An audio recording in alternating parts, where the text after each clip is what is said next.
The following is a presentation of the St. Louis Chess Club.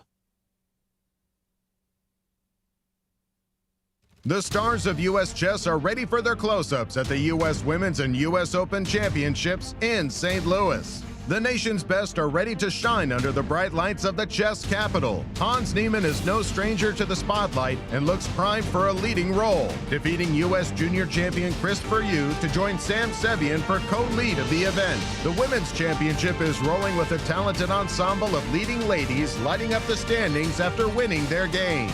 That's a wrap on day one. Day two of action-packed chess coming up next.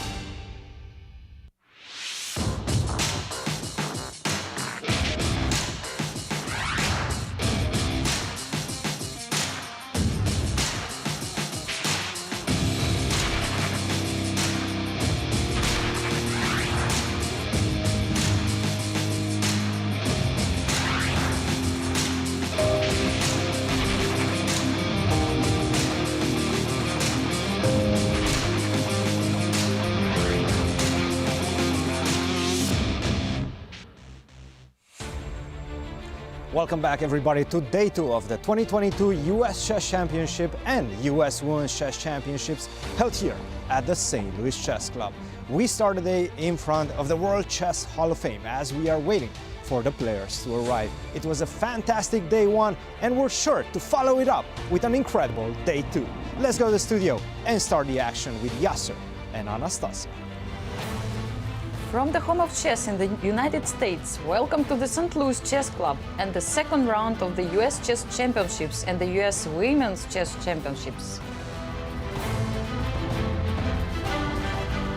Hello everyone, I'm Anastasiya Karlovych and I'm here with my brilliant co-host Yasser Seirawan. I was going to say the same thing about you, Anastasiya. You stole the words right out of my mouth. Yes, so nice big pleasure to be here with you, Yasser. Thank you. Hello everyone and welcome to our show. Well, round one of the U.S. Championship certainly delivered some excellent chess. I really enjoyed it.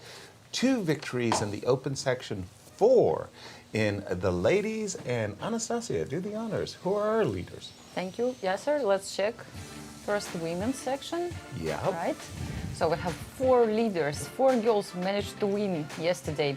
And Begim Tokhirjonova was the first one. Easy for you yes. to say. Jennifer Yu was the second one, and Alice Lee, and we also have Megan Lee. So 4 of them, they scored 1 point. Exactly. And following closely, half a point behind, Arina, Naji, Tatev, Liang, Talia, Sabina. And in the open section, we have Sam Sevian and Hans Niemann. They're early co-leaders in the tournament. They won their games yesterday. Yeah, and a big chasing pack at half a point behind. Babby, Wesley, Lanier, Jeffrey, Sam, Ray, Darush, Levon, and Alex, and a wonder, all a half a point. And the format for this marathon event. It's Anastasiya. really marathon, yes. Yes, I mean, we have 14 players, round-robin tournament. Yes. So 90 minutes for the first 40 moves, and then followed by 30 minutes for the rest of the game. Everyone will have 30 seconds increment from move 1, and of course no draw offers, fighting until the end. And our schedule. And the schedule, we have second round today, we're already on 6th of October, and then we have 2 rest days on 10th and 16th of October. In case if we have playoffs, it's gonna take place on 20th of October. Wonderful. And as always, we're happy to have in studio Cristian. Good afternoon, my friend. What do you have for us today? Good afternoon, guys. Great to be back in the casting booth, casting the games of the 28 best chess players that we have here on American soil. And what an amazing start to these 2 events has been yesterday. Just topsy-turvy, very exciting games. But it is too early to already think about champions for this year's event. But what we can do is think about champions of the past. And I want to talk a little bit about that. We're going to start with the ladies section. section, and we see some very familiar names in that one. Jennifer Shahadi, that we all know so well here in St. Louis. Irina Krush, 8-time national champion. Anna Zatonskih, 4-time national champion. Nazi Paikidze, Sabina Foisor, and Jennifer Yu are all national champions and are playing in this year's event. Unfortunately, Carissa Eve was unable to join us for this year due to her academic career. And let's take a look at what's happening in the open section and who are the champions, the big champions of the past. Of course, we see that big first name, Bobby Fischer, 8-time national champion. Gata Kamsky, 5-time national champion. And one Yasser Seirawan. Do you guys know who that is? Hikaru Nakamura, Fabiano Caruana, Wesley So, and Sam Shankland. Just incredible players all around, and a lot of them are here battling for the championship in this year's competition. And let's take a look at what their ages are as well going into this event, and the big discrepancy that we see here in the ladies section. We see Anna Zatonskih, Irina Krush, Tatev Abrahamian. Their age is the highest, but also their rating is the highest. At the bottom of the table, we see Alice Lee. She's only 12 years of age. To be honest, I don't remember playing national championships when I was 12 years of age. Just an incredible player. And there she is, Tatev Abrahamian. She has the experience on her side. And, well, I definitely will be looking at her games. And let's take a look at men's ages as well. We have Levon Aronian, the birthday boy. Actually, today is his birthday. 40 years young. Lenier Dominguez, 39. Elshan Moradiabadi, 37. And we have Christopher Yu, the newly minted U.S. junior champion, only 15 years of age. A big, eclectic mix of youth and experience we have here at the championships. And there he is, the birthday boy with the shark shirt. That's an interesting one. Shark and bats, is that it? Nice. 40 years young. Our congratulations to Levon. Set the table for us, Anastasiya, if you would. The pairings for the ladies for round 2. Yeah, we have second round today, and Jennifer Yu plays white with Liang on the first board, and then we have Sofia playing against Thalia, and then Alice against Begim. I got that. Yes. Rochelle versus Ashrita. Yes, and Nazi plays against Megan Lee. Irina Krush plays against Sabina Foisor. A clash of former champions. Yes, exactly. And Anna Zatonskih, 4-time U.S. champion, plays against Tatev Abrahamian. And there's our youngest participant in the tournament, 12 years old, Alice Lee, who is tied for first. Remarkable. And in the open section, the pairings for round 2 for them. And Levon Aronian will play today with his shark, with all his sharks against Lenier Dominguez, actually his friend. Right. And then Ray Robson will face Fabiano Caruana. A battle of Olympic teammates. Yes, Darius Swiercz will play Sam Shankland.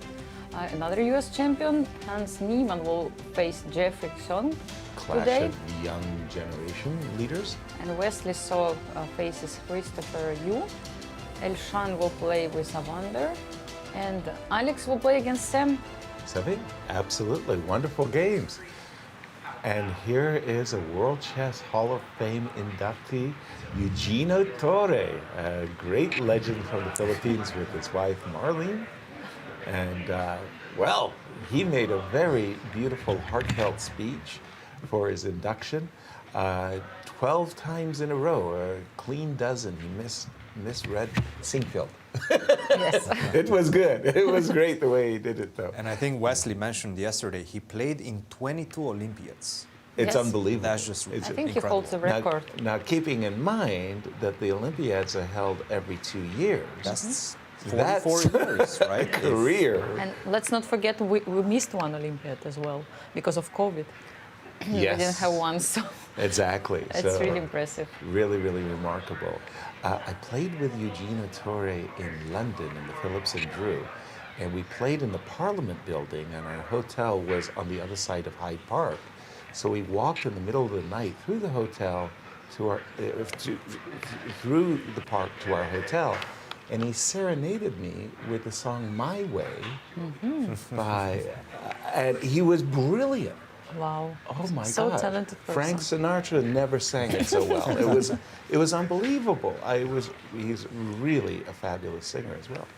And there we see the players getting their game faces off. That's Darius Swiercz fighting against the 2018 U.S. champion Sam Shank. How they're concentrated. What are they? Wow. Yeah, they're focused, Christian. They're concentrating. What are they doing? They're just refreshing what they're expecting. I think at this point they just want to get the game started. You still have those butterflies as you enter the playing hall, waiting and waiting to start the game. You know, you're not going to speak with your opponent. You're just sitting face to face in kind of this awkward exchange, waiting for the battle to commence. And of course, they are trying to remember the theory as well. They're probably strategizing how are they going to handle if their opponent surprises them first and things of that nature. But definitely what it's on their mind and what they want right now is to start the game.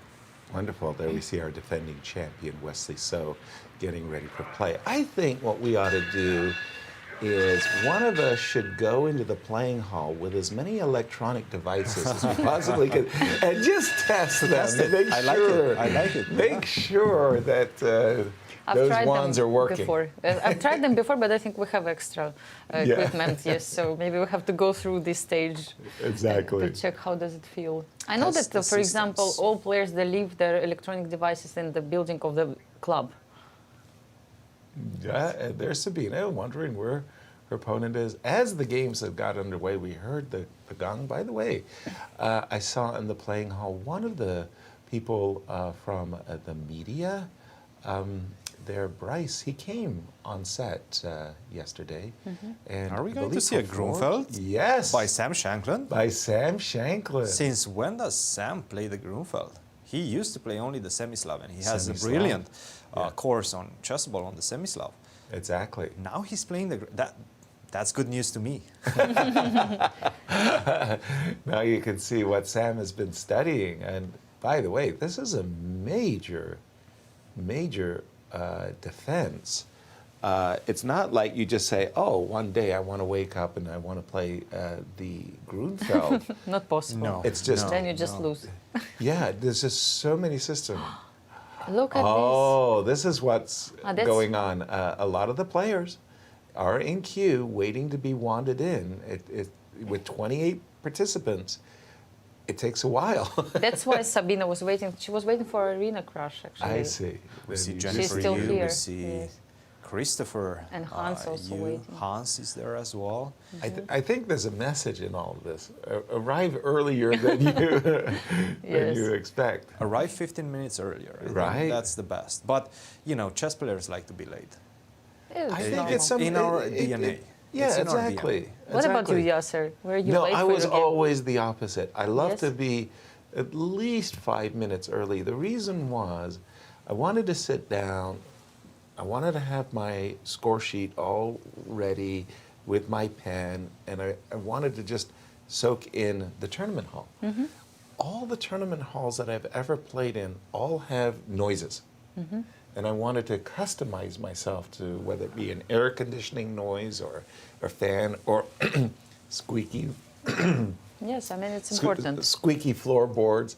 I didn't want to have my game right next to a squeaky floorboard because whenever anybody came over to look at your game, right, crunch, crunch. That's very, very distracting. And check this out. Both Darush and Sam are just whipping through their moves, Christian. You're our resident expert on the Grunfeld. Take us through what's the latest and greatest in this line. Absolutely. Give me just 1 second to pick up at that game. Yes. So, bishop to e3. This bishop to c4 line has become quite popular in recent times. And in fact, Darius also, he's not necessarily a big d4 player. Well, sure, he plays it occasionally, but he's mostly an e4 player. And he actually wrote books about e4. He has 2 tremendous volumes on e4, e5, and the Ruy Lopez and everything that is encompassed in that opening. Nevertheless, if I have to pick one of the players that is probably one of the best prepared in this event, is Dariusz Swiercz and maybe Sam Shankland as well. So they're definitely going into a big theoretical battle. Bishop to e3. Now, queen to c7, you can play a lot of things. b6 became popular recently. I think it was popularized, if I'm not mistaken, by Maxime Vachier-Lagrave, one Grunfeld player, Maxime Vachier-Lagrave. Even he doesn't play the Grunfeld as often anymore. Peter Zwiller, I think, generally goes for the bishop g4 lines, bishop to g4, and after that, bishop to d7, after the move f3. There's a lot of ways in which you can play this position. So let's take a look at how they continued. e6. Now, this is quite an unusual wrinkle. You don't want to hurry with the move e6. At some point, sure, you're going to play that in order to stop the move d5. You're not actually stopping it, but if they decide to play a5, then you can at least exchange the e7 with the e4 pawn and open up the e-file for your rook, which generally is good for black. Also, the pawn on d5 is not going to protect it by another pawn, at least momentarily. Unless white manages to push this pawn from c3 to c4 and create that passed pawn on d5. Very, very powerful passed pawn on d5. Now let's take a look at what happened. e6, preventing that move d5. d takes c5. Now, this is a momentary pawn sacrifice. At some point, queen takes d8, rook takes d8, rook to d1, and bishop to d7. At some point, bishop to b3, and they're still within their theoretical knowledge, even though there are no games left. Let me see, where was the first novelty? Knight to e5 still? Queen takes d8, in fact, was a novelty. That's Whoa. quite unusual, unexpected. Bishop to b3 was played in previous games. One of them is Najditch versus McShane, but all of them are quite old games. Najditch versus McShane all the way in 2006. So this hasn't been played in a long time, this move e6, but definitely with the emergence of new engines, a lot of things that didn't work, let's say 5 years ago, right now work. You can make them work, and this is exactly what Sam Shankland is doing with his opening choice. Bishop to b3 is what we have on the board right now. White is a pawn up, but I will find a way to corral this pawn on c5. I'm going to go rook to c8, bishop to f8, and then this pawn on c5 is going to be very difficult to defend. Now, in the meantime, what white wants to do is set up an attack on the b file. The b7, for the moment, is the weakness in black's position. If I manage to get to that b7 pawn, rook to b1, bishop to c2, or something along those lines, and not allow you to capture on c5, having you to defend the pawn on b7 first and forget about my weakness on c5, then maybe I will be able to preserve my material advantage. Even though they're double pawns, they're still, it's still a pawn up, so that's pretty good, right? And also you have this very important square for the knight. Knight comes to d4 and could potentially set up some unpleasantries against the bishop on c6. Very interesting choice for Sam Shankland, of the opening for Sam Shankland, but he does seem to know what he needs to do in this line. So I'm expecting him to probably equalize this one. What's the current evaluation after this Let's take a look. Heavyweight duel? Let's take a look. The engine is saying 0.5. Now, the engine usually in this type of positions with an extra pawn does say 0.5, 0.4, but if you go along, and we know how deep the preparation can go for these top level players, if you go along for another 10 moves, at some point it stabilizes around 0.2, and you understand it's pretty much a technical equality, if not a technical draw.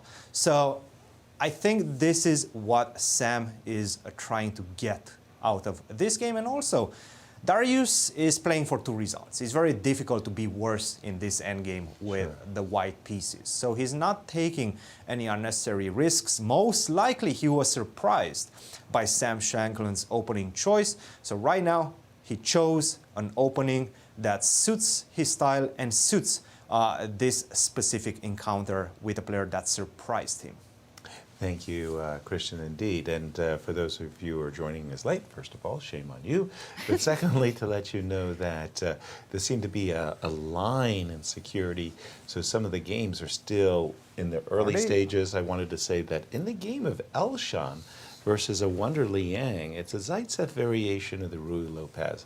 And after the move bishop b7, I actually worked with Jan Timman for his 1993 World Championship match against Anatoly Karpov, and we worked on the Zaitsev. How many hours? For 2 months. 2 months. months, And we found some really, really nice ideas. No, we didn't refute the Zaitsev, but we found some really nice ideas for white. And always, and I mean always, our analysis began with d4, rook e8. Like this was our tabia position. And then we went a4 and bishop f8, and boy, did we go deep, deep, deep down the rabbit hole. For me, the move a2, a4, obviously, they play everything in the opening, and this is not a novelty at all, but it's just such a surprise because everything white has done up to this moment, including the move c3, including the moves h3, has been with one goal, Yes. one purpose, to get the central pawn duo, to grab the space in the center, and instead a2, a4, which is why I wanted to ask Cristian, is this the latest and greatest in Zaitsev, a4? It's a wrinkle. It's not the greatest and latest, but it is something that is supported by the engines. I was going through the lines. It does seem like knight to a5, and you mentioned you guys were starting the analysis after d4 and rook to e8. Yes. Right? This was the starting point of your Yes. analysis. Now let's take a look at what's happening after a4. Knight to a5 seems to be the best move, and after bishop to c2, c5. Once you play the knight to a5, you generally want to follow that up with c5 so that whenever this knight gets attacked,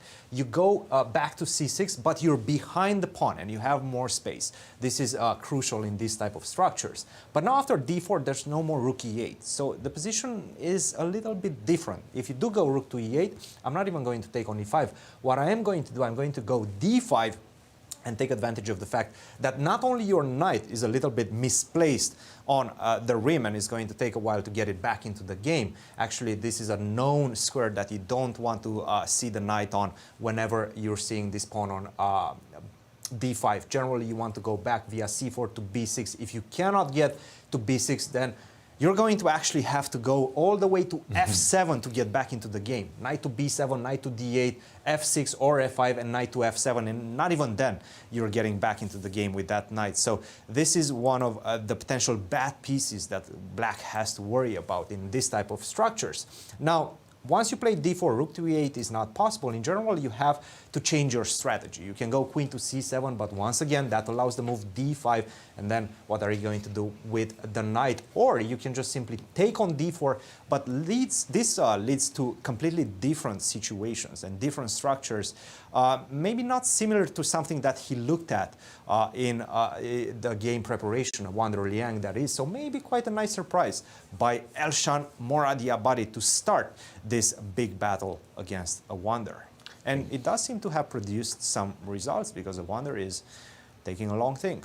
Absolutely. One of the real issues for one E2, E4 players, Anastasiya, beside the Berlin, as we get a close-up there of a Wander Liang, is the Petrov, or what we call the Petrov, What we call Russian defense. And Lanier, Dominguez, after working with Fabi, adopted the Petrov. It's a good opening. He's been doing really wonderfully well on the black side. It's brought him rather comfortable equality, I want to say, in the majority of the games. And he's even won some when his opponent overpresses. So here's Levon facing this very solid defense. And we're about to see a wrinkle that is unfamiliar to me, the move knight e5. So for the moment, it's almost like the beat of a drum. For that single moment, the black king is still in the center, and thanks to this rook on the e-file, it presents a few problems for black that his king is still in the center. For example, the desirable knight takes e5, rook takes e5, queen back, queen to e2.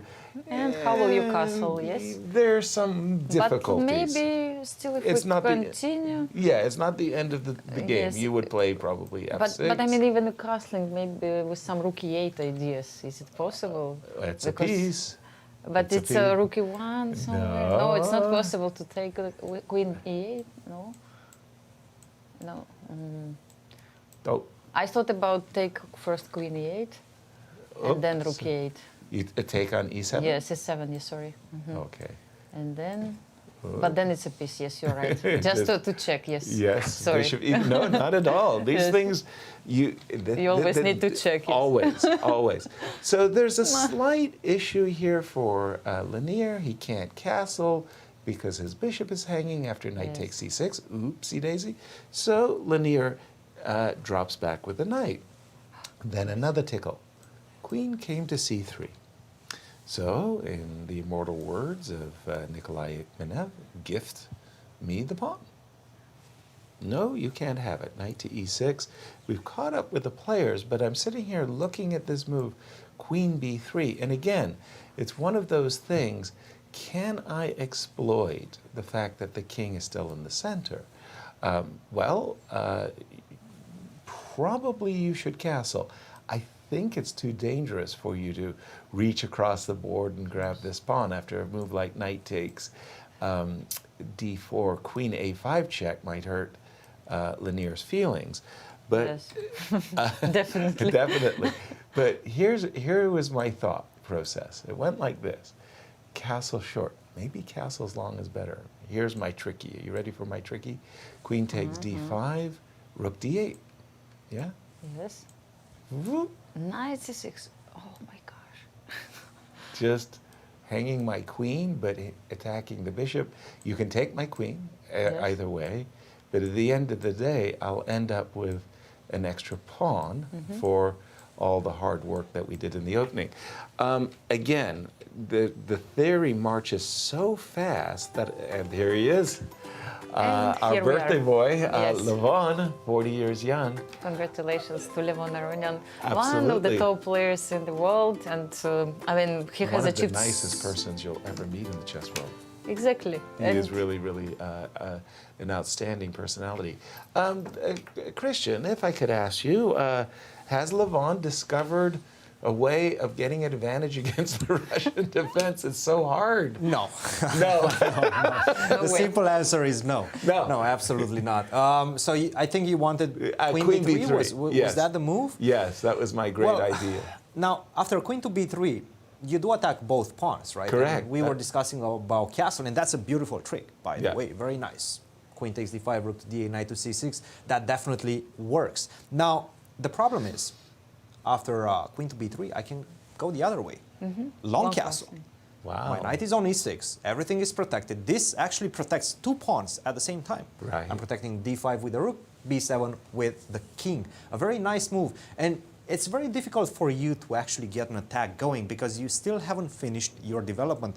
Not only that, but you also have, let's say, beautiful knight on e5, but sometimes this could become a bit overextended knight, right? Because I'm going to go rook to e8, bishop to d6, target it, and also you have to deal with the pawn on d4. You have to develop and defend that at the same time. It's not as easy. For example, if you go bishop to e3 to try to do both of those things, I'm going to attack this knight and put a lot of pressure in the center. You don't have time to stabilize, and you don't have time to play what you probably want to play in the position, and that is c4. Open up the c file and try to get an attack against the king on c8. So my king, long castled on the queen side, is just such an amazing secured piece. Now, on the other hand, if you do go back, for example, with the knight to d3, I'm starting to look at your h2 pawn. I'm starting to look at your king. I can tickle you with queen to h5. If you go h3, I have g5, g4 coming, and I'm going to take advantage of that hook that you just created, the pawn on h3. If you go g3, I'm going to move the queen away, h5, h4, open up the h file, and I think with the black pieces, and according to the engines, that is the correct assessment, black is faster in this position. So queen to b3, perhaps you're not looking in the right direction. And you were asking me whether there's any advantage, any objective advantage in the position. Not so much. Absolutely not. What I wanted to point out is the fact that Lanier actually started with two blacks against Fabiano Caruana, in which he had a devastating position, actually. He was winning in that game, close to winning objectively, sure. Maybe from a practical perspective, it was just better. But from an objective perspective, it was actually winning. That's because Fabiano messed up his preparation, forgot his preparation. We discussed it after the game. Oops. Also, right now he's playing with the black pieces against Levon Aronian, the newcomer and one of the best players in the field. So if he starts with a solid draw against Fabiano and a solid draw against Aronian, well, that's a good sign for Lenier, right? Right. Yes, but I was wondering, Yasser, I mean, Levon has birthday today. Is it easy normally to play when you have your birthday, or you want to finish the game and go to celebrate? Precisely. I'm in the latter camp. I did okay on my birthday, mostly because I wanted to get out of there and make a draw and as you say, go celebrate. But I don't know, a lot of people seem to think like their birthday is their lucky day, yes. and they're pushed. They have to push, yes, yeah, they have to get the present. Right, exactly. But how about yourself? Did you like playing on your birthday? I don't remember, actually. I don't recall playing on my birthday. What I remember, actually, that the world champion Magnus Carlsen always plays on his birthday, because the world championship matches happened to be at the same time. Right. And I remember that he won his match against Sergei Karyakin in 2016 on his birthday, delivering this Queen H6 last Beautiful. move. You remember? Yes. That one. And also I remember him playing as well the world championship, the last one against Xiong in Dubai. And Yeah. there were many discussions also that he has to play on his birthday, and if the team of Nepo prepared the cake, or they will share the cake and things like that. So, Nice. I mean, there were many speculations about it as well. Birthdays, they're awkward days. Let's just go around the horn after it looks like everybody got through security check, by the way. I Yes. mean, as we know, it's not so easy. Let's start with the game between Hans and Jeffrey. This is a French defense, mainline, old line Steinitz with knight f6, not the winner war that we see after the move bishop b4. Bishop b4, more or less a modern approach that's been popular for 100 years, but e5. Oh, and I used to play this a lot as black, and I didn't play the move queen b6 quite so much as bishop to c5. That was my choice here. Queen b6, a little bit of a wrinkle for me. Queen b6, queen, and no, Hans stopped after queen b6. Yes. Mm-hmm. Because, well, yeah, let's see. So he's thinking to himself, okay, I'm used to bishop c5. How do I take advantage of this? If I go knight a4, Yes, which defends the pawn on b2, attacks the queen, it will precipitate with queen check. And then after c3, knight takes d4. Now, you usually have to be a little bit aware of these ideas of b5 at least. And b2, b4? I'm going down a rabbit hole that I really don't know that very well. Queen b6 has got Hans thinking. We're going to come back as we just go again around the horn. There's Darush. This is the Descending with Sam Shankland ending, as Sam is looking to round up this pawn on c6, maybe with ideas of bishop f8 and knight d7 as well. By the way, he moved his rook to c8. Yes, rook d to c8. I think was the last move or what? Yes. Interesting, I think. Deep. No? Very deep. But also look at his time. Yes. Sam hasn't spent any of his time. It's just like so talk, maybe- He knows exactly where he is. Wow. Yeah. Interesting. Very good. I like this bishop f8 also. And this is the Elshan. Now, I wonder, after the move a2, a4, I wonder transposed the game into a kind of a Breyer with the move knight b8, as opposed to the Zaitsev with rook e8. The Breyer sees the knight getting deployed. We just saw Cristian explain that oftentimes after knight a5, sometimes the knight gets stranded on a5. Not so when the knight is on d7. By the way, gift me the pawn. Stop and think about that. Lenier, we've been talking about that. Bishop d2. Lenier says, Levon says, I'm not going for the queen b3 and maybe losing a tempo and seeing you castle long. I'll just play bishop d2. It doesn't look like he has much of an advantage, if you ask me. Wesley So versus Christopher Yu. Again, we see the popularity of the Russian defense. It waxes and wanes. Some great players in the past love to play the Russian, including Anatoly Karpov, Boris Gelfand, many others. And then everybody left, went on an exit, and went into the night order. Yes. And now they're back. But everybody's back, yes. It's a fashion, right? Right. 15 years young, Christopher Yu, my goodness, as he goes up against the reigning champion. And finally, Sevian, who is tied for the first going into this game. This looks like it's a Catalan, very topical ending that has appeared in, well, I want to say quite a number of games. And that's our trip around the horn for the men. Shall we take a look at the ladies? Of course. Why yes. not? Sorry. And we'll start with this game between Naji and Megan. This is from a It's from Scotch. Scotch. Yes, it came from Scotch. But And it's very funny. The Scotch really reintroduced, if you will, by Garry Kasparov. I remember that in the old days, C2, C4 was the C4, automatic yes. move. Everybody went for C4, and then people would play bishop A6, and this was important to keep the knight as long on D5 as you can by pinning the pawn. And I remember a friend, John Vanderveel, a grandmaster from Holland, played the move H2, H4 in one of his games, and I said, John, what the heck is H4? What's the idea behind H4? He said, well, yeah, sir. Rook H3, yes. Yes. Rook A3 hits the bishop and wins the piece. It's like, who thinks this stuff up? No, we didn't have that. What we did have, however, was, what we did have was H4, Queen E2, Knight D5, hold on, Queen E2, Knight D5, H4 right away, Yes. preparing C4, yes. but then Queen E6 steps out of the way so that the knight can come back to E7. Now, I don't know how effective is the pawn on H4. Knight B4. Knight B4, threatening Knight C2. I mean, I don't know. We ever played all this before? I mean, it's very interesting. C4. The Scotch opening is one of those openings where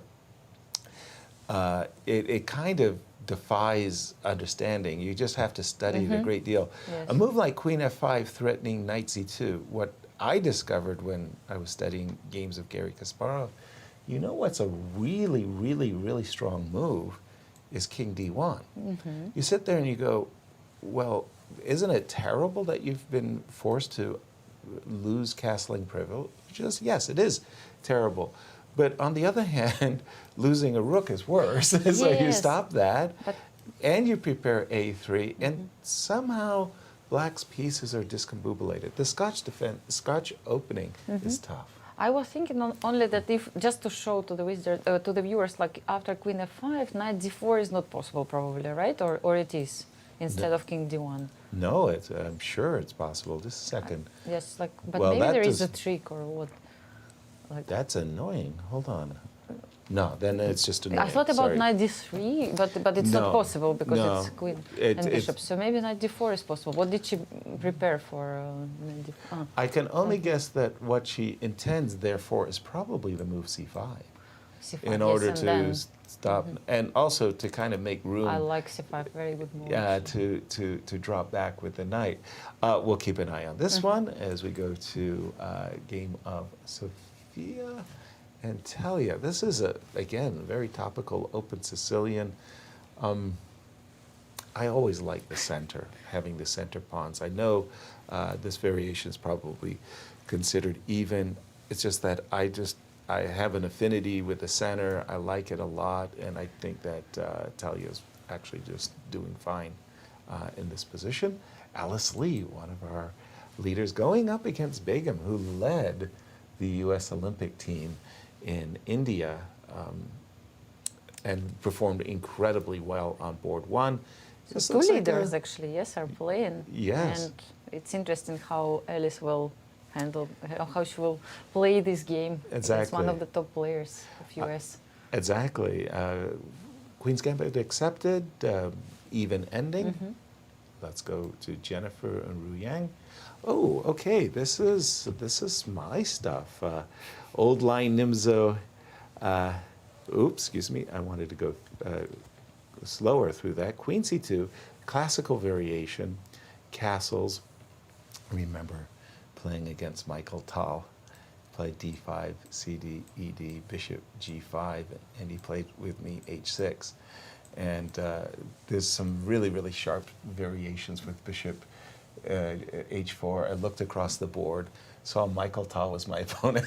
No. I'm taking this knight. We're trading off as many pieces as I can. You didn't leave him pieces to give a checkmate. Exactly. No checkmate for you. Okay, winning the two bishops and bishop g5, and we're up to date in a very topical line of the classical. I'm more or less used to seeing b6 and c5 from black in these variations. Let's keep going as we go to arena. And again, we mentioned that this is the clash of former champions. As we came on the show, Cristian introduced the glorious past. Yes, exactly. Yes, both of them well. were U.S. champions, and but arena 8 times. That's something. That is very, That very is special something, yes. indeed. Like- Well, central pawn duo for black. She had to give up the two bishops. I kind of like this imbalanced position. I would say both players are more or less happy. They've gotten out of the opening with a pretty balanced game, I would just say. And then finally, and lastly, we have Rochelle versus Shritha. And, ooh, Cristian, jump in on this one. This one definitely went off the rails for me. That seems to be some theoretical battle, right? I'm seeing Right. Shritha just not spending any of her time up to this point. Bishop to e2 maybe did surprise her a little bit, but knight to a4 makes a lot of sense, right? You're targeting the pawn on c3, and to be C3, honest, how are you defending? That was why I wanted you to come in and bail me out, because I wasn't too sure. My guess is that you want to take on d5 and then continue with c4, Okay. get out of You don't need dodge. to defend it. You just Just get rid of it. Small But then rook problem, c8 though, is coming, right? Aren't I walking in? Aren't I inviting? Yeah, it's Pretty looking good, I nasty have to say, pin. for the black side. Now, another way maybe I can continue after knight to a4, and perhaps this forces some sort of an equality. Can I go bishop d3? Bishop, pardon me? Bishop d3. d3. You just came from there, I think. Right, No? and I'm wondering knight whether c5. you have to go back or you can take, and now f3. And this is the. This is a problem. Well, I mean. You still have queen b6, yes. Oh. Bishop to e3, and then we play this position. I do have knight f5 coming, so maybe I have something. Maybe I have some ideas. I could be hanging my whole position here. Right. After bishop d3, you are inviting the repetition. Exactly. Bishop to d3, knight from a4 goes back to c5, and that invites a repetition. Whether that's going to be the case or not, we'll have to wait and see, guys. One of the things that strikes me as a little odd is that the positions of these knights for just a moment, like if I did something really stupid, played a move like f2, f3, forced you to take, I'd almost please get rid of this f3 pawn so I could somehow. You want to trap this knight somehow, yes? Maybe bishop d2 later. or Well, something. yeah, I wanted the rook, but it's just like one of these things. It does occur to me that the black king doesn't have a lot of palace guards. But that's okay. Yeah. I'll take on c4. And I don't know if you want to take and venture on Oh, yes. h7. Oh, King yes. h8. Okay. And how do you yes. continue? I know. The problem is I've got my own awkward grouping of pieces, don't Exactly. I? Yes. Yeah. And the reason why I think black is doing just fine, Yeah. if maybe not even better, is that I think I can go queen b6, Queen b6. This is what I saw. queen b2, and Queen force B2. the trade of the queens. I'm not even going to start looking at your bishop on h7, try to trap it with Yeah. g6. Yes, just I don't if you want don't it. want to play. Right. Okay. Maybe Yeah. it's good objectively, but I don't want to even think about that too much. Yeah, I want to exchange the pieces. I certainly, in this variation most especially, I haven't exploited the fact that, well, your king is a little Maybe bit... now, after you take on d5, now bishop d3. Is it an improvement or not? If you take and now bishop d3. I tend to think not, just because I see this rook c8 coming in at times. And f3? Gets me, not right now, Yes. not rook c8 right now. Even though maybe it's worth. Even just go Again, back. you go back. Yes, I mean, you want to draw. I'm thinking of Levon Aronian and Alexander Lenderman from round one, and Yes, draw is you in know, there. right? Okay, Maybe we'll even keep rook c8 first, actually. Yes, Yeah, or even rook c8. Yeah. Well, tell us what has caught your eye in these 14 games that we're Well, actually, witnessing. the game that you guys started with, the one between Hans and Jeffrey, because this is a very topical line. This queen to b6 has become one of the main lines of this particular French. And it strikes me as a bit odd that Hans thought for a very long time for this move a3. Now, Right. let's try to understand what's happening in the position. At this point, White has a couple of options. A3 is one of them, but it has been played only 44 times compared to the main line, which is queen to d2. Queen to d2 has been played 400 plus times in the database, and it leads to a very forced line. Now, you cannot go bishop to c5 anymore and try to force my hand about the knight on d4. I'm not going to castle, but I do have, now that you no longer have any checks on a5, I have this move knight to a4. I'm going to capture the bishop. You're not losing a piece or anything of that nature, but you're much worse. Once I manage to get your bishop, you're going to be much worse. Queen to b4, take on c5, take on c5, and then without the presence of the dark square bishop, your key squares, especially this square d6 around your king, is going to be extremely, extremely vulnerable. So you cannot do that. You cannot go bishop c5. After queen to d2, you have to go queen takes b2.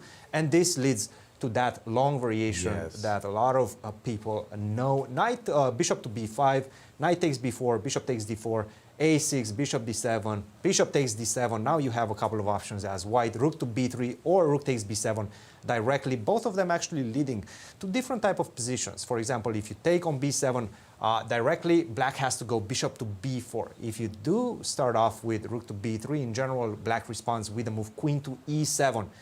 This is considered to be okay for black, in fact. Considered to be okay for black if they know what they're doing, if they know the precise move order and the exact theory. So it does seem like Jeffrey knows what he's doing, because he's been blitzing out his moves. He decided for this move queen to b6, and at this point Hans started thinking, and he played this move a3, a very intriguing move. The question is, what did you after bishop to c5, which was played in the game? Yeah. Knight to a4. Sorry, not knight to a4. Knight to a4 would have led to probably just a simple draw. After queen to a5, you have to draw back to c3. I don't think you want to play b4, because after queen takes a4, you take on c5. But I take back on c5, and it does seem like this leads to a very good position. Pawn up for black. Sure, white has some compensation due to the fact that I no longer have the dark square bishop, but I don't think it's enough. Knight takes c5, and it's very key that after knight takes c5, I can just simply take back with the queen and defend the knight on c5 at the same time. So you cannot do that. Nevertheless, after knight to a4, queen to a5, knight to c3, that forces a draw. So Hans decided against it. He played the move knight cb5, and this is a key moment right now for black. What is Jeffrey going to do? Is he going to go a6? a6, after b4, I'm looking at the position. And after a takes b5, take on c5, queen takes c5. Sure, the engine is saying 0, 0, 0, but it does feel like it's so much easier to play from the white side. I am going to regain my pawn on b5. I'm going to restore the material balance. And after that, I'm going to have this key square, d6, that I'm going to be able to invade with my knight if you don't trade on d4. And if you do trade on d4, then I'm going to have two bishops against bishop and knight. I'm going to pick up the pawn on b5, and it does feel like white has more space, has the two bishops, so why not is he better in this position? At least from a practical perspective, forget about the engine eval. I think from a practical perspective, this one feels better for Hans at this particular moment. But we had a fun exchange yesterday in our direct interview after his victory against Christopher Yu. Let's take a look. We are with Hans Niemann after an incredible victory with the black pieces against a fellow junior, Christopher Yu. Hans, first of all, let's address the elephant in the room. You've been under a lot of pressure. Tell us a bit about that. Well, I think that this game is is a message to everyone. And you know, this entire thing started with me saying chess speaks for itself, and I think that this game spoke for itself and showed the chess player that I am, and it also showed that I'm not going to back down, and I'm going to play my best chess here, regardless of the pressure that I'm under. And that's all I have to say about this game. And you know, chess speaks for itself. You know, that's all I can say. Let's discuss the game a little bit. That's it. But you know, you can leave it to your interpretation. But thank you. That's it. All yes. you want to say That's all I'd for like today. to say. Yes, because Okay, it was Hans. such a beautiful game. I don't even need to describe it. Thank you. A beautiful game that defied description, Christian. It actually just cut off before you left and you wanted to get your question in. Right. Yes, so what was the question? What about What takes was the on question? D5? I was going to take on D5. Couldn't get it in. This position reminds me of an end game that I like to play as black. The position that Hans has with Jeffrey, and the ending that I like to play as black would go knight takes D4, bishop takes D4, bishop takes D4, queen takes D4, queen takes D4, knight takes D4, king E7. You like to play this as black? I like to play this as black. And the idea was pretty simple. I was going to play knight B6 and bishop D7. And the funny part is I would play for G5, Oops. which is rather inobvious. And the fact that white has already played the move A2, A3 is kind of a bonus for me. But what is the theoretical? You mentioned that A7, A6 could end up seeing Jeffrey in trouble. I'm not a big fan of A7, A6. Again, this is the computer recommendation. From a practical perspective, I don't like it. Personally, I don't like it. Maybe Jeffrey likes it. Maybe Jeffrey likes to play without dark square bishop in that particular case. Then he would go for A6. But knight to D4, knight takes D4, the move that you recommended, Yasser, is also one of the main lines in the position. Bishop takes a D4, and actually not bishop takes D4. It seems like this endgame after queen takes d4, knight takes d4, king to e7, h4, particularly against your idea of g5. The computer is saying that black is on the back foot at this point, quite badly in fact, because at some point you will have to play the move f6, try to break in the center. The problem is I don't have any weaknesses as white. I'm going to be able to just simply develop my pieces, go bishop to d3, put some pressure on h7. Actually, that's quite important because your rook is going to have to guard that pawn on h7. I will be able to take it if you move it away, and then when you try to trap it with g6, I'm going to immediately hook it with h5 and get my bishop out. So you have to be careful. If you do play h6 after bishop to d3, then you're going to have some problems on the light squares. So it does seem like this position is favorable, this endgame is favorable for white. Now, the question is, how can you sidestep all of this? I think after knight takes d4, bishop takes d4, what you can do is wait for white to force you to take on d4 and improve the position in the meantime with the move short castle. If you do go b4, then I will take on d4, you take back with a queen, and now I immediately hook your pawn and try to destabilize you in the center with the move f6. I think this is key. We will have to wait and see whether Jeffrey is aware of all these details, all these nuances in the position, and will be able to find the correct path. But if he doesn't, he's going to be under some pressure for the remainder of the game. Thank you for that, And Christian. actually, now that we are still in the Hans game, I just wanted to say that Hans really gave one of the shortest and one of the longest interviews in chess. And certainly here in St. Louis. yes, and both of them were here. And actually, I must say that social media was booming yesterday. This interview, of course, I mean, had the most of views. People were discussing, saying that Hans is a legend, no matter what he is doing. So, I mean, for sure that, I mean, we have this extra attention on him these days. Right. We cannot ignore it. Not at all. Not at all. So. It was actually funny what Christian was also saying about the position, which was after bishop takes d4, queen takes d4, queen takes d4, knight takes d4. And in a number of my games after king e7, players aware that I was playing for this g5 would play h4. And like an echo of one of the ladies' games, the rook oftentimes swung from h3 to c3, which is actually kind of a funny way of attacking black's structure. One of the things, of course, is you look at this knight and you say it's really good. One of the things you can do is challenge the knight on d4 with moves like knight b8 and knight c6. Anyway, it's an ending that I enjoyed playing as black. We'll see if Jeffrey likes it or not. Also, again, I always like to give the respects to the players who are leading. Where is Sam Sevian's game for just a second? Is it down or up? All the way down. All the way at the very end. And let's just check in. Not too many moves have been played since we left at bishop d7 and knight b5. And as you said, Alexander Lenderman starting with the #1 pairing, which means he gets white in his first 2 rounds. 2 games. Yeah, he didn't make much of a dent yesterday against Levon, but okay, today he's got a big fight.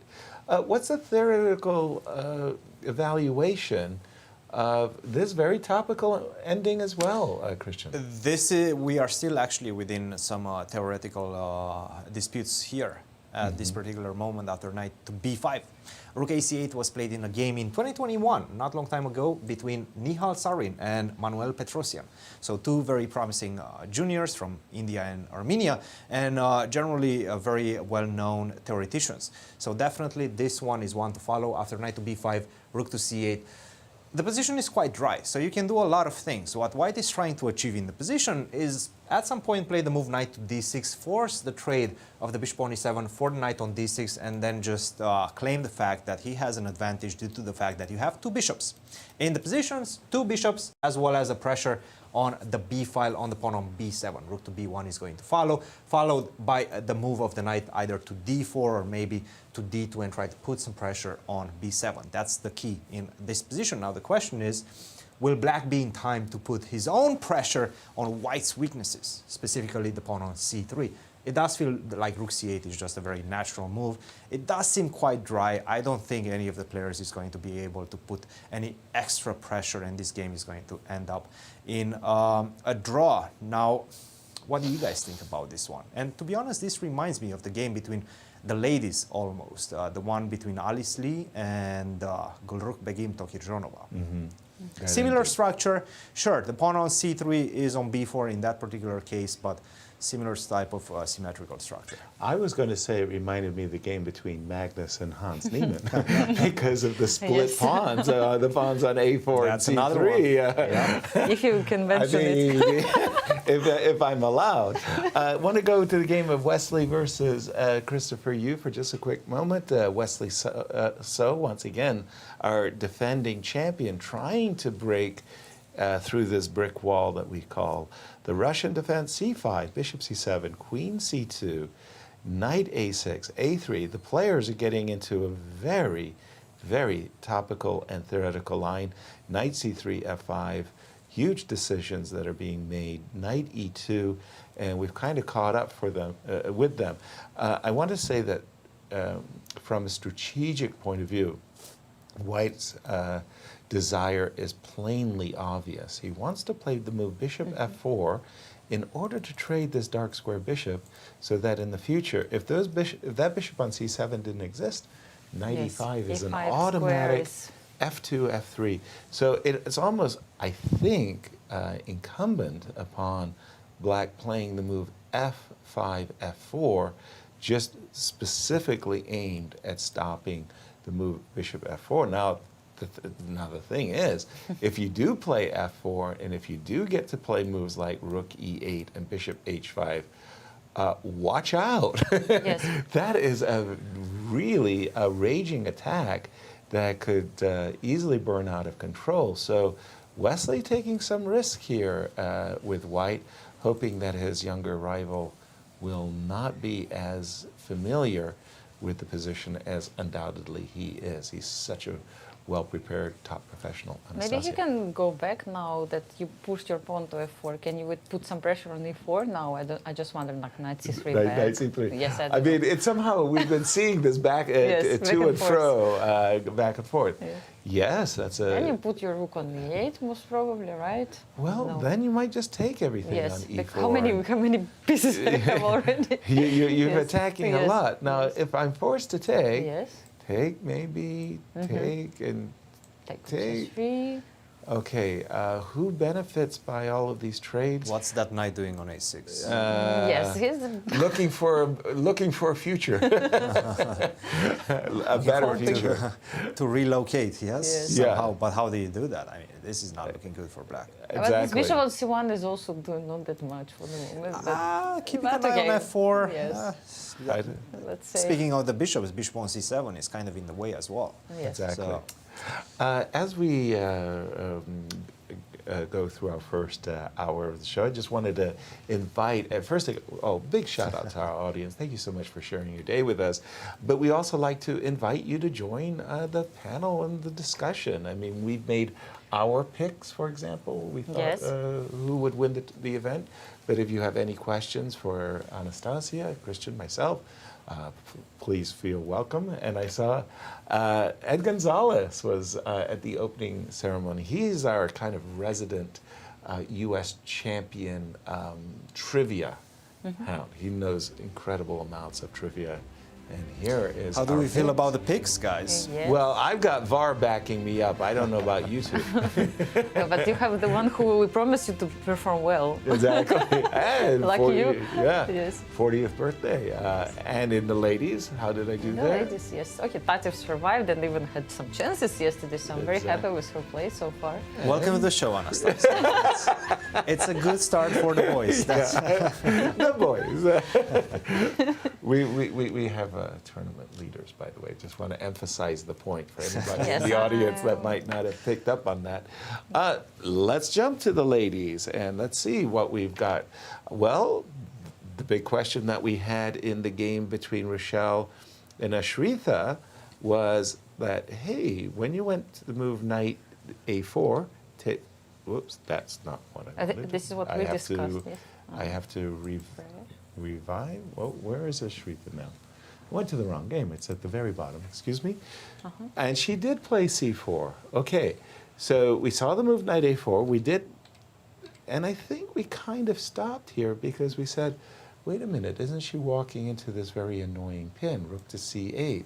Are we still in theoretical waters here, Cristian? Yes, Really? yes. Wow. Very deep theoretical waters. And? The truth is, rook ac1 is a move, rook fc1 is a move, queen to b3, sidestepping this pin on the c file is a move as well.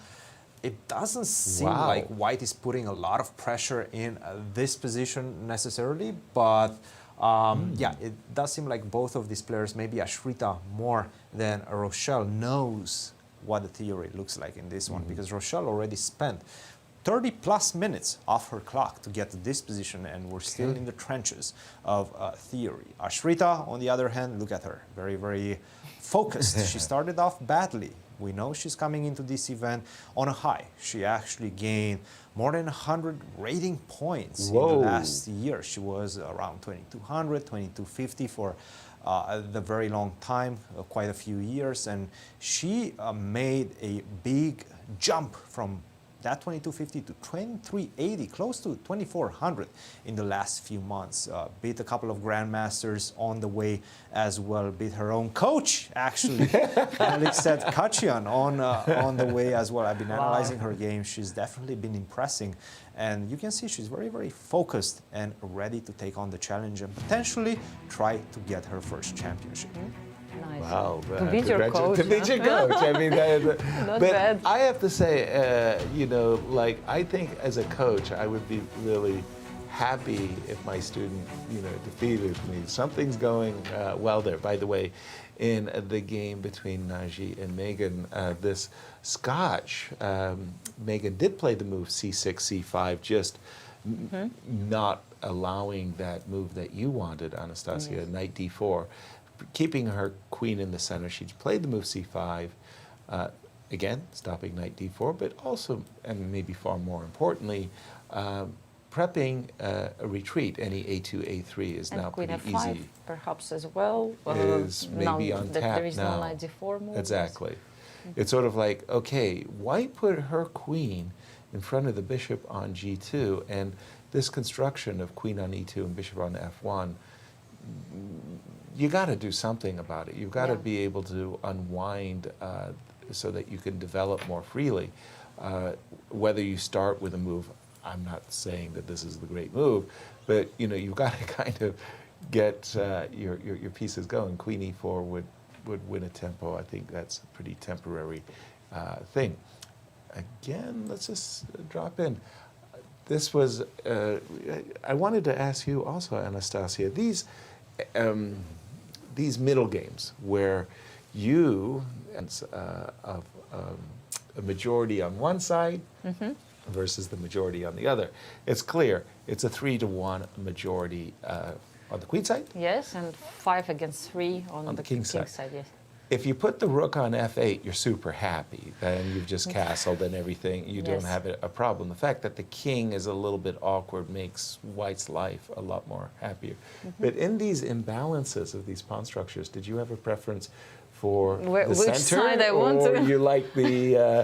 you like the queen side structures? No, I think majorities? I prefer the center actually, As well. Yasser. But I think it all depends whose pawn's running faster. Also, it's very important at certain points. So far, I don't see white's pawns are in the same positions as it used to be from the beginning of the game, from the start of the game. They're not running anywhere. Yes, at the moment it's not easy to find a way how to push them so easily, not to weaken your structure at certain points. So. Probably I would prefer a black structure here, but you're right. I mean, this king f8 bothers me a little bit. Exactly. You need to move it to h7 first, and then King g8, free king the rook. h7, free the rook, castle by hand. And then probably black will look really decent. Exactly. All right, we'll keep an eye. And of the games, Cristian, what has caught your eye? A big battle brewing here between Ray Robson and Fabiano Caruana, a big theoretical battle indeed, which seems to have been won by Fabiano Caruana in this Catalan. Knight to e5, knight to d5, and he was blitzing out his moves up to this point. Castle, castle, b3, bishop to b7. This is the first move that Fabiano spent a lot of time on, almost 10 minutes on bishop to b7 move, and actually not a great move. It did allow this move, queen to c2. This would have been a very powerful decision by white. He did not play this move c3 and then knight to e4 and try to corral this pawn on a c3, this weakness in black's position. Of course, if you try to hold on to your pawn after c takes b3, knight takes b3, despite the fact that you are a pawn up, I have control of so many important squares. c5 is one of them, a5 is another one. You cannot allow my knight to go to a5. That's why black probably has to take control of that square with the move a5 himself. Nevertheless, e4 is coming, bishop to d2, rook to c1 is coming. I have a lot of strategical compensation, long-term compensation due to the fact that I have so much control over the c and the b files, and especially this square c5. I can always get a knight to c5, force the trade of the bishop for the knight, and then I'm going to have full control over the dark squares. So a lot of strategical pitfalls in this position for black. You don't want to see this from the black's perspective. So after queen to c2, you probably want to play the move c3. Nevertheless, after knight to e4, you have to continue aggressively with the move b4. It's not that easy, especially to see this from afar, and then follow it up with knight to a6, which seems to be leading to a very complicated battle. Nevertheless, from a practical perspective, I think queen to c2 would have been very powerful. He did not play that. He played the move c4, and let's take a look at what's happening in that position right now. b3, bishop to b7, b takes c4, huge moment. If you do take on c4, I'm just simply going to be able to take back on c4. No. It does seem like white is getting everything he wants in the position. Terrible. I don't think this is playable. You don't want to do this, and Fabiano knows that. He is calculating the move knight to c3. Right. Nevertheless, he needs to be extremely precise. Check this out. Queen to e1, bishop takes g2, king takes g2. And right now, the best move in the position, not an obvious one by any means, is knight to a4. Wow. Knight to a4. Exactly. Now, what's the reason behind that? Why can't you take on d4, right? Take the pawn. Knight to f3. Due to the absence of any defenders except the queen on the knight on c3, you're lost. You have to move the queen. I defend the knight on e5. I pick up the knight on c3. You can resign the game. You cannot take the pawn on d4. So what to do? If you do take on c4, then I can just simply take. It does feel like black has a weaker structure, and maybe he's going to struggle unless you take the bull by the horns, pick up the pawn on d4. It is kind of a poisoned pawn because I'm getting a lot of speed and momentum in the position. Bishop to e3, you give me a check, I go king to f1 or even f3. You have to defend the knight. You still haven't developed your knight on b8 and the rook on a8, so you still have some problems to solve as black. I don't like this from a practical perspective. If he sees knight to a4 on the other hand, in this position, knight to a4, black is actually better. Because right now, how are you going to defend the pawn on d4? And without the knight on c3 stranded, as it was if you take on d4 first, white is not going to have any targets. So you have to defend this pawn on d4. You have to go knight to f3, but then I can start thinking about potentially accommodating your knight on e5. Maybe this move f6, knight to d3, I take on c4 with a tempo as well. You probably have to go to g4. Then I pick up the pawn. And it's going to take some time to get your pawn back. In the meantime, I will develop my pieces, take control of the b and the d file as well, put a lot of pressure on the pawn on d4, and it doesn't feel like white is getting any initiative on the king side or on the important b and c files. So definitely I'm seeing this as better for black. But will Fabiano find the move knight to a4? Let's wait and see. Nicely hidden. Thank you for that, Christian. By the way, we were talking about the great theoretical battle between Darush and Sam Shankland, and after the move rook on d8 to c8, we're completely in Sam's prep. He's been blitzing out all of his moves, and then Darush went into a 40-minute think, Yes. and played a move that I would have resisted playing because I really don't understand what the knight is doing here on f4 other than threatening the rather obvious knight takes and bishop takes. But the knight has no future on f4 if you sidestep this threat of knight takes e6. Where's your next hop? Maybe knight d3, maybe he wants to make sure this knight will go from this really great position on e5. I'm not sure if it works, but... The funny part was I was thinking that the knight was going back to d7 anyway, but knight f4 came with a 40-minute thing, and okay, white is still, he's got the extra half pawn, I want to say, because of the double pawns, but 40-minute thing, it's clear that wow, and look at Sam, quickly. Look at Sam, yep, I even had that in my preparation. A5, intimating that he wants to play A4 and take control of the square. Also suggesting that knight takes E6 A4 as is well. going to be met by A4? A takes B3. Wow. I'm with you. Nice. Let's check it until the end. Exactly. Well, let's just take off a pair of rooks. Just I don't know why, but let's do it. And takes. Bishop So at the end of the day, how many pawns? Just 3, right? Yes. 1, 2. But 3? it's a No, piece. 1, 2, 3, 4. Yeah, just 3. No, it's a. Do you want to risk losing? No. Just you just got checked it. it. Just Nice double variation, check. yes. A7, A5, and if I do something silly, like I make a pass move, a poor pass move. Let's play King F2. Yes. There are these ideas from Black's perspective of taking over the C4 square, so that you're actually eyeballing the bishop on E3, the pawn on C3. So I think we have to answer the move A5 by giving our bishop Some a space. safe, a retreat square, A2, A3. Well, intriguing position. Also, I wanted to go to linear. No, Yasser, Yes, it's not an please. intriguing position. What's intriguing is how is Sam Shankland know all this theory? I've been playing the Grunfeld for like the last 7 years of my life, and I still don't know as much theory as he does. And this is the first tournament that he's playing the Grunfeld. How does he know so much theory? He couldn't expect this bishop to c4 only by Darius, right?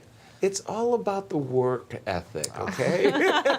I mean, coaches just work 10 hours per day, and then it works. Coaches get lazy. That's true. Coaches get lazy. you know, it's that lazy gene. You know, you got to get rid of the lazy gene. Oh. No, but there are legends, right, about Sam. I mean, he's working so hard on chess, and clearly he's one of the best prepared players in this tournament. Right. I remember just exactly this kind of conversation we're having, Christian. I was working with Viktor Korchnoi, and Victor's breadth of openings was ridiculous.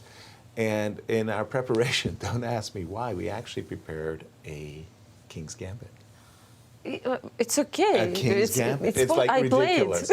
It's ridiculous. I mean, what are you talking about? Yes. So at a certain moment, we were playing through this King's Gambit, and Victor said, well, check the Oracle. The Oracle was the ECOs, the Encyclopedia of Chess Openings. Check the Oracle. So I go and I look up all the tables, and there it comes. A suggestion by Viktor Korchnoi. No. Right? And I said, Victor, what do you think about this line, this line, this line, this line, this line? And he looks at it and goes, Gah, that looks familiar. I said, you recommended it. Good idea. Nice. But yeah. But do you know what to do today? No. You go to Czech Chessable course by Jan Nepomniachtchi. There He you made go. it on That's the King's actually my Gambit. guess, Yes? guys. I think he's preparing a new chessable course. Really? Chessable course. On the Grunfeld. He's There- trying to give Peter Zwiller some competition. Ah, I you see. think that's what it's all about, huh? But I had a funny conversation on King's Please. Gambit, actually, with Jan Nepomniachtchi. He said, like, I'm planning to play against Shahryar now, King's Gambit on the Blitz game. Right. It was one of the games in Grand Chess Tour. And they said that, and he says, probably should consider playing it. I said, when you were not a player yet, I was already using the King's Gambit. It was not really. Nice. We were laughing. Nice. King's Gambit is the best. Of course, David Bronstein was a big fan of the King's Gambit, and when he was selected for the Soviet team, the patriarch, Michael Botvinnik, world chess champion, said to the team in a team meeting, and of course, there will be no King's Gambits in the team tournament. He looked at Bronstein, no King's Gambit, and David was like, I promise. A5. Okay, tell us how theoretical is the position of Dariush and Sam Shankland. Please, Christian, clear the cobwebs. Guys, queen to d8 was the first novel move, Wow. all the way back to move 12. Okay. And Sam is still blitzing out everything, right? Right, Rook including- dc8, knight to f4, which you were mentioning is not such a clear move, right? You Right. actually would like to direct that knight towards the center via Sure. d4, right? That's the natural way of doing things. Unfortunately, once you get it to d4, I would just simply retreat with the bishop to e8, and then your pawn on c5 is going to be even weaker than it is. And that's going to be very easy to corral. I'm going to go bishop to f8 and then pick up the pawn on c5. So he decides to go for this move, knight to f4, a5, a4 immediately played. And let's take a look at what the engine is saying. Right. The engine is saying that basically what I have to do is just go bishop to e8, followed by bishop to f8, and at some point, this pawn on c5 is going to drop. So, very interesting battle going on in this one, but I have to say I'm mightily impressed with the way Sam Shankland treats his openings. He just simply knows them by heart. Now, let's take a look at what's happening between Hans and Jeffrey.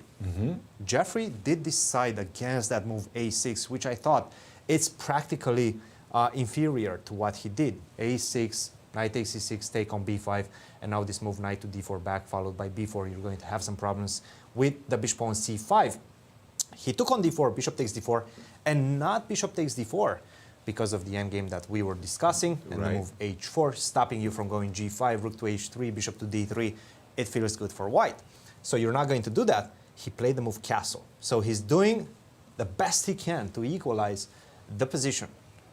Maybe we're going to see b4 on the board, and then we're going to go into that endgame. But what I'm going to try to do as black is immediately hint to the fact that I need to weaken your pawn structure. I cannot allow your pawn structure to stay as it is. It's just simply too powerful, and it's too controlling for my position, for my taste.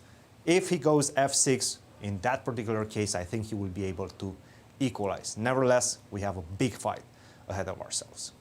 Thank you, Christian. And just taking a quick look at Levon versus Lanier, a very slow play, but an intriguing intriguing line that that Levon has played. He's just done this rook lift, and sometimes you kind of see what Viktor Korchnoi would say, simple chess. It's so simple. You just bring your rook to e1, you threaten knight takes f7, you play moves like rook f3, and before you know it, you have an initiative, and it just kind of builds and builds. We'll keep an eye on this. Yes. But I mean, rook f3. Yes, it looks quite promising. It does, doesn't it, Anastasiya? Maybe. But you have something special.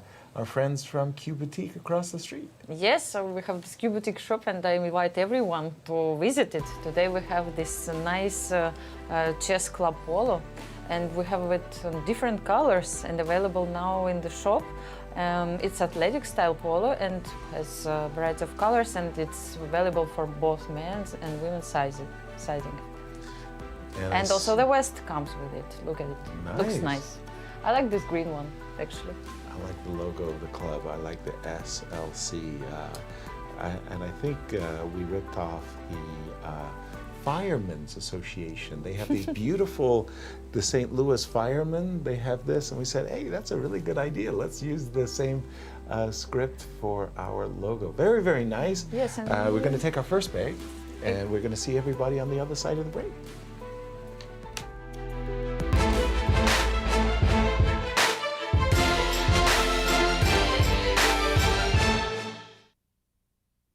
You may have heard about St. Louis's world-class museums.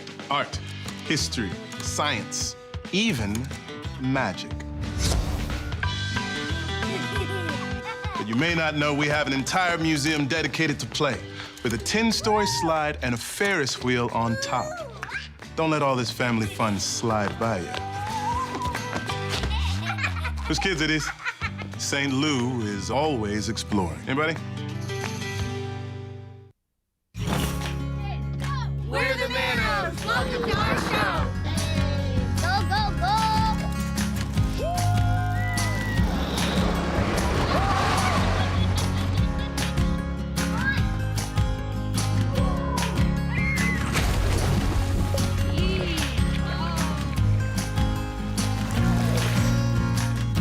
That's our show! Now go play yours at visitmo.com!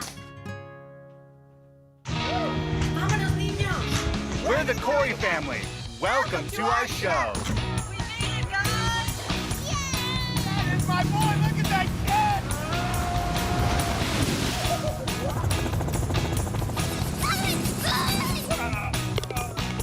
You guys gotta see this.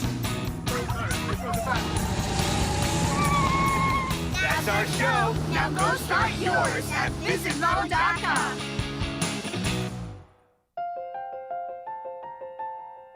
St. Louis University is celebrating its 200th anniversary. Offering world-class education in the heart of St. Louis, SLU attracts students and professors from around the globe. In 2015, SLU partnered with the St. Louis Chess Club to start a top-tiered collegiate chess team. On the very first year of the team's inception, SLU obtained second-best university at the Pan American Intercollegiate Chess Championships. Higher purpose, greater good. St. Louis University.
Welcome back to round 2 of US Championships, and here we have current standings. Begim Tokhirjonova is leading together with Jennifer Yu, Alice Lee, and Megan Lee. Lots of people with 50%, and in the open standings? And in the open standings, we have a tie for the first place. Sam Sevian and Hans Niemann both of them have 1 point, and then long queue. 10 players with 50%, including this group of gangsters: Fabi, Wesley, Lanier, Jeffrey, Sam, Ray, and it goes on. What a competition we have as we see a view of the playing hall. And I wanted to say that earlier in one of these views, I had spied one of the media for ESPN. ESPN has joined coverage of the U.S. Championships. So welcome to them. I think that's Sam. We can see Sam Sevian, yes, Yeah. walking at the moment. And it looks different, actually, this playing when you compare it to Sinquefield Cup, where we had only 5 boards. Now it's full of people, and no more couches, no more, armchairs. Easy resting places. Yes. No, we got a full house with the 28 Players, players actually, yes. and the arbiters. Turning to, as we were coming on break, I was very curious to see what Christopher was going to do about Wesley's implied positional threat of bishop f4. What he did is he said, you know what, you go ahead and play your bishop f4, and I'll be very happy to double your pawns with the move bishop takes f3. And Wesley said, okay, go ahead and double my pawns, but let me make sure that my knight is safely close to my king, so that after bishop takes f3, g takes f3, I'm ready to pounce in case that knight moves on the f5 pawn. And Christopher said, okay, well, now that you're no longer threatening bishop f4, let's go back. And Wesley said, okay, just a second, I think we actually had a knight e2 already. Again? Yeah, and a bishop h5. Oh my gosh. And a knight g3 and a bishop g6. So we saw this kind of easy draw for Wesley with the black pieces. Against a low-rated player, I don't think he's going to be quite so generous with a draw offer by making the draw with the white pieces. In fact, he did make an alternative. He played the move b2, b4. You were right, Yasser. Just you mentioned it. Of course, Wesley will not make another draw so easily. Not so easily. Yeah. The move b2, by the way, very important move in the sense of defending the pawn on c5. Well, isn't the pawn already defended? Well, yes, it is. But now that the pawn is reinforced by the b4 pawn, it does make the move knight e5 permissible. In other words, if we had started with the move knight e5, we should be oops, excuse me, that's a mouse slip. We should be aware that that is a pawn sacrifice. Bishop takes, pawn takes. This knight on a6, which is doing nothing, suddenly is doing a lot. Wakes up. Yes. He wakes up and he takes the pawn. Exactly. So b2, b4, Nice. kind of a preface for that, and also just turn the ball over to Christopher and say, well, what do you want to do?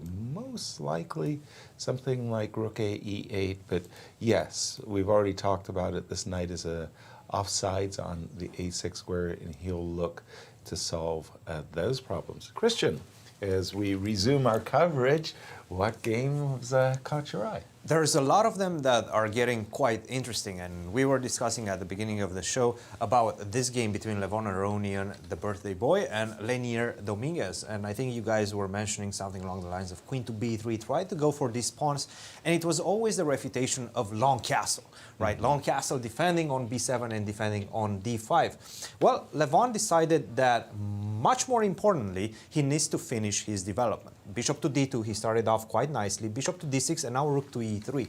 Not only that, you want to patrol the third rank. Rook to f3, rook to h3, rook to g3, put some pressure, especially on this pawn on f7, because you also have the knight attacking that point in black's position.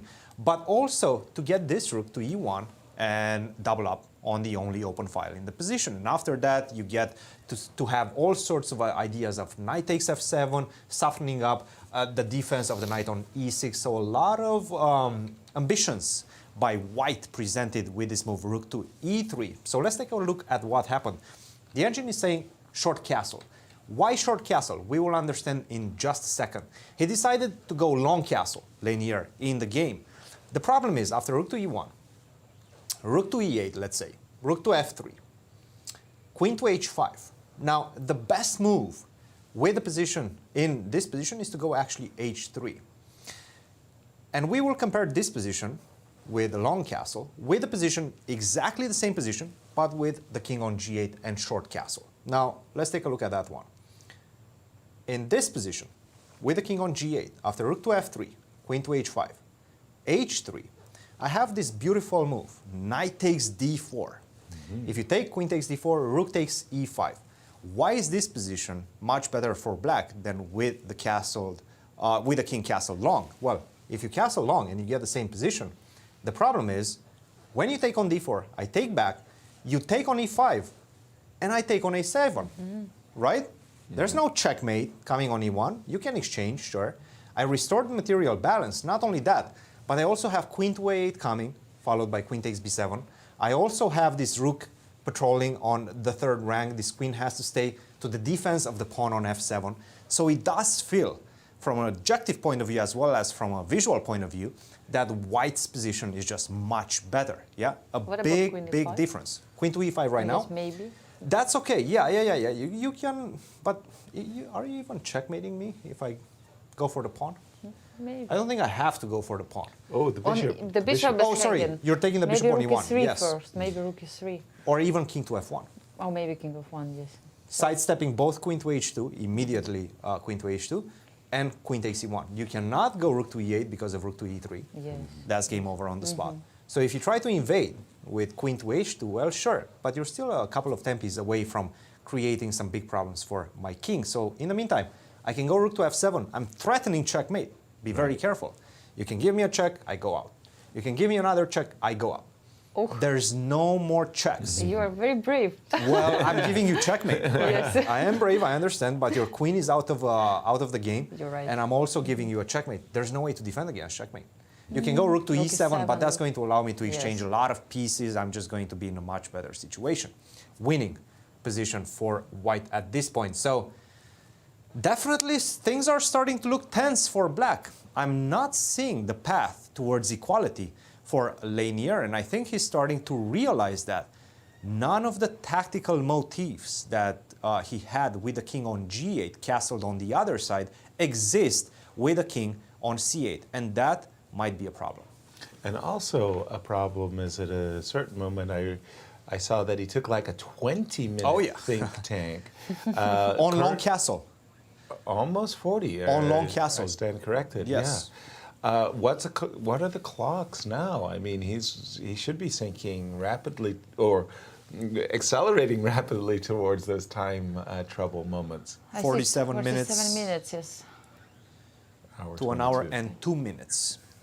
Yeah. So it's like almost half time, like 2 times, yes? Yes, yes. No, an hour and 2 minutes. 2 minutes, 1 hour, yes. 2 minutes, yes, okay, like 20 minutes. Yeah, I saw I Yeah, so the 20, same, yes. yeah, as well. Yes. Okay, and now he bishop makes a takes move. e5. He said, okay, I don't want to live with these rook f3, knight f7 ideas. I've just got to eliminate that knight. So bishop takes e5, rook takes e5, and we'll have that imbalance of what's better, the knight or the bishop? Yes, exactly. In blitz games, normally it's knight. The Yes, knight. We prefer knight. Exactly. And then queen g4 he played.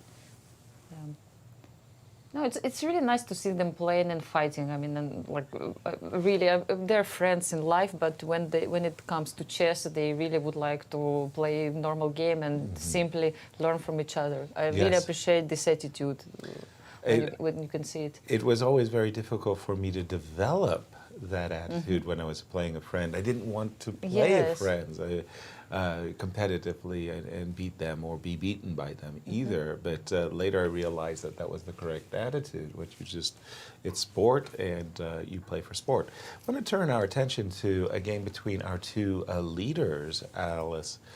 Lee and Begum for just a moment, because there was a moment here that I was a little bit mystified by Alice's decision. Right here, Alice made a move that most grandmasters would eschew, and that is bishop f1. She retreated, and we understand why she retreated. The bishop is actually not serving a great purpose on the square c4. It's on an open file, so maybe it shouldn't be on c4. There's an argument to be made for the move bishop b3. But also the idea is that the bishop is in the way of the knight, so the knight could hop nicely to the b6 square and invade black's camp. So she chose the move bishop f1. I think most grandmasters would have chosen the square e2. It's for the king, maybe, yes? The yeah, F1 leave the square is- king and maybe just protect the rook, and who knows, maybe this knight moves and the bishop goes here. She played bishop to f1, but she did it with the idea of the game position, and it was a rather remarkable idea, if you ask me.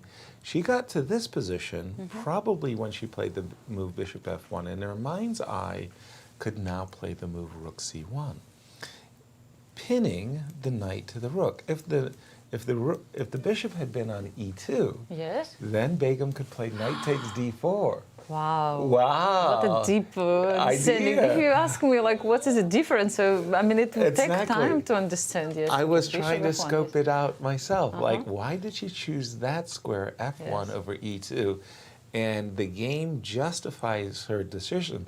Now, can she make something out of her more active pieces? If you kind of just look, Begum's pieces are a little bit they're, Misplaced a Yeah, little they're bit, not yes. that great. This bishop on b2 may be better than its counterpart. This rook is actually really awkward. I don't know, b5 is a threat already or not? Maybe b5 is a threat because things are getting jammed up here. And again, Begum, fantastic first board leader of the U.S. Women's Olympic team, up against 12-year-old Alice Lee. And Alice Lee is saying, wait a minute, I can throw some patties. Actually, you know, we had this saying, I don't know if you had this one, if you play with somebody who's much younger, you have to go to the ending, right? Yes, I mean, exactly. Exactly. So, but it seems not the case here. Right. So far, Alice is doing really well. That was the thing. You kind of hit the nail right on the head for me as well. So junior players, you just take them to the inning and grind them down and beat them up because all they do is focus on the openings. And Yeah, then there was this, tactics also. And so yeah, it's, then there was this young punk kid, Magnus Carlsen.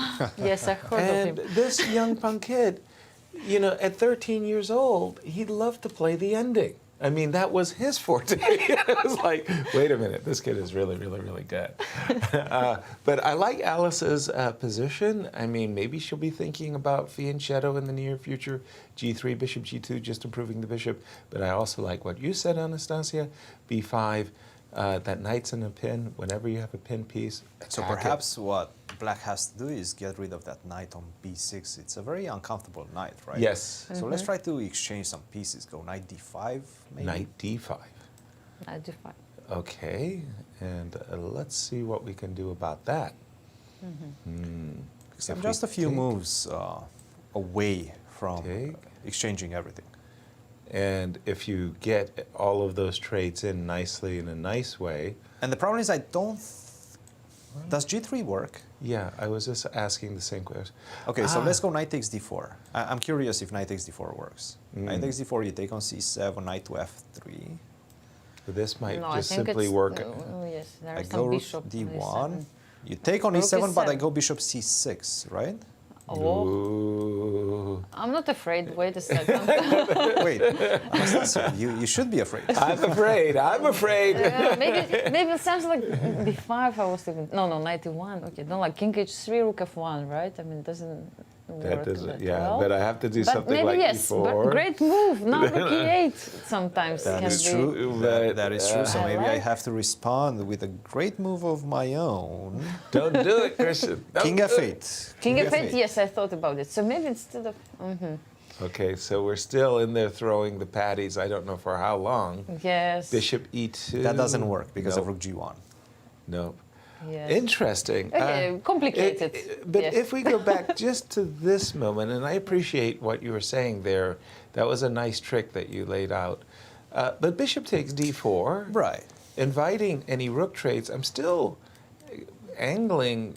I think Alice still has some pull in the position. You do have that bishop to g2 very annoying move. I have to say. So if you do end up allowing me something, I mean, I feel like I got a little pull here. and what if I go bishop c6 here Instead of? No, even towards the end. Yes, take bishop take- c6 Take bishop here. c6. How is this endgame after? I would assume you go bishop g2, rook d6. But I've then got a maybe tickle. bishop f5. I've You got do a have tickle. a tickle, quite an annoying tickle, I have to say. So rook Yeah. to d8, and whenever you take on c6, my plan was to go rook c8. 8. Okay, he continues. Bishop b5. Rook I'm just d8. trying, yeah. I'm Yes, he's fighting grasping with at us. straws Yes. right Yeah. now. No, yes. Yeah, he's fighting with us. No, I don't like it. No, I think what you did was good. Rook to d6, bishop to e5, but perhaps rook d8 is actually better. Yes, rook to d8. I brought this whole point up because of this strange move, bishop f1, and I was trying to understand where Alice was coming from, and it was like, wow, hey, look, that's pretty impressive. She played king f8, by the way. Oh, King f8. Really here? not afraid of b5. Interesting. Let's check. What's going on? Okay, she's defending the bishop, so she's thinking in case of b5, knight takes, rook takes. A knight Now f3? again, the bishop is defended, that's key. Wow. So that after knight f3 takes, and she's hoping to turn the tables, that this pin means that bishop takes b5, oops, excuse me, that was supposed to be bishop takes b5, is on tap. Okay, so I can You get can live with behind that. Yes. Makes a lot of sense to me too. And maybe I'll just go back to the standby plan of g3 and bishop g2 for the moment. Yeah, and once again, knight takes d4, I guess, is the big It's still question in the possible. position. And we'll just go for that whole sequence. How is this position? Yeah, that is the question. Maybe black. In this case, the rook. A moment ago, the rook was a little bit vulnerable. There's bishop takes a6. Oh, excuse me. I didn't. That I might didn't be a problem. I definitely didn't intend to blunder a pawn. Good morning, St. Louis. Yes, okay, what to do. No, but I just really, it's really nice how you can see all these consequences, especially probably that white has more active pieces, so these variations are working pretty well. Still some pressure for white, absolutely. Exactly. Yes. Exactly. Let's just check in on another of our tournament leaders, Jennifer. You again. We have these isolated queen pawn positions. H2, H3. Still, Jennifer saying, I always like these light squared bishops, by the way, in these positions. I kind of rely upon them to capture the Isolani. Jennifer's not unhappy about the trade. She invites it once more with the move knight b3, eyeballing this pawn on d5. If I were in black shoes, I would just probably capture and step back with the bishop, maybe something like this. And my instinct is the game's fairly balanced, especially as this bishop isn't doing anything of consequences, not on f4 or g5. Should be even, and she's done it. Knight takes f3 check on the board. Again, Jennifer starts 1-0. She's got to go 13-0 if she's has any hopes for the Bobby Fischer Prize of $64,000. She still has some hopes, yes. Still has some hopes. Let's jump into Arena Krush's game, because that was the imbalance. The two bishops for white versus the central pawn duo in the middle of the board for Sabina. Again, it's an imbalance. We're going to wait for the players to define the position after the pawn moves forward, either e4 or d4. Or maybe better not to not to move them at all. And what do you have for us, Christian? There was a big moment in this game between Rochelle and Ashrita.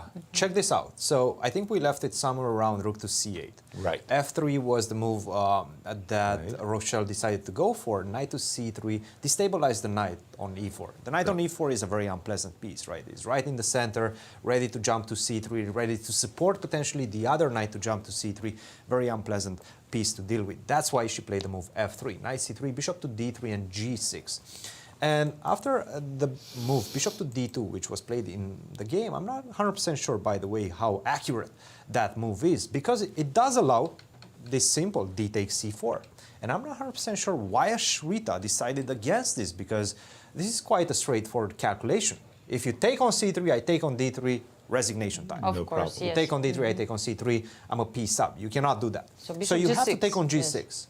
H takes g6, bishop takes c3, but after b5, it does feel like this one is quite easy to assess. I'm threatening something. I'm threatening to go rook to e8 and keep full control of your break with e6. So you have to play e6 immediately. Yes. Right. But That's after nice. e6, I just simply take on c3. It's not so simple. Yes, I That's take on simple. c3. You take on c3, I take on e6. Yes. There's no more queen on c2 attacking the pawn on g6. So if you take on c6, on e6, I take on e6. I'm one pawn up, but my king is actually safe. The king on g8 is perfectly safe. There's not enough material on the board to actually create any problems against my king on g8. I'm going to go queen to f6, get the queen around the king, and then my majority on the queen side is going to be decisive. You cannot allow that. So It's not so obvious for me, but okay. But Like when wasn't Christian this- says, I cannot this is the really- big this is the big Yes. variation. But actually. isn't d7 handy? What if you take on d7? And Right. this is what I think she missed. Check this out. b4. No. I'm just come on. simply defending my knight on c4. Before allowing d defend. You takes want to take on c8. c8? Sure. Yes, take queen my rook. d4. Get a Check. queen. Queen takes d4. God. And she had to understand that this position, despite the fact that you are in exchange down, in exchange for a pawn, these two pawns are extremely powerful. And actually, not only do they give you full compensation, you're much better with the black pieces right now. Very intriguing variation. Difficult to see this move b4. This was the key, right? She did not see that, and she played the move knight to b5 instead of d takes c4. After queen takes a4, knight takes d4, queen takes a7. Once again, everything forced. That queen was attacked by the bishop on d7. Why not pick up a pawn? At the same time, target the knight on d4. This is what we have right now, and it does feel like after d takes e4, queen takes d4. If you take on d3, I'm just simply picking that up. Pawn up for white. Not bad. Not bad. I think white is just doing much better at this point. Black does have this intriguing move, bishop to e6, and maybe this gives him or her enough compensation in this game for the pawn. Take on d8, take on d8, take on c4, take on c4. You do have a lot of active pieces, and I don't think white is going to be able to claim an advantage in this one, despite the extra pawn. So quite a big moment in that one. She did not see that variation ending with a b4, and right now she most likely will have to defend a slightly weaker position. I just want to bring this back down about 12 notches here because that was not a simple variation. No. Simply play b4, give away the rook, take the knight with check, and then you're in exchange down, but Why you've got not? these two passed pawns It on just- b4. So easy. Yes, yes, it proves that we're still human beings, you know? Right. I mean, it's not possible to see it so I was quickly. Yes. catching my breath through a lot of those variations. Yeah, but it looked nice. I mean, the variations were really beautiful. Well, yes, they were. and by the way, in she the played game of knight Ashrita, c6. knight c6 was her choice, not the d5 takes c4. I that don't know you how said. to feel about that, because I can just simply go queen to e3. Queen e3 makes Defend a the lot pawn of on sense. e5. The queen is under attack. You protect the pawn. You get your queen out of hock, and So how do you? you're a pawn up. Where's the compensation? With two bishops as well. Looks like Rochelle, through all of the, I want to say, Simple topsy-turvy, complications. through all the topsy-turvy, somehow has come out on top in this and enjoys an By the way, extra is that pawn. at the end winning? Yeah, I'm not sure also. Like, I started to see It's some simple. variations also, but never mind. Why, what variations what did I miss? Even after, no. I mean, queen No, I don't think d5, you missed f6, anything. queen d5 was so, yeah. Queen let's say. D5. Oh, at the very end, oh. but it doesn't matter. I mean, it's just Yes, I have okay. see all these ghosts sometimes. Right. So let's go back. Let's keep going. Yes. I think that's an important variation, actually. Knight takes c5. I take on c4. You go. Bishop Bishop to h6. h6. And don't remove like I go queen b6 now first. Check. check. Ah. I'll give you a check. So he wants to play bishop b6. No, I want to in go my f6. variation. Exactly. Yes, now yes. there is bishop b6. But if Oh queen my is... Queen e7, rook f7. Rook f7. And I'm still not sure whether you have the killing all blow. all the business squares are Unbelievable. protected. Cannot believe it. Oh, man. It should be something. But what if you go queen e2? That's a tickle. Rook c8 and now queen e7. No, but you can play Oh, bishop that- b6. that might no, be no, problematic. f8 is hanging, yes. And now queen e7, yes. Yeah, that might be problematic. Sweet. Yes. Whew. So, Yeah. But it felt there that like black was hanging on by a thread and was relying upon tactics to save her position. Let's just take a quick look. We haven't dropped in on Sophie and Talia for some time. Well, we saw this slow, laborious, but Yes. castling by hand. The king, king. Talia's king is now safe. She's ready to play the move rook c8. And I think she can face the future with confidence, so long as she doesn't lose this pawn to Yeah. e4 somehow. That game, this was our Scotch game. White has nicely put her bishop on c3, but she still needs to address a very crucial development question. How are you going to get your bishop on f1 in the game? You might want to play moves like g3 and bishop h3, but don't forget the c4 pawn is also hanging. Let's see, Jennifer. Yes, we just saw this. They did, in fact, go into that variation that we expected. Looks balanced. Anna and Tatev. yes, I was just about to say, how is my pick doing? How is Tatev doing? It looks like a balanced position, I would imagine, after queen takes c4. And c5 maybe. Yeah, what we call modern chess play. Rook f8 to c8, just like Sam Shankland. Yes. You know, you prefer c5. You don't play rook a c8, you play rook f c8. What- Always a problem, right? And Yeah. then which rook to put. But now we know. Yeah. After the game Jan Heinz, of Sam, we know. Donner. And over to you, Christian, and what's happening in the open section. Well, I'm looking at this game of Hans against Jeffrey, and after bishop takes c5, castle bishop takes c5 was played, not the move b4 that we were discussing as well, because of bishop takes d4 and f6, that might be problematic. He took on c5, knight takes c5. The engine is saying that queen takes c5 was better, because you want to keep the knight on d7, a bit more passive, but also with a lot more potential. Because right now, after f6, I'm going to have a lot of pressure on e5. And it's all about the square e5, this pawn on e5, because the pawn on e5 is also supporting the knight to jump to d6. And this is precisely the problem that black has right now after knight takes c5, queen to d4. Queen to d4, defending the pawn on b2 and getting ready to jump with the knight to d6. For example, if you go bishop d7, I go knight d6, there's no queen takes b2. So black, Jeffrey Xiong that is, has to do something, and he has to do it quickly. I think still f6 is probably the best move in the position. And then we will have to wait and see, because we know what white is going to do. White is most likely going to castle long, bishop to e2, and try to, at some point, displace the knight on c5 and enter a superior endgame. Black, on the other hand, will try to put a lot of pressure on the pawn on e5. These are the two plans. These are the two emerging plans for both sides, but it's still going to be a very complicated middle game. Very, very intriguing game between these young players, and we do see a move. I do think we have f6 on the board. Yep, f7, f6, as you prescribed, just played by Jeffrey. It strikes me that this position, a lot of things hang on a single tempo. I mean, Exactly. if it was black to move and he could get in the move f6 takes e5, and if that were to require queen takes e5, then a move like knight e4, and suddenly, you know, black might have an initiative. So everything revolves around this, you know, like a very precise set of moves. Will you be able to stabilize the position Yes. as white? That's the Exactly. question. Because if you do, and if you don't lose the pawn on e5, I'm going to have that knight on d6 landing, and that's going to be a very powerful knight, very controlling knight. Speaking of, can we stabilize the position? Just again, I'll take a look at our defending champion Wesley So up against Christopher Yu. When we left it, we actually left it just after the move B2, B4. So you might think that not too much has taken place, but in fact, with this last move, Knight E2, Black is actually facing. He's on the horns of a dilemma. I want to put it like that. Knight E5 is basically a positional winning threat. Let's say we play a move like Knight B8, which is probably a very bad move. Suddenly, bang, Knight E5, bishop takes.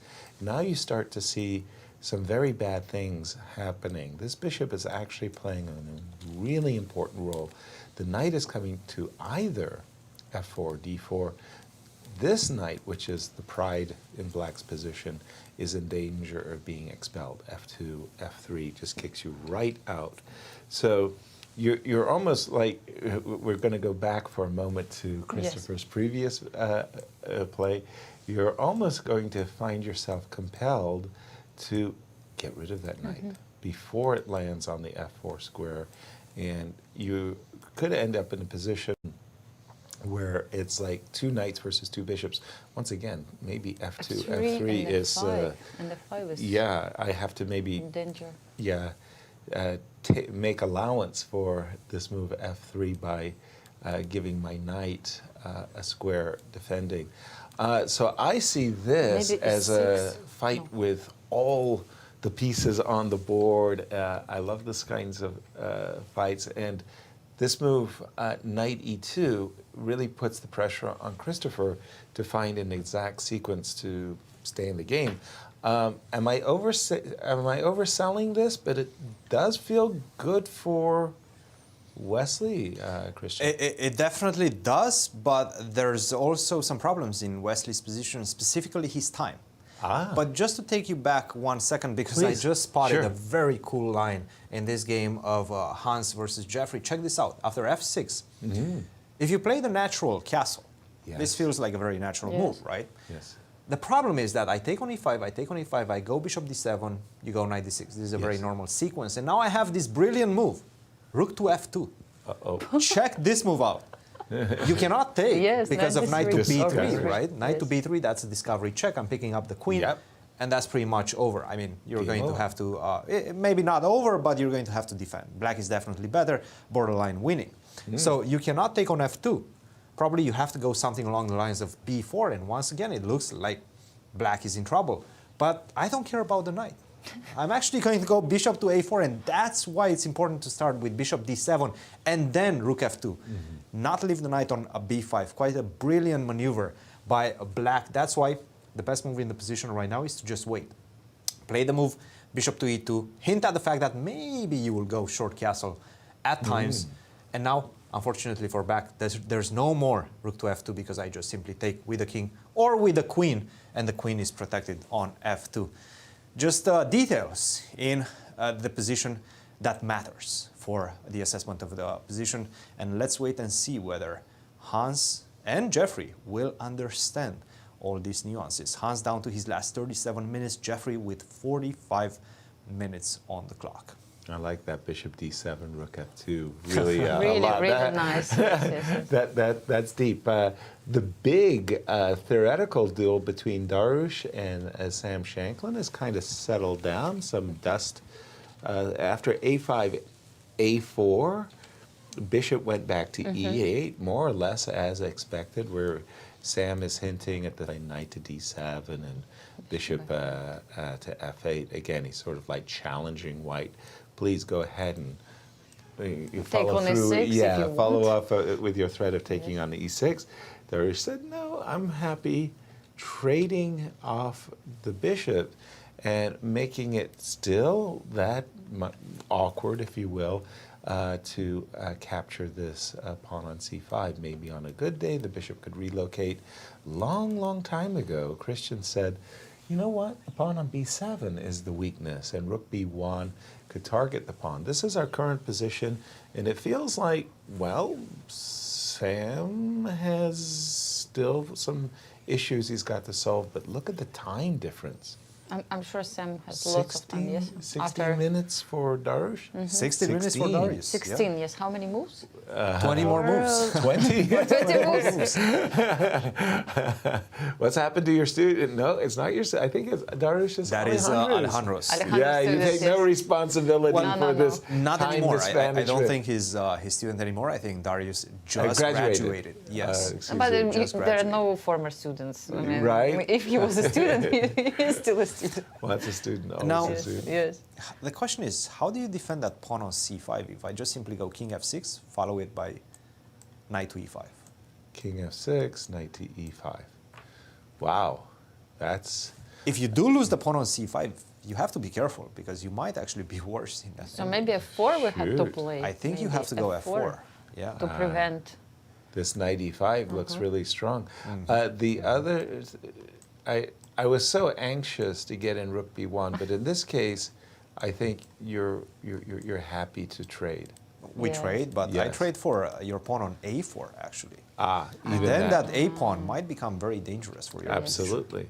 King f6, Anastasiya, I I'm like with you this one, king 100%. f6, yes. Well, But but f4. I'm 100% approving of f4 to stop knight e5. Okay, Christian?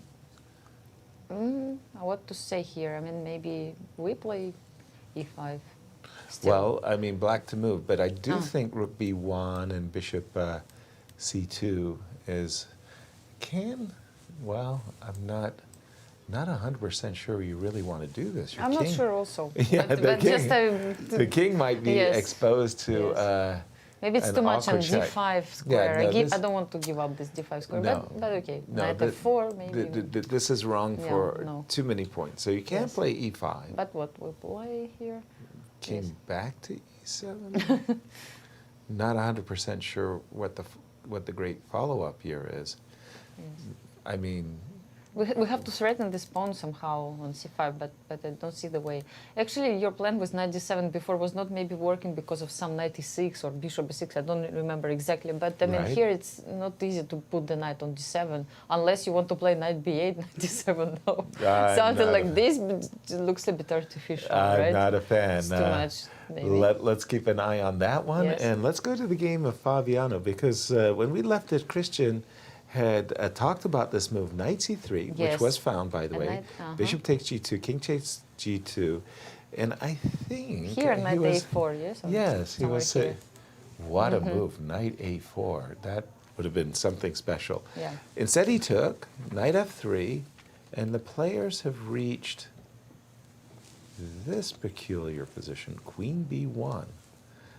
First thoughts are that, well, white's enjoying a better structure. It's all Yes. about the c. c7 pawn, yes? And so many Catalans that I've witnessed over the years, if black somehow manages to get in the move c7, c5 and liquidate and equalize, perfect. If he doesn't get in c5, Yes. big weakness is staring at pawn on c7. We'll keep an eye on this one, and I'm just going to go to a wonder Liang.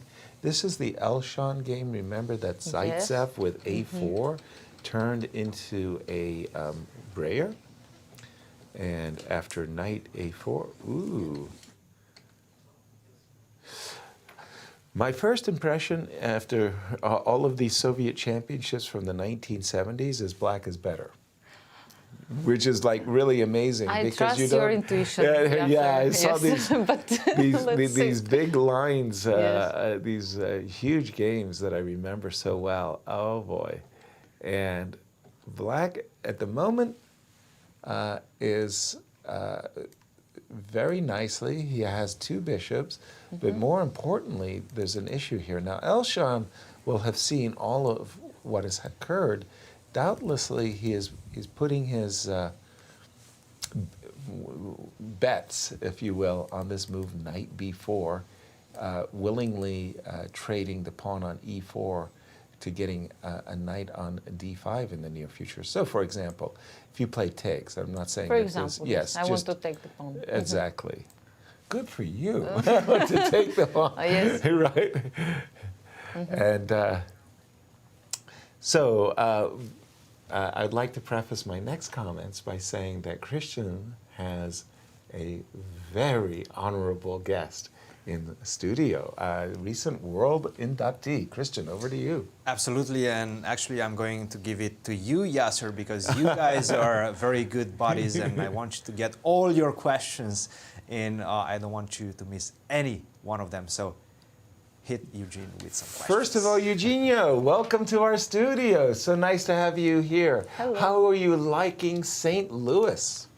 Yeah, I'm very happy to be here. This is my first time, and I'm glad I made it here because it's incredible city, you know, and it very much deserves the name that it is the, how do you call this, the chess city of the world. Yeah. Nice. Well, the chess city of the world likes to invite you, a chess legend, to the city. I've been singing your praises and telling the people of a time we shared in Hyde Park in London, where you sang for me Frank Sinatra's My Way. And you absolutely stunned me. You're a great singer, Eugene, as well as a great chess player. Well, I tried to be, but usually I use my singing so that when I exercise, usually I exercise 1 hour in the morning and 1 hour late in the afternoon by walking.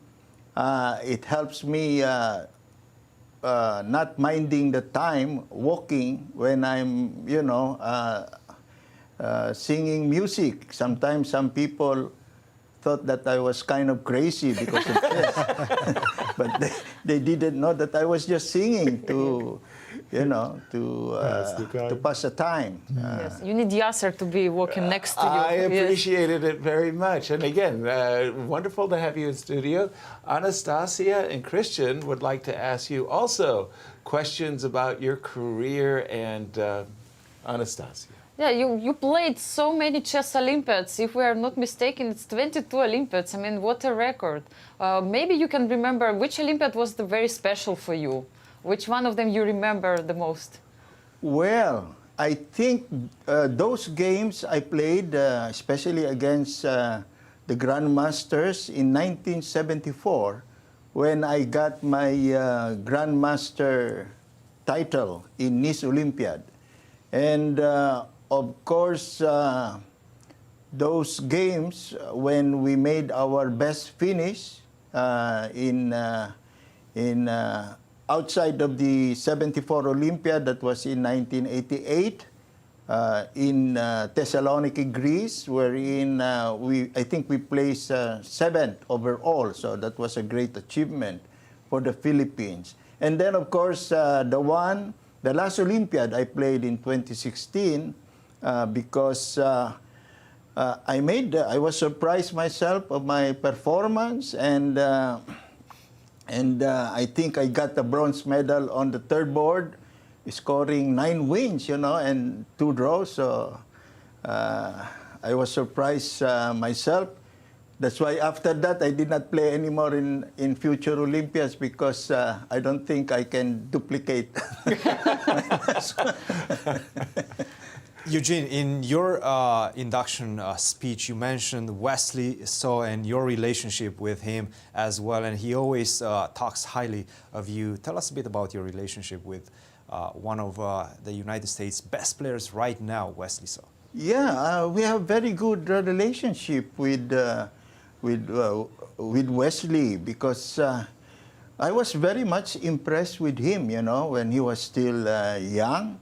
And in one of my interviews, I said that Wesley is a rare find, you know, and we have to give all the support he needed.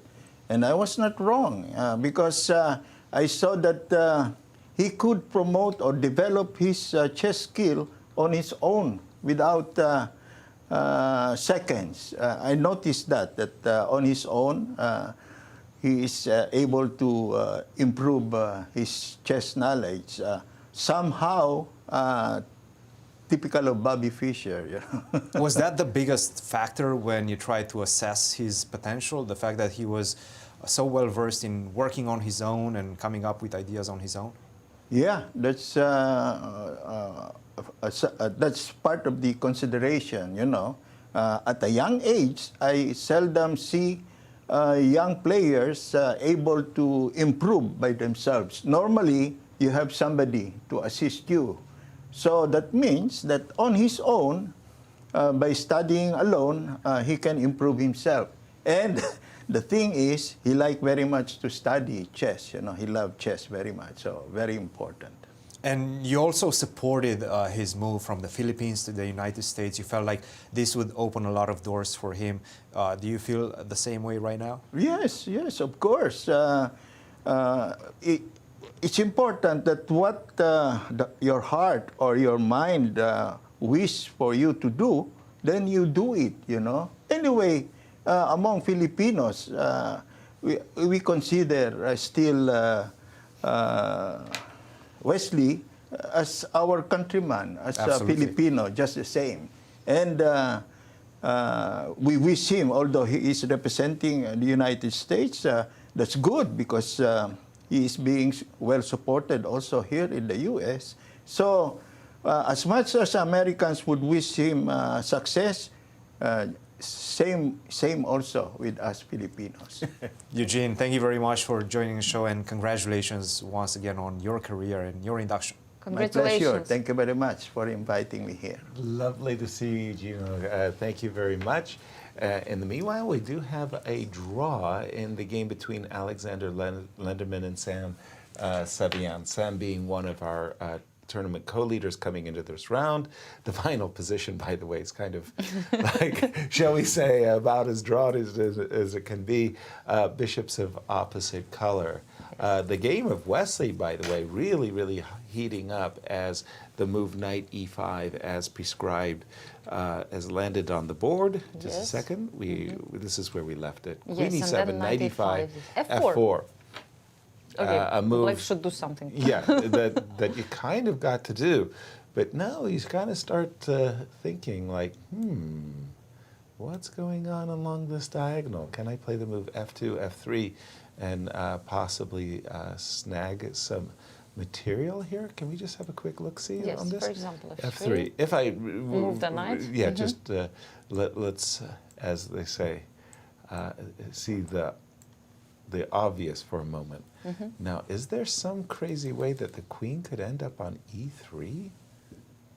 This is a weird. I'm going down a rabbit hole. For example, here, the queen is knight. Okay, first. But this just simply. King g2, nothing. yes. And That's if we end of story. first give a check, queen e3. Okay, I mean, is it any different? Let's find out. Queen e3. Yes, queen e3, and after king h1, now if you take on f3, I think it's not a big deal also, Unfortunately, right? there is queen g2. g2. Yes. So. Okay, don't see anything forcing. And again, this is the way I've always calculated and thought. I really like looking at the most forcing moves first. So to my mind, f2, f3 is a very forcing move. And then, you know, I go down the whole thing and I say, okay, that's winning, and maybe I have to play a different move somehow, getting bishop takes e5. The game of Wesley and Christopher really feels like, well, Wesley's beginning to take over. Is that the case, Christian? Let's take a look at that one. I was looking at the completely different one. Okay. He is taking over, but it's not as clear. Rook takes g6 seems to still takes be... g6. Rook takes g6, yes, not h takes g6. F3, that was a big problem. And you guys mentioned this. After h takes g6, you have to drop back, you lose the pawn on g6. That's problematic. But you have to take back with the rook and seek some sort of compensation against the white king. Nevertheless, it still feels like white is definitely on top after a move such as knight to c3. And it makes a lot of sense, right? You want to set up this pin, you want to take on e4. Black has to find very precise moves to even hope for some sort of compensation on the king side. Queen to h4 is the only move, not queen to g5, directly attacking the checkmate. After f3, you can actually resign. Wow. I'm defending the pawn on g2 with my queen. You take on c3, I take on g6. You don't have a way to open up the bishop anymore because f3 for black doesn't work anymore, obviously, because there's a pawn on f3. So you're in trouble. You have to go queen to h4, but queen to h4, I can go f3, I can take on e4, I can take with the bishop on e4 as well.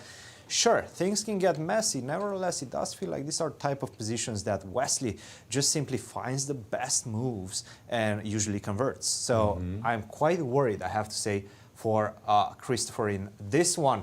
But check this out. Elshan versus a wonder. What's happening in this one? Queen takes b5. This was the position, and I was thinking about bishop to d8, try to target the pawn on a5. You're not in time. I'm going to go knight d5, take, sure, you take my pawn. But after take, massive simplifications, and now I just simply pick up the d6 pawn. I'm a pawn up, I have two passers, and you have no compensation. This is completely winning, devastating position for black. So he played a move, bishop takes f3, g takes f3, rook fb8, but that's a lot of pawns. Queen and I can go queen d5. Queen c4. Queen c4 is on the board. Queen c4 is on the board. Great move. Queen d5, queen to c4. Keep the square d5 available for the knight. Sure, there are still some complications because maybe queen d7, you're hinting at the fact that you might take on h3. But even if you take on h3, you can take these pawns on this side. I'm going to promote one of the A or the B pawn. I mean, you're in trouble after b4, right? And if you take, I have a feeling I might Queen even be able to exchange the queens. After queen to g4. Force the trade. Queen h6, knight to f5. This almost forces the trade. You still have queen to d2, but it's not looking good. I can preface that with a move rook to d1. Knight to f5 is coming. We're exchanging the queens. You're in trouble. Feels like a Sveshnikov gone wrong. Really bad. really bad. I mean, I have a couple of pawns ready for promotion. This one is not looking good for a wonder. That would be a big bounce back victory for the newcomer to the US Championship, Elshan Moradiabadi. Yeah, I actually do think it's not his debut. I actually think he did play once before. He did play another one, yes. Yeah, you're right. For the U.S. Open champion, and he knows he's coming into this tournament with a big target on his back. He's got that low rating, and everybody says, well, I'm not going to get points from Sam, and I'm not going to get points from Fabi. I'm not getting You know how the Wesley. Sharks operate. Yes. I'll get points from you. Yes. And Elshan said, well, wait a minute, let me take that target off my back. He would send a message. I'm not that easy. Ray Robson versus Fabi for just a moment. When we left it in this position. Again, one of those positions where I like the center. And I was saying, if black ever gets in the simple C5, C takes D4, it's going to be 4 versus 4, 1 versus 1, easy draw. Ray says, no, let me play this move D5, making it so that this pawn remains on the board. Now, having said that, well, it is a passed pawn that could remain on the board. I mean, so it's unclear, yes. Right? Still. Like, it's still unclear. There, Fabi does have the open file, the open B file, to work with. It's not just about structure and weaknesses. In this case, the dynamic good piece, and potentially very good piece as well. Once you played bishop f6, I started to calculate d takes e6. Intermediate move, you take on a1, I take on d7. But anyway, I mean, I think it was not played. Knight c5 is on the board. Well, it's good. I mean, you just immediately like sacrificing the pieces. Give me someone's pieces to sacrifice, and I will do it. Easy. Still one of my favorite quotes. Cracks me up every time. Michael Tal said that when he lost the Soviet championship, all the Soviet children were so happy because now they could go back to learning how to defend their pawns and pieces instead of learning how to sacrifice them. Very nice. All right. And we have a guest. Back over to you, Christian. We are here with Sam Sevian. Tame result for you with the black pieces, a draw against Alex Lenderman. Take us through the game. Well, this is very sought line in Catalan, and he had an interesting idea on move 13, I believe, with a4. And the idea is to play a5 and clamp down the queen side, and kind of stops b6 in a way. So I spent some time here, and I think I found a very good way of playing against this, which is rook ft8. And now if he plays a5, I take on d4, Knight takes d4 or maybe c knight takes takes or d4? c takes, yeah. If c takes, knight d5, I was thinking. Yeah. Stop the action of the bishop. If he has to go e4, he Yeah. creates his own weaknesses. Should be okay. Should be okay. And if he takes with the knight? Bishop c6. Oh, very nice. Yeah, and now it takes. Taking advantage of the fact that white cannot Right. take with the knight because of the pin. Take. Bishop e3, rook a c8, and this pawn on a5 looks very nice, but I'm threatening knight d5. I think black's fine. Absolutely.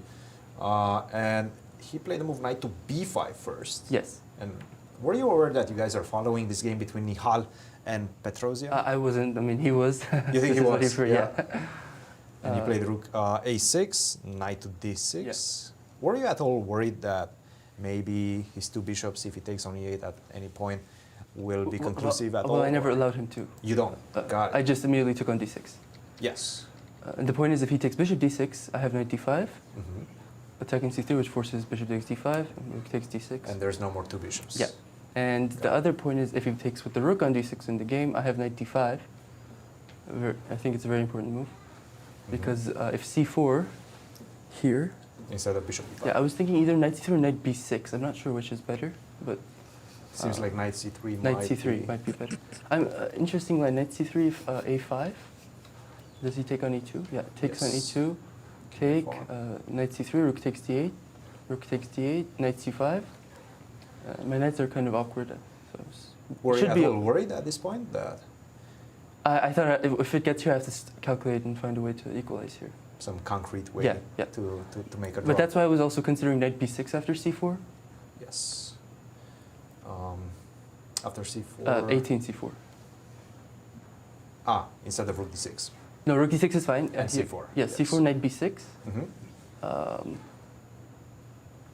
Bishop takes c6. Bishop take. Knight a5. Takes. I thought there should be a way to equalize this position. It looks like there should be. You have a lot of pressure on the pawns. There has to be a way to simplify the position. Yeah, there has to be. Like rook to c8. Yeah. At some point, one of the pawns are going to fall. This might be one of those positions where it has space for a few moves and then everything fizzles out. Absolutely. And he played he took bishop on takes d5. d5. Yeah, e takes d5. Initially, it looks like white has a small plus because of this a5, but my pieces are on all on ideal square. Rook c8, bishop b5, knight e6. Doesn't allow him to do anything. Just one quick question. If instead of f6, I go bishop c4. What does it say? Knight d4, knight c5. He said he wants to take on c5 and play king e1. Yes. I was interested in this position because I can bring my king to c7 and play b6. Was he still within his theoretical knowledge at this point? No, he wasn't anymore. He wasn't. This was an idea we were analyzing after the game. I'm guessing if I try to bring my king, he'll play h3, g4, and he'll have counterplay on the king side. King e7, maybe h3. Yeah, probably. Yeah. It's just a drawn position.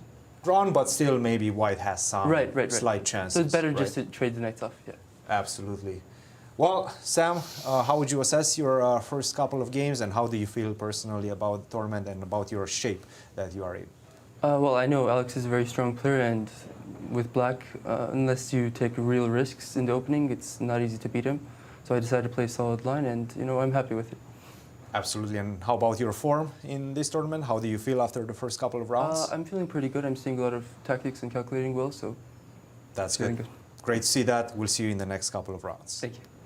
Well done, Sam. And there we have our results.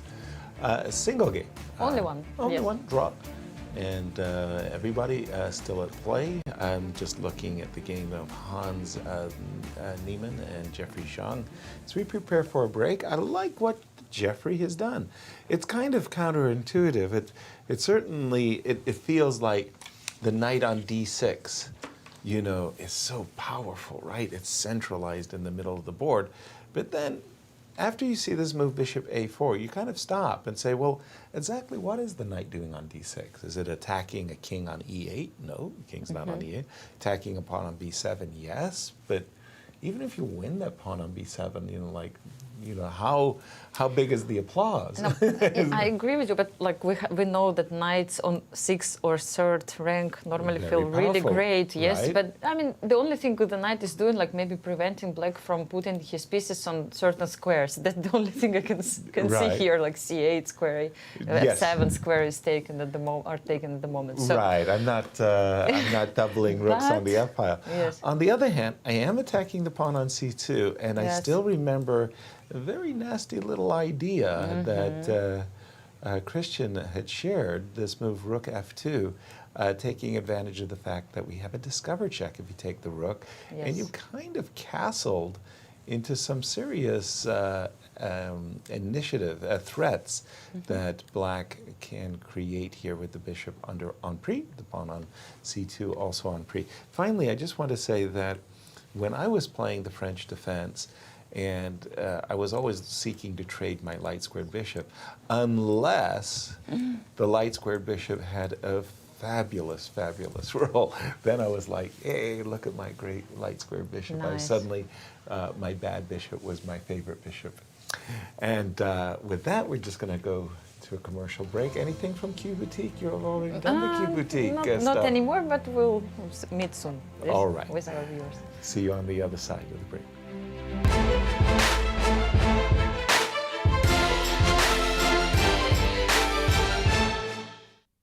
Be surprised. Be intrigued. Be delighted.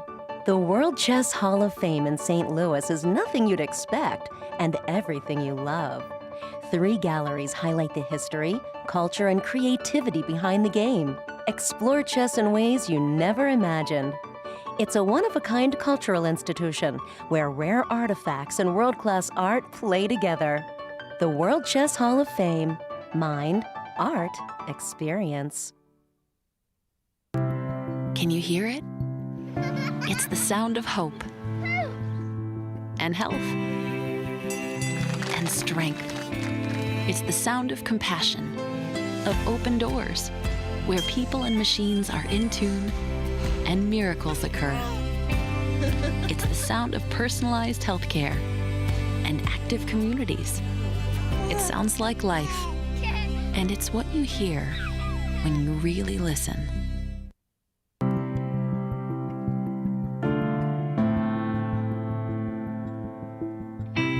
Can you hear it? It's the sound of hope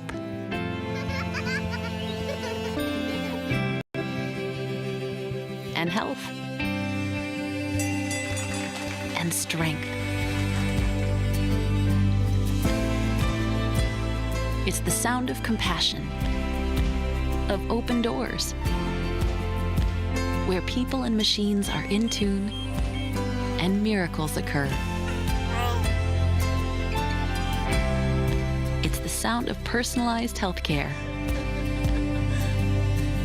and active communities. It sounds like life, and it's what you hear when you really listen. Listening to you, caring for you. We are Ascension.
Welcome back to round 2.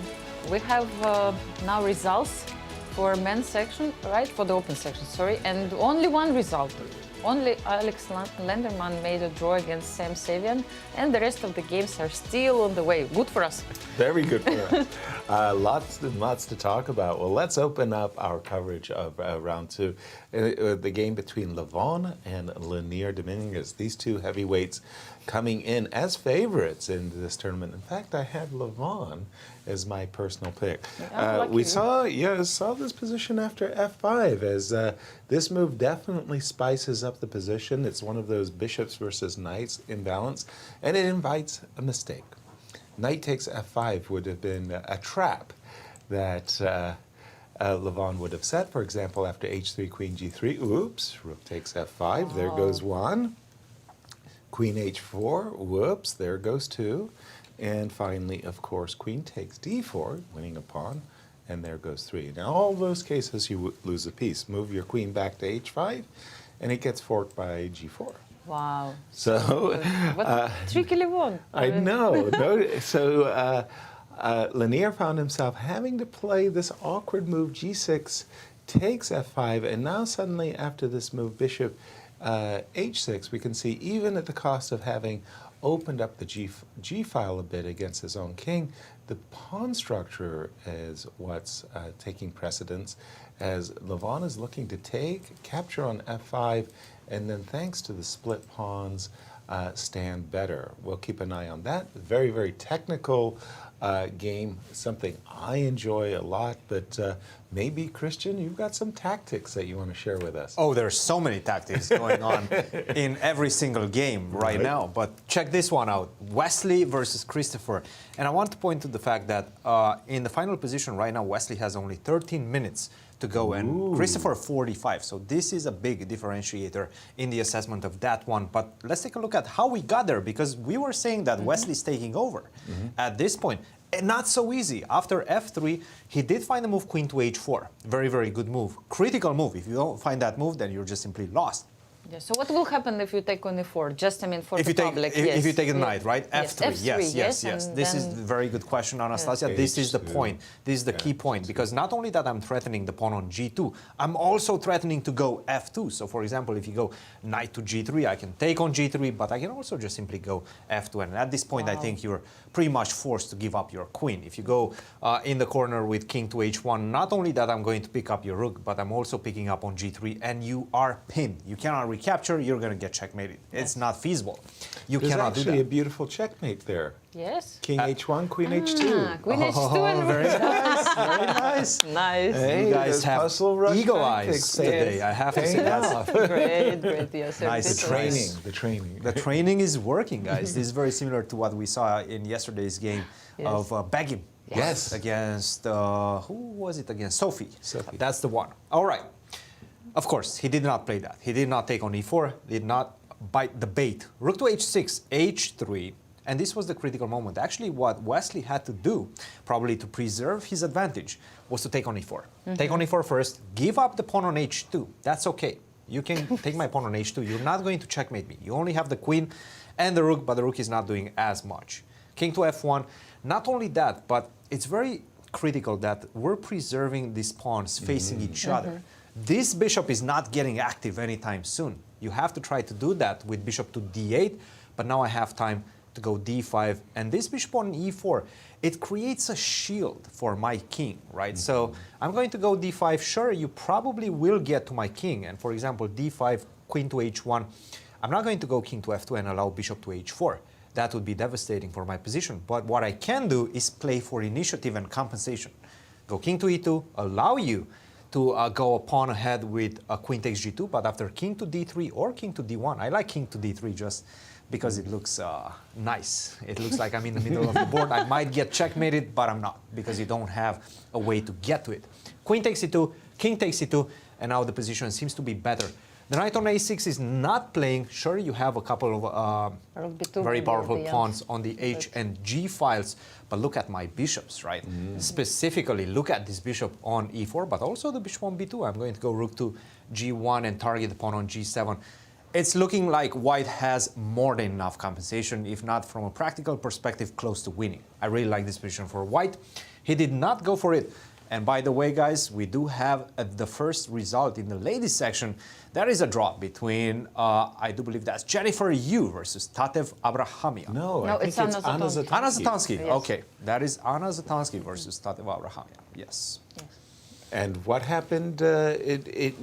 Wesley didn't go for that. He did not go for that. He actually played the move H3, and I'm actually kind of curious.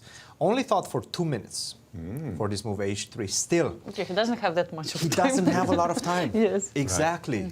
He did not leave himself enough time to calculate all of these complications and assess them. Knight to G5 was played, and check this out. After queen to F2, queen takes H3 was on the board. Oh my God. You could Look have at this. played this. Christopher could have played this. Take advantage of the fact, you take on F2. When you take on F2 back, I have rook to H2, and the bishop on B2 is hanging. Still, the position doesn't finish here by any means, because despite of the fact that you are a couple of pawns up as black, your pieces are still a bit misplaced, right? The knight on A6, I can invade with a move. Rook to E7, now I have a clear threat to take on A6 and take on C7.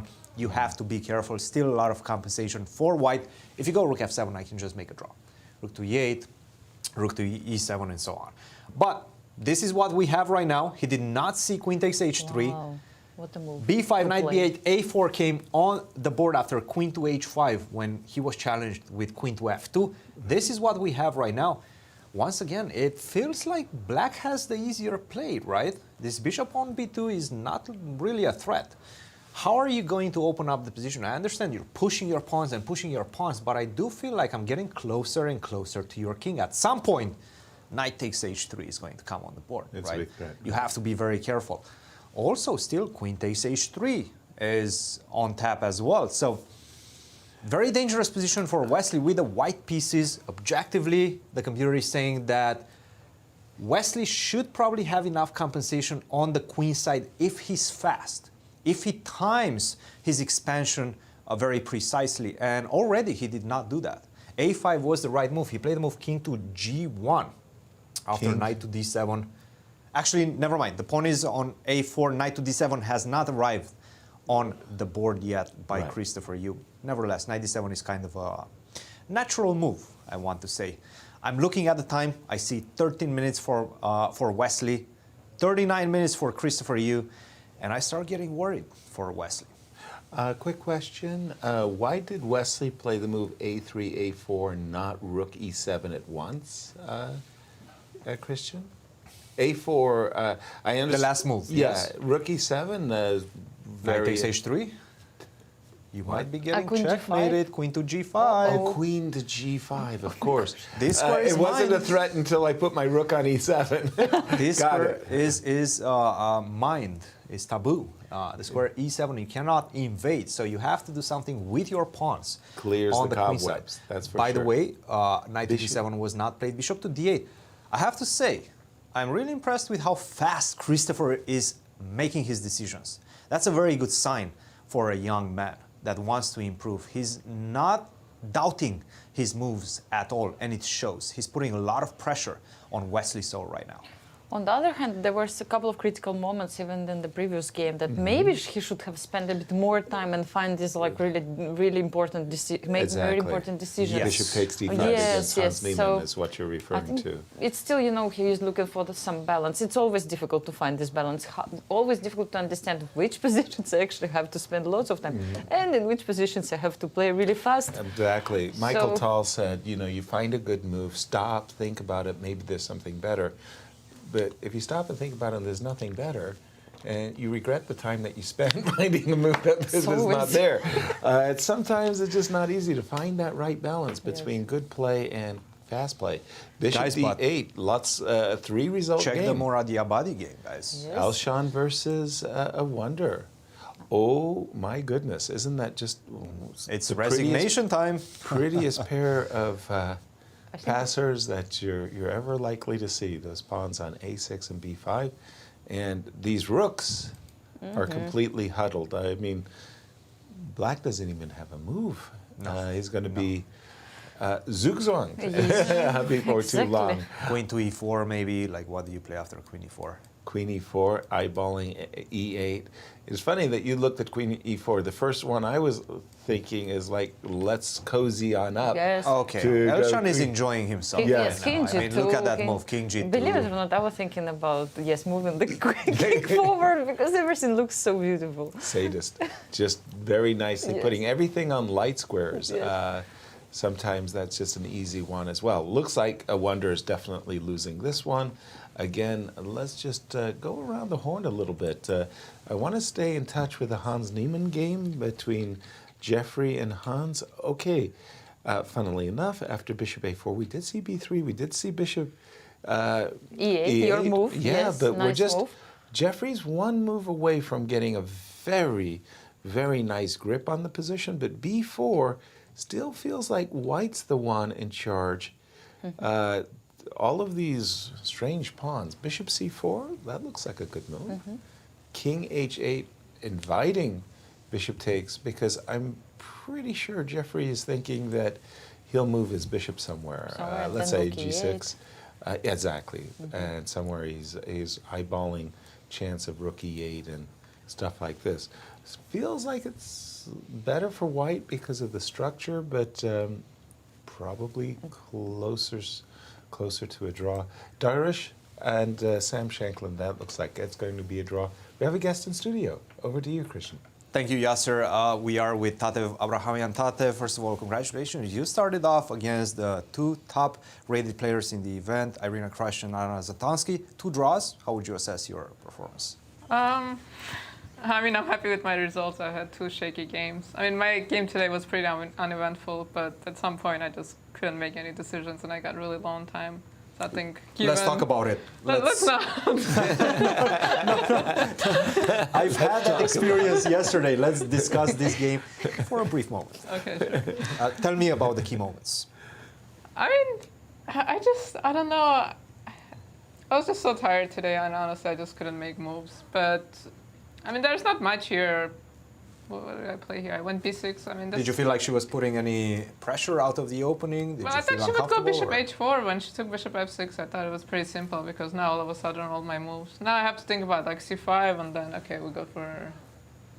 Did you discuss with her? Did she know about these No, opening because choices? I came straight to here. I didn't get a chance to talk to her after. But yeah, she spent some time. She started thinking, and I was actually wondering what she's thinking. I thought she'd automatically go bishop h4, but she took on f6, and then... She took on f6, knight takes f6. Yeah, but now all my pieces, they go, I think, on their squares, and then here we just repeat it with bishop c6. Absolutely. Quite a smooth, let's say, start to the tournament. This is a very long tournament, 13 rounds. How did you strategize your preparation coming into the event? Like did you overall? do anything specific, anything special? I have some like opening ideas. Clearly, I haven't played any of them. But it's a long tournament, so I think important is like mentally to get ready for a long tournament. And I don't think it's very important to press for a win every round. I mean, at my point, I might regret this when I have too many draws. But I think at some point, people will start. There'll be a lot of battles, and 13 rounds, people will start getting tired. At some point, something will happen. Absolutely, guys. Can I Join ask the a conversation. question? Yes. First of all, I wanted to say to Tatev that she's my pick, and you said that you were a little bit tired, but I hope that you will find the energy and will like move forward. First of all, and I felt your support, Nastia. Thank you. But really, if you need any support, I mean, of course, even extra support. So, but I wanted to ask you about the game yesterday. That at certain point, you got your chances. It looked really like promising for you, the final position even. Like, what did you feel at this moment? How did you assess this position? Yeah, I mean, that might be a decision I regret because I had to make a concrete decision to go for this rook endgame and I couldn't calculate it out. And I talked about it after with Alejandro and Fabian. They both felt like, of course, like you're the only one pressing. You have to force her find like critical decisions, even if you see it in your calculation. But like I calculated, I couldn't find anything concrete, and then again I started thinking too much, and then I was like, okay, like I don't want to spend too much time and then get into some kind of weird rook endgame, something that I may again regret. So I decided just to repeat. But what a nice actually possibility then that you had the chance to analyze it with Fabi and Alejandro. Actually, absolutely right. I got the chance to talk about it with Fabi. Good trainers. Come on, guys. What did I do wrong? Are they helping you? Are they training you in this event at all, or is it just a casual conversation? No, we're just hanging out and just looking at the game. This is what happens when you're in St. Louis. I mean, that's if Fabiano was training me, right? Some random grandmasters, you just catch them. Yeah. Okay. Thank you. Thank you, Tatev. Thank you, Tatev. And all the best. Thank you. And speaking of lady players, I just wanted to go to the game of Arena, Krush and Sabina for just a moment. It's two bishops versus two knights. And by the way, just another result. Yes, we had a Open result. Sam Shankland made a draw. with yes? Darush. That was the 4 versus 4 rook ending. And then I caught wind of it. It was 3 versus 3. Looked like a draw. 2 bishops versus 2 knights in an open position. Normally, the bishops absolutely dominate. In this case, because of this weak pawn on e3, maybe Sabina has some small compensation. I love the 2 bishops in these types of positions. But then again, do we have something very concrete after knight c5? E3 is hanging, right? Yeah, but I was raised on these classics, you know, the double bishop sacrifice. I even forgot who did it. You're right. Judith Polgar game, yes? She sacrificed, I remember, those 2 bishops, g7, h7. Exactly. This game. Don't remember against whom. But it doesn't work, unfortunately. It's genius, but it's not good. Queen takes e3 check, and just before I give you mate, what you give me? Yes, on d1. And d1. Oh, well, I tried. But we tried, yes. No, we always have to check. A heroic effort. Okay, so queen e7 and rook f4 is on the board. We'll see how these two play. And finally, before we go over to the Open, I wanted to go to Alice Lee, because she's playing against Begum. Where are you? There you are, Alice Lee. Ooh, bishops of opposite colors. Sorry to say. This appears like it's heading towards a repetition. Oh, wait a minute. No, it's not a... I was about to say, I was thinking Maybe that maybe rook C7 c7 check, rook d7, something like this might be a repetition, but no, this is the first time, and rook d8. Well, okay, open section. What's going on, Christian? Well, I mean, I'm still looking at this game between Wesley and Christopher Yu, and finally there's a moment where Christopher could potentially take over the initiative by sacrificing a piece. Yes. So he gave Wesley, he gave him the option. After a4, bishop to d8, we said that this is a very good practical move, setting up this potential to go to h4 with the bishop and attack the queen and the rook on the same diagonal. So very intriguing options for black. Rook to e2, queen to f7, king to f1, and check this out. Now it's maybe finally time to sacrifice the knight.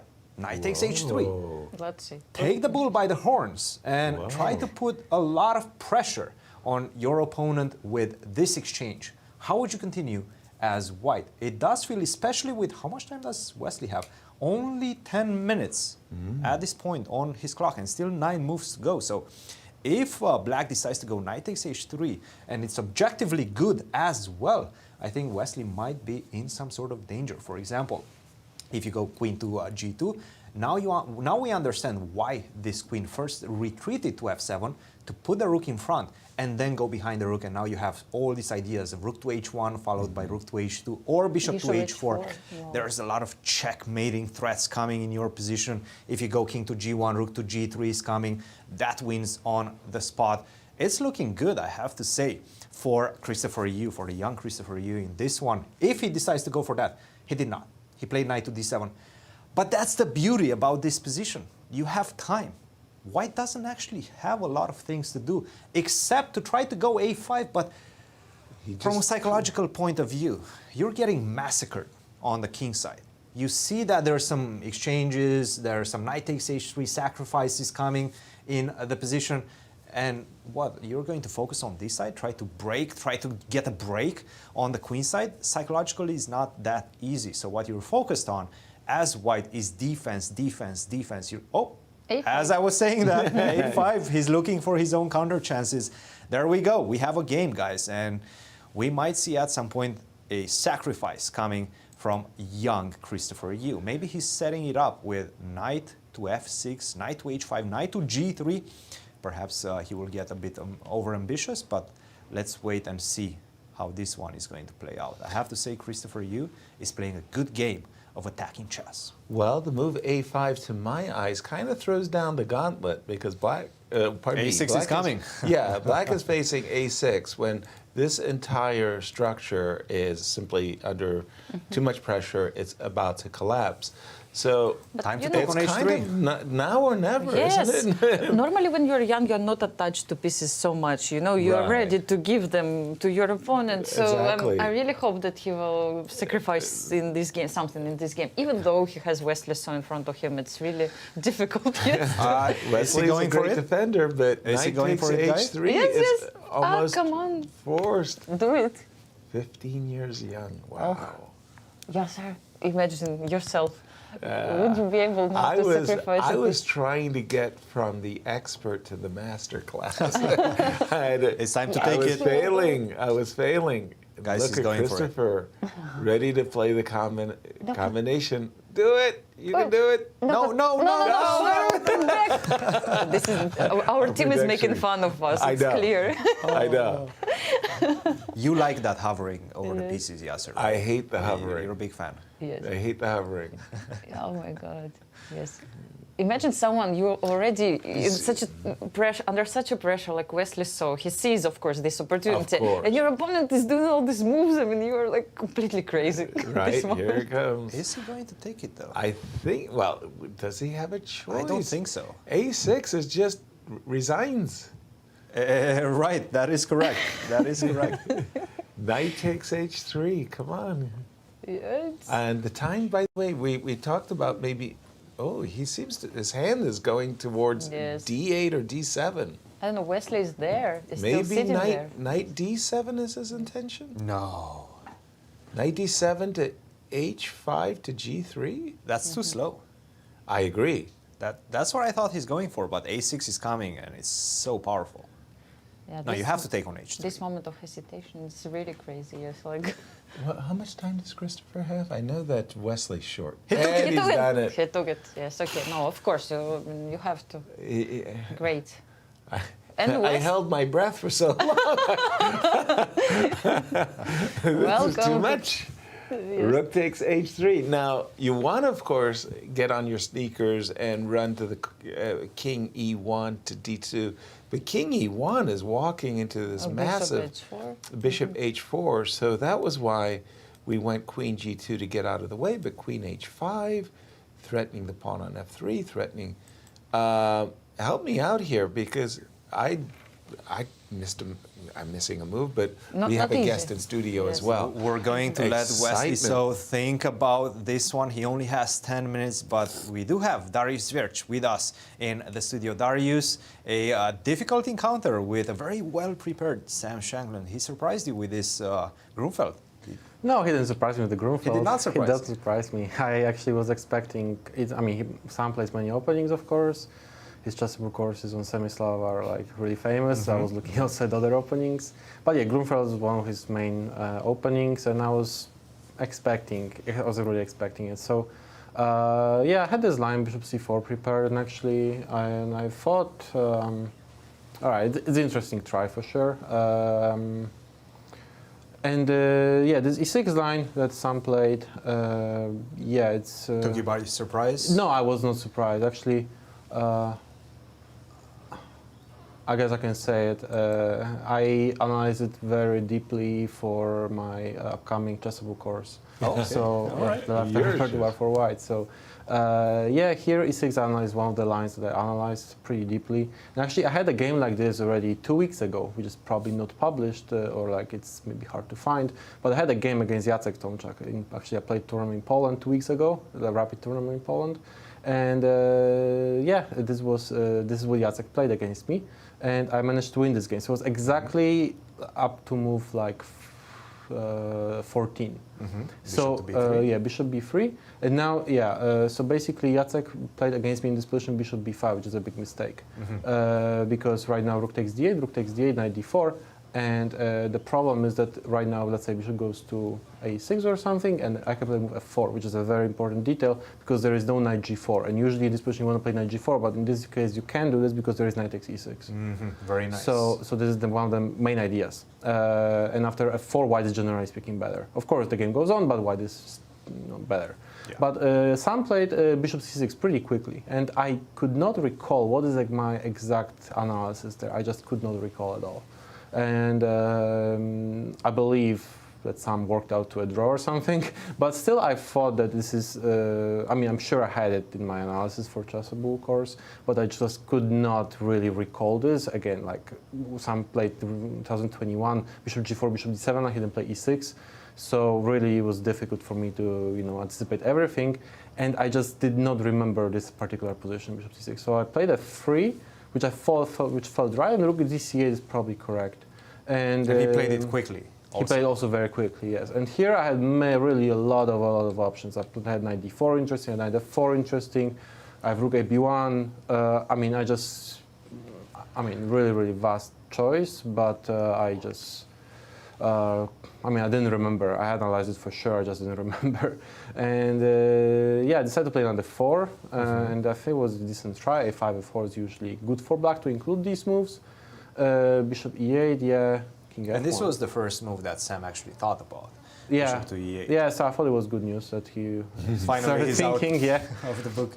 Yeah, king f1 never crossed my mind, of course. King f1, yeah. I don't know how great it is, but weird. Only bishop to h6. Actually bishop, I guess bishop d4 is always a problem. Yeah.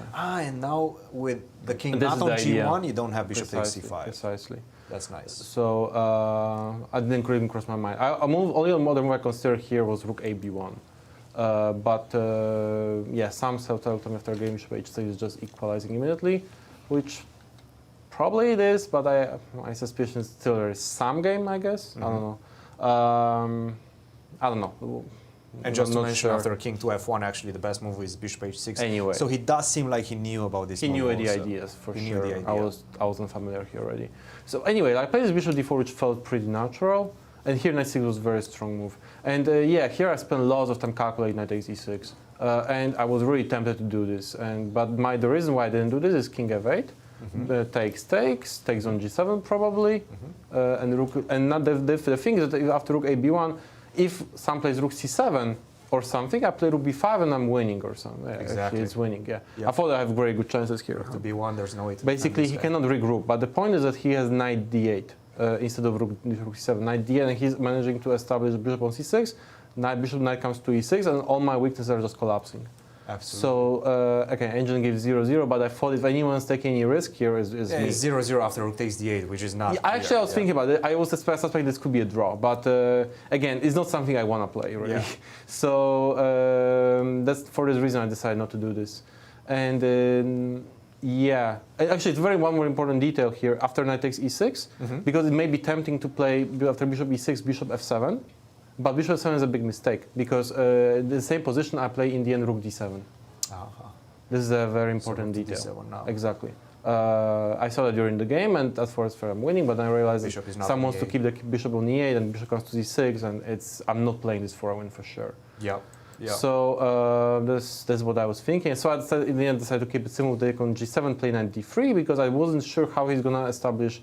I mean, like, how he's going to capture my pawn on c5. Of course, I saw knight b8, knight a6, or knight b8, knight d7, but I thought that bishop c4, knight d7, bishop b5, and I thought here, like in the end of these like exchanges and so on, I have rook d7, and he still needs to be a bit careful, which probably is true if he plays, let's say, like rook a8, let's say.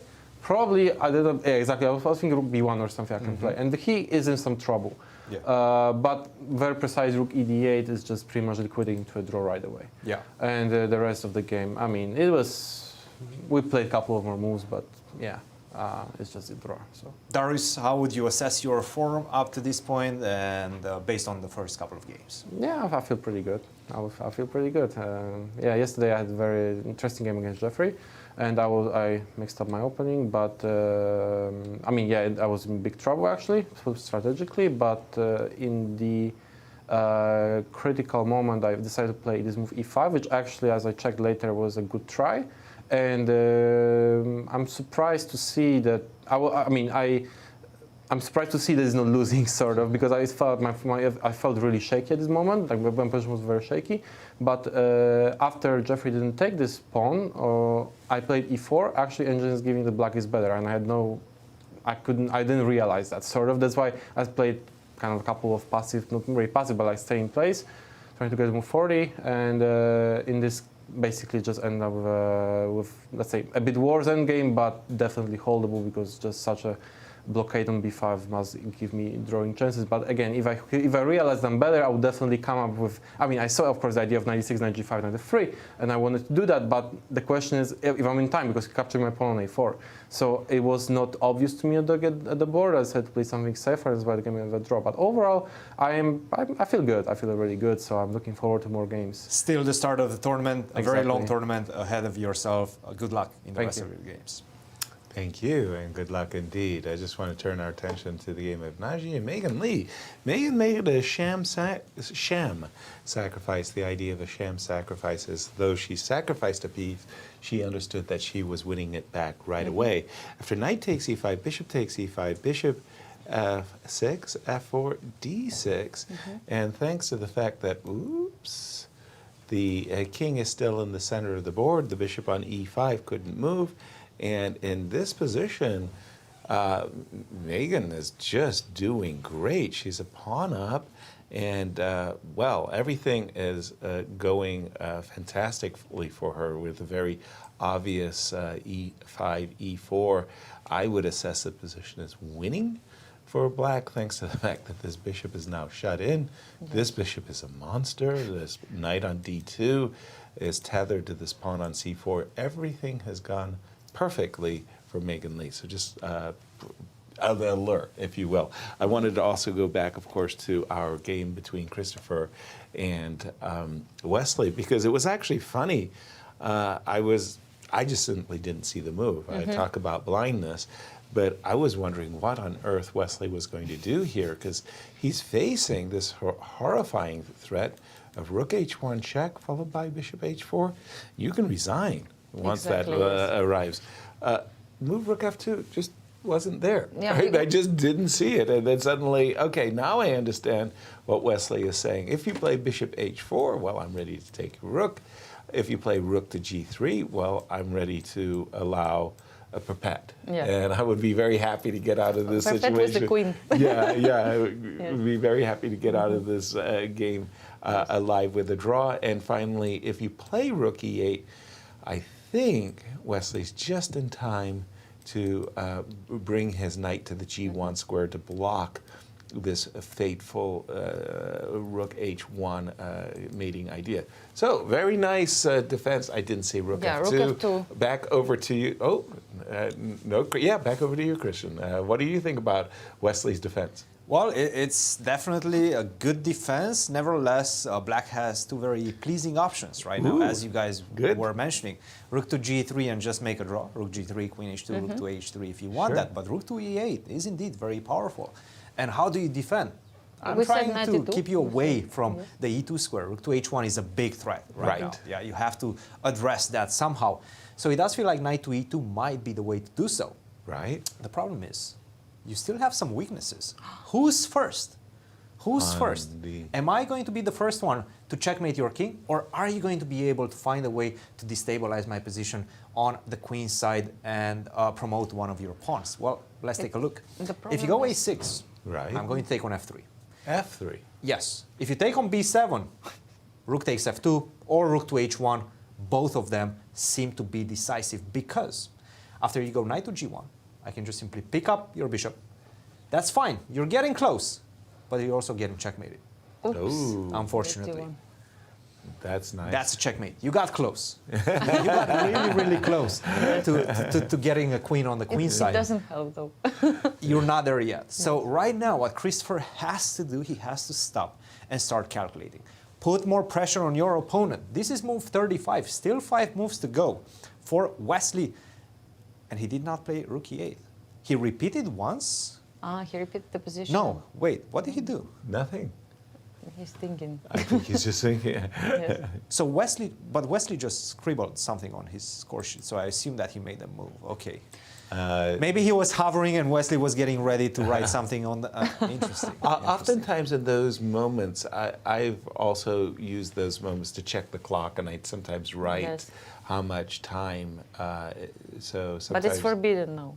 You know what, that. to write the clock times? Yeah, you cannot write anything on your score sheet. Not even the times? No, but you remember what happened with Wesley, I think. Of course I remember. That he was... Our own Tony Rich throws the world champion and forfeits him out of the competition. And so, what are you doing, Tony? You got your arbiter's title, and now suddenly you want to exercise your powerful privileges. Yes, I think Varujan can tell us more, but he is now...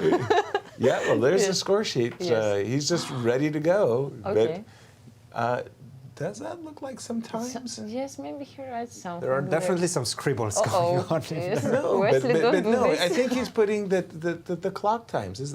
And you're telling me that's illegal? No, I know that normally you cannot do it. You cannot write anything except the moves He's on writing the score something. sheet. Yes. Yeah, you see these little circles. Yes, I see. Where that's for the time. That's for the time, yes. Yes, maybe. Yes. But I don't want to go for this. But okay, I mean, boy, hold on. Things are made. I mean, zero tolerance. I always like writing down the moves because I would reflect later and say, well, it took me 20 minutes to make that decision. Why did it take me 20 minutes? Nowadays, you go to Chess24, I don't know, the other websites, and you can see how much time did you spend for your move. I mean, the technology went so much forward. You don't need even to write. I agree with you. I also did this. I must confess. I have done the same. Yes, but now I think everybody does that, right? Or at least a lot of people do that. They Gary write down their Kasparov time. wrote down the time. But it was a long time ago. Nowadays, but why is that different than motivational quotes? Because I think this is why he lost the game. He was writing some motivational quotes on his score sheet. Right? Yeah, and he lost that game. Yeah. Right. But this is, I thought, The clock is a part of the game. It's the equipment of the, Who of the knows? modern Maybe it's tournament. something else. Yes, you give signals to. Did Christopher play Rookie 8? No, Or he's still not? thinking. He's still thinking. Yes. What else Whoa, he can play wait, except no, rookie? Wesley is still writing something. Rest- He's throwing me off, man. He's really throwing Wesley me off. is anxious, hoping the young man will not find the move Rookie 8, Yes. but will rather go for the repetition with Rook G3 and Rook H3. Yes, let's not forget he plays with one of the best player in the world, Wesley. So I mean, Exactly. from psychological point of view, we can still, I mean, mention this that it's like Intimidating. It's a great result to make a draw with a player of this caliber, right? Absolutely. And they're also missing one very important tool. At this point, in any open tournament, Wesley would probably be like, hey, Christopher, do you want to make a draw? Right. They can't Draw? make a draw for Draw? No. Yeah. You cannot do that in this tournament. No you draw cannot offer your opponent a draw. You cannot give your opponent that chance. Wow. I mean, it's interesting. I mean, what kind of decision? I'm sure he feels that this attack is pretty strong and he has reds. But at the same time, you have... Rook E8 has to be considered, though. Yes. Because it's a checkmating threat. But you should find this move Rook E3 Rook also, E3 is because big. after knight E2, knight G1, I mean, white brings one more piece for defense. For the defense, So you should see the Rook E3, very good move, which you mentioned, threatening bishop on D3, pawn on F3. So it's... But it is a forced move. Yeah, I agree, I agree. Right? So yes. you have to calculate forced moves, always. Easy to comment, but very hard to play when you're under such a pressure. Absolutely. Absolutely. Yeah, so... And although we were looking at A6 and other ideas, if we had simply moved the bishop and allowed rook takes H3, rook takes Takes F3, F3. is this So bad? so bad? Thank you. I'm not sure. Is it so bad or not? Yes. Right? I mean, okay, deep breath, and let's see if we can run Take. for the hills, right? I thought about it. And king E1. But, ooh, rook E3, F3. I'm not running very far, am I? Knight G1? I think that F3 is coming as well, yeah? Yeah, Knight G1 maybe? Ooh. Knight G1, Rook G3. Well, Maybe I can even take on H2. Wait. Go, sorry, on F2 and then go Rook H2. There's No, a but you take there's with- there's a the bishop lineup on- Of bishops. Too many bishops. that's refreshing. And by the way, breaking news in the game between our birthday boy, Yes. Von Aronian. Now finally. He got no presents. No presents Okay, from half a point, Lanier. sometimes it's a present. It could be. Depends. A draw with Lanier. Yes. So Draw with your friend, now you can draws. go and share a cake. That was not a friendly draw. Let's That say was not a No, friendly 'cause draw. No. Lanier was definitely on the back foot in that one. Exactly. By Maybe the way, even I objectively losing at one point. But he was objectively winning in his game against Fabiano in the first round. So maybe there's a balance there. I always like this one story.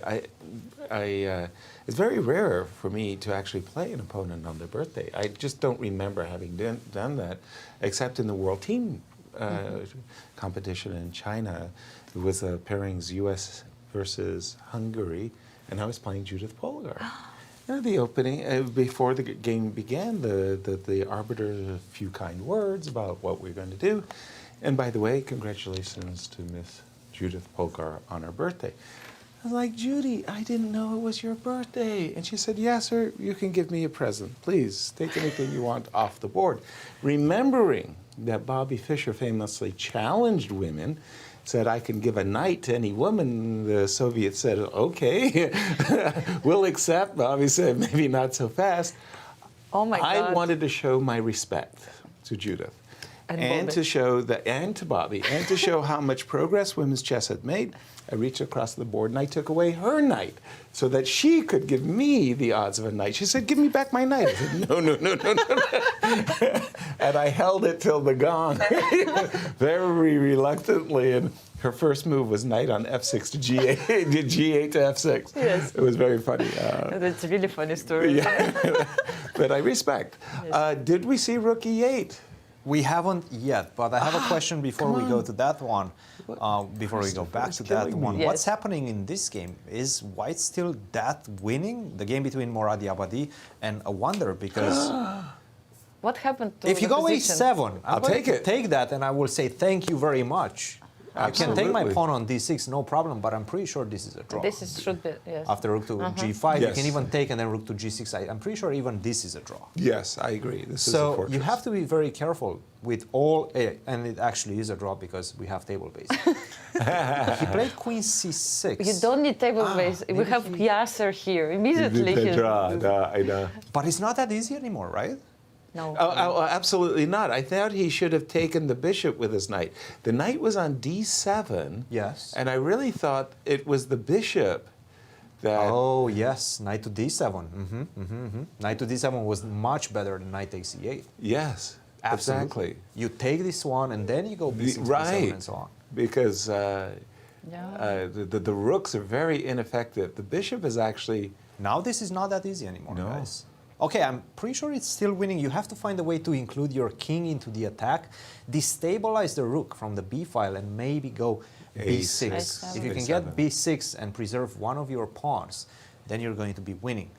Not as easy as it sounds anymore, though. No. And I'm a little bit worried for Elshan, but still, But maybe to my there's eyes, queen this is the d5 big move. one. Maybe This there is the was big one between, Wesley and Christopher. Will he find rook to e8? Or will he not? Yeah, and I'm also looking at the game between Hans Niemann and Jeffrey Zhang. Interesting, after bishop takes e6, Jeffrey went for bishop to a4, and after castles long, we were all just kind of expecting that Jeffrey might be trying to push this bishop away and capture the pawn. He went e3, and I said, just a second, I've got ideas of rook f2 and attacking the pawns on g2 and c2. Rook f1, and I think we've caught up, not quite up to date with the players. Rook yet. f1, g6, and bishop to g4. Huh. Well, wait a minute. Kind of getting nervous here for Jeffrey because, first of all, that bishop on g4 defends e2. Yes. But it also stops the rook from ever landing on c8. And that pawn on e6. What do you mean nervous for Jeffrey Yasser? Jeffrey might be losing at this point already. That's what I'm thinking, that he slipped up with his Misplayed last somewhere, yes. couple of moves here. I think he slipped up long time ago. I mean, Even. Hans has been playing a very, very good game. Okay. Since the opening, since he found that move, bishop to e2, did not allow that rook to f2. You guys remember Yes, those I tricks remember with this rook to f2? nice idea you Yes. showed, of He course. did not fall for that. Yes. Yes. And He played this bishop transitioned e2. into this endgame in which he's just much better, right? Yeah, because of all of these double pawns. Great structure. Right. Castle at the right moment. No, it's not necessary that he didn't fall for this idea. Maybe he just developed the piece and that did help. Didn't help him enough. How bad is it in terms of evaluation? Well, in fact, bishop to g4 was not the most precise. And right now he's only 0.9. Maybe he's falling a little bit. Nevertheless, there's still a lot of pressure on Jeffrey. Jeffrey with only 4 minutes and 30 seconds right now and counting. So he has to make some really good moves. Rook fe8 is the best move in the position. Will he find it? Rook fe8 is suggestive because after e6 I do have h5, and it's what we call an overloaded bishop. The bishop has to cover e2. By the way, breaking news: Megum Lee did defeat a former U.S. champion, Najib Paikidze, today with the black pieces. Yes, and So, has 2 out of 2, right? I think so, yes. Yes. 2 out of 2. Those Washingtonians are tough, you know. Don't.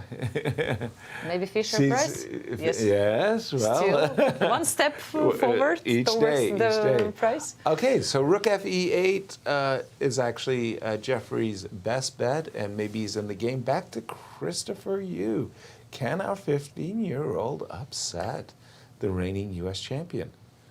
And that move, rook e8, rook e3, sure is suggestive, though, because whenever you're on the attack, you're always asking yourself, are my pieces playing an active role? Obviously, the knight on d7, nothing to say about that. The bishop, yeah, you would like that bishop to be on g3, but it's not going to get there. The only other piece, the rook on f8. But the rook the rook, because it's so mobile, can so easily plant itself into an attack, you start to think, I should be able to play rook f6 or rook g6. Nope. Yes, but the bishop on d3.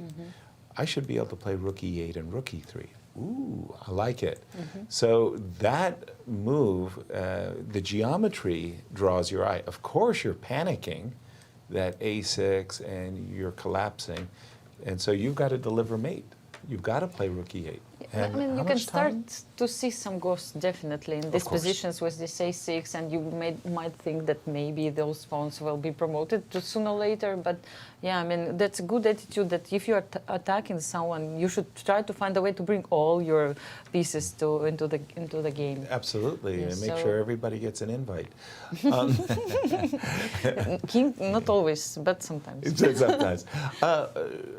Well, the other thing is, if you don't play rook e8, the only other move that makes any sense is a6, but that's just too slow. I mean, you're inviting, I don't know, takes, and once the knight somehow lands on g1, the white king starts feeling a lot safer. So you got to hit right now. What is the times again? It's 11 minutes still for young Christopher Yu. Versus? 6 minutes and 45 seconds, so he's definitely catching up on time. So the tension just keeps wants to mounting. make And Wesley is still writing something. No, it's a very funny game. Like, he tries to make a move. He's still ready to write something down. Yes. He's got the brackets. Oh my goodness. Okay. It's like he's getting ready to write the move of his opponent, but he doesn't make it. Jeffrey did play rook on f8 to e8, by the way. And he's hoping to snapple that pawn on e5. And actually, Hans is now down to his last 3 minutes and 50 seconds, if I'm reading that correctly. So I think the tension across the board, by the way, we're seeing a wonder what's the clock in those two, 27 minutes to, oh, but they've made the time they control. made the time control. Oh, they made it. Okay, so it's really Wesley. They're way beyond Hans. time control at this point. Ray Robson and Fabi? Oh, Fabi is definitely pushing. Fabi is pushing for an advantage. Yeah. To 39 seconds. What? But come on, it's Ray Robson. 39 seconds is infinity for Ray Robson. He's been there countless of times. Right. But pieces are active, yes. When this bishop on f6, I like this bishop. Very much. Yes. And also like knight c3 ideas with like rook d1 sometimes maybe if the rook moves. Absolutely. moves. Checkmate is checkmate. Yes. On White's side of the board, though, he's sitting there just patting himself on the back. This knight on c4 looks really good. But this rook on b1 is not great. I'm thinking maybe knight d2. Somehow I need to activate my rook and get the rook into the game. As we see Fabi thinking in this moment, what can he do? Does he have some trickies? I can't believe he's thinking about king d5 or those kinds of things. Okay, back to the Wesley So game, because we're just having to see if Christopher will or will not. We just saw rook d5. Will Christopher find the important blow, rook e8? I believe we have a special guest in studio. Over to you, Christian. We do have an early leader in the ladies section, Megan Lee, with two incredible victories. This one with the black pieces against a former champion, Nazi Paikidze. Tell us about that. How do you feel right now? It's pretty exciting. I'm just taking one game at a time. And this one was not an easy one because she was putting a lot of pressure from the beginning. She surprised you in the opening with this aggressive scotch. Tell us a bit about that. Yeah, I wasn't expecting her to play the scotch. I think it's a little hard when you're unfamiliar with like the setups to figure out like a plan to do for both white and black. So since she hasn't played it a lot, I think she struggled a little bit with coming up with a plan for what to do. And when did you feel like her preparation finished? After h4, it felt like she still knows exactly I think after she played like knight f3, she took like 20 minutes or so. So this was the big moment. Yeah. Knight to f3, and you played bishop a6, c4, c5, knight to c6, bishop to d2, and this was the critical moment. After d3, knight to d2, it felt like she's backing down a little bit. Did you feel the same way? Yeah, I think she spent a lot of tempo moving her knight around while I was able to finish my development, so I think she has to play really precisely, otherwise it's a bit hard. How did you assess this position, and how did you come up with your plan for the next few moves? I was thinking after I played h6 that I could try a break with g5 or maybe play g4, so I think she was worried about that. But she played some moves to prevent it, so I came up with this other plan, and I think she missed knight takes e5 here. Ah, knight takes e5. Yeah. This was the big one, and if she takes back, you just go bishop f6, open up, set up this pin on the e file, and then follow it up with d6 and pick up the bishop for free. Very nice maneuver found by you, and nice tactics. e4 rook to b1. Did you feel like you have full control of the position at this point? Yeah, I think my pieces are pretty active, and I think I was able to maintain the initiative here. Exchange the queens if possible and just take advantage of your extra material. Very nice victory for you. Megan, what are your ambitions coming into this event? Are you thinking about that title at all? No, I'm not thinking about it. I think I'm just trying to play my best chess. I spend a lot of time working at my job where it's hard to find time to play chess, so I'm glad I was able to make time this time. How do you combine the two? Training for such a big tournament? I try to study a lot on the weekends. On the weekends? Yeah, works pretty tiring. Excellent. Guys, join the conversation. Just our congratulations indeed to you, Megan, and keep up the good work. Go Huskies. Congratulations, Megan. Congratulations. Very good. And turning to the game of Hans Niemann, it really feels like Jeffrey's fully back in the game now. I mean, first of all, he's no longer a pawn down, very important. Secondly, he's the one with the big pass pawn on e3.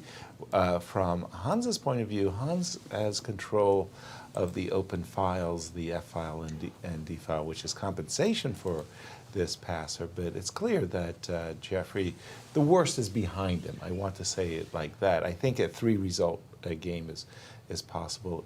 A draw still the most likely result. And did we see a move from Christopher? We did see a move, yes. We did? What? We did see one repetition. A repetition? Oh, one repetition. And right now still thinking. But No, he will repeat now. Look I don't at the know. He's clock. down to his last 6 minutes. Yes, Maybe he will go for rook e8. You know, I mean, when you spend so much time and... Precisely. Yes, I don't think he will go. And another result in the ladies is... oh, he's going for it, guys. He's going for it. For so long? No. Cervantes. He's going for it. He's going to play rook e8. It's so... Oh my God. It's really difficult. Yes. Like, imagine you have already draw and you can go home.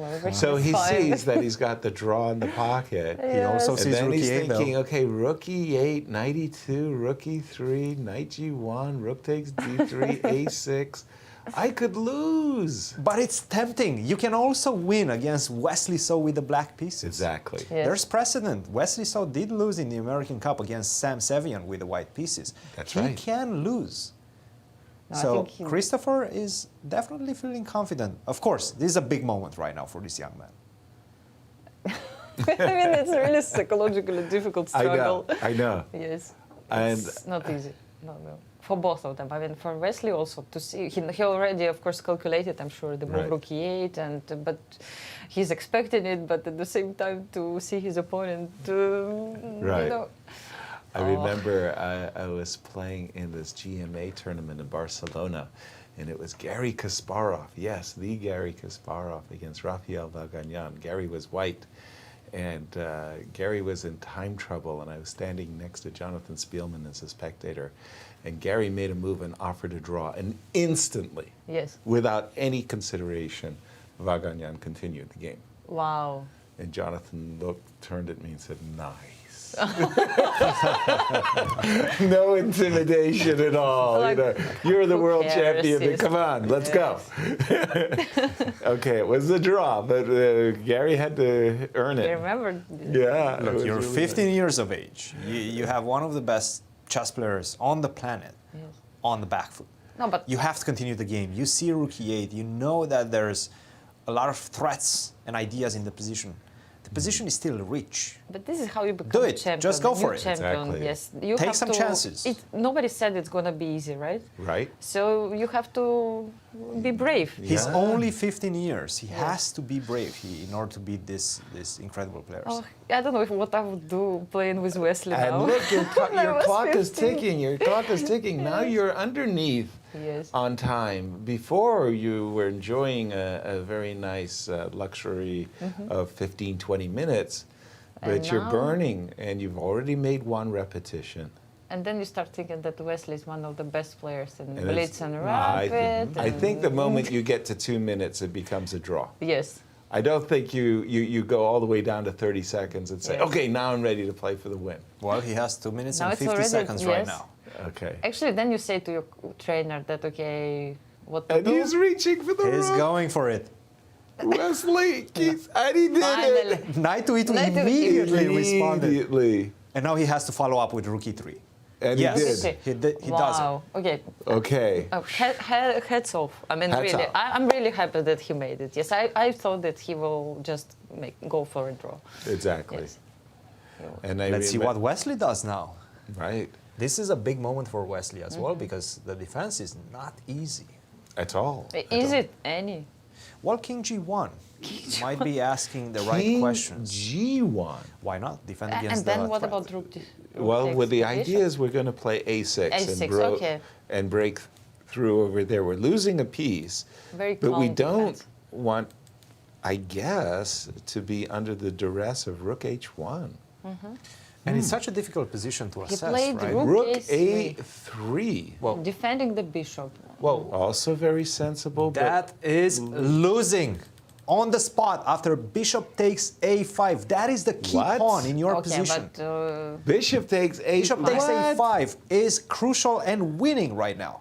What? Is he even no, looking but to wait a that second, side wait of a the second. board? First of all, if you take on f3, which is very tempting, right? There is this bishop h7 at the end, probably, right? At the end of the Yes. operation. Let's check the obvious moves first and then come back Right. to bishop a5. Oh, if you take on Yes. f3, Yes, you're actually just worse. like this, yes? And then, I mean, I just want to show the main idea of Wesley, why he it's a played rook a3. discovery. It's There a are so many discovery. things that Yes. you need to So consider. the idea of bishop a5 actually, again, deflection. Like take the bishop and again probably rook f3 or what? It's a crazy move. Yes. Not only that, but it also defends against knight g1 because you have rook e1 checkmate in one move. Bishop Bishop takes A5. A5, knight G1, rook e1. rook E1 mate. In fact, that's the Believe it. threat after bishop a5. Not only that I'm picking up a pawn, I'm actually activating my bishop and creating the threat of rook h1. Right. Knight g1 Yes. is no longer possible because of rook e1. That's it. Wow. This is a big moment for this young man's Yeah. career, guys. Well, rook A3, first of all, really does ask the question, what are you going to do? As you were saying, Anastasiya, if the threat was to play rook takes F3, you no longer have that. Yes. But if you objectively look at the position and come up with a move bishop A5, it's not only hats off. It's But he's just not like looking. I think he side doesn't of the even look board. at this direction. He's not looking the in that hand is direction. not going to the A pawn, that's for sure. Where is the hand going? Actually, somewhere there. Maybe rook h1. Yes. Rook H1. That's a tempting move as well. And then bishop takes a5. That's an option. You can do that if you want. It's very- But that But it would doesn't allow f- bit e2. I know, Rook it doesn't feel like the H1 right immediately sequence, right? is the Let's check wrong it. sequence of moves because now when you take on A5, yes, you he's played rook H1. done the wrong move. He's Okay. done it in the wrong sequence. I mean, It's still good. It's What? so good. It's still good. It's not that good, but he has to take on a5. I was thinking maybe he's Bishop no, h4. no. Or what will happen if bishop h4? Rook H1 check, King G2. Ah, yes, you take the rook. What the heck? This is the last move, guys. Last move 40th of time control? 40th move. Besides Bishop A5, what else? Well, he's hovering over the bishop. I think he's going to play Bishop H4. No, but that's not good. Now queen h1. Queen h1 is Yes. coming. Queen No. h1. Ah, no? Bishop Knight f6? Knight f6. No, Okay, we he missed said it. that this was too slow, that the knight is never getting into the attack and that the pawn can go to A6 and break up. Oh, no. I think he's He's lost his advantage, guys. Yes. totally. It's now equal. Oof. Beside the move knight f6, what should he have played? Bishop takes a5. Still, yes, bishop takes a5. In fact, knight f6 is the second best move in the position. But Wait a that's the minute. problem. He wasn't even looking that direction. Yes. Bishop takes a5, bishop e2. Stop. And now just take on a3 and play that position, and you have You're a a lot of piece down. compensation. Yes, you're a piece down, but I have 3 pawns after all, and just knight f6. You Just don't knight have any f6. counterplay anymore. Yes, all the pieces And you're still are under like an attack. pinned. Wow, dramatic moments here in round 2. And you know what the as, problem is? The 15-year-old nearly missed a win. Yes, Why please, knight Cristian. f6? Because if you go bishop d3, yeah, keep going. No. Oh, sorry? Keep going in that Yes, direction. rook it. You don't have a good way to reassess the position and reshuffle your pieces. Bishop d3 is met with knight e4. And if you take with the f pawn, Look there's at a this. checkmate in the position after queen. Come on, yes. That is pretty embarrassing, nice. isn't it? I bet it's beautiful in a way. Like you can easily miss this knight e4. Easily, right? easily. But if you take with the bishop, then pawn takes, yes, and e3 probably. I don't know. So the pawn is on a5, the knight went to f6, and why isn't like I mean, if this had been a blitz game or Yes, you play a6. you would just have played a6 right away. But Guys, because, yes, since we made the time control, I think we have to go to the Niemann game. Okay. let's do it. Because they're down to their last minute, both of sure. them. Fantastic. But I think they reached time. No, control, still six moves to go. Okay. 6 moves. That's Then a we lot have of to moves. check. Yes. Whoa, whoa, whoa! And it does feel like Jeffrey is back in the game. Right. Maybe even better in the position. As Hans just kind of let his advantage slip. And well, h5. h5 is a kind of indication that, hey, I'm the one playing for the Exactly. win. Exactly. Rook c8, rook e8, c8. That move isn't obvious to me. Why did he make that move, Cristian? I think he's just trying to go bishop to e4 potentially. Bishop Now, to the thing e4. is, there's not a clear way to break through, and there's not a clear way to make progress. You Like, just need he to blocked pass the the move pawn. and make the time control. But This is the key right now. Ask some questions along the way. That's why you see all this shuffling of the rook on the 8th rank, and after that, I'm ready to go h5. Then maybe I will go king h6 next move. I have to be careful though, because rook f7 is coming as well, so it's very difficult to make any progress with either color, right? Yes, This it is looks the like dance yes, because that's white going on blocked this between the pawn. players right It's now. not moving anymore. Well, but just a second. Yes. Once again, a little devil's advocate from Yes. yours truly. I love the move h5. I really do. I mean, on a good day, I want to play h4, create a weakness, and then target that weakness. So I see the move h5, and I don't understand the move rook c8. I Well, understand rook the c8, move rook c3, h8. check that out. Rook h8 then. And he says that the rook on d3 is better placed than the rook on c3. So he played rook c8, rook c3, and now rook Rook a8. h8. Okay, Yes. finally, Then it's okay, okay. this one I get. This one I understand. So, I mean, if I'm in Jeffrey's shoes, I'm thinking, I want to take, and I want to invade rook h2, and let's go. I mean, after all, this pawn on e3 is on your doorstep. I mean, it's ready for coronation. You know, like Yeah, of me course. here. And it's surprisingly difficult to get rid of that bishop on c6 and the pawn on b5, right? It looks like the structure is bad, but it's actually holding off to your queen side quite nicely. Your majority on the queen side is obsolete right now. Yes. That's why. And we do have a move. What did h4 he played, yes. I mean, really? Rook h8, h4. h4, yes. Hans played h4, yes. But that opens up the question. g3 now is a weakness, yes. Yes, But maybe... how to attack it, you're right. Yes. Like, That's maybe the- it's not so weak. Yes, you call it weakness only if you find a way how to attack it. This is what I remember. Victor The only rule. Korchnoi, yeah, so Remember. it's only a weakness if you can Is attack it. And the rook, after provoking h4, the rook came back to c8. Yes. That's intriguing. I mean, Whoa. dancing. Okay, that's... What do you think about h4? Yasser, does it feel wrong? From White's Yes. point of view, no. I think Hans made the right decision there not to allow Jeffrey the opportunity himself, which always kind of begs the question, what if I played h4? I guess he would take it, rook h4, and simply defend the Rook pawn? f4? Yes.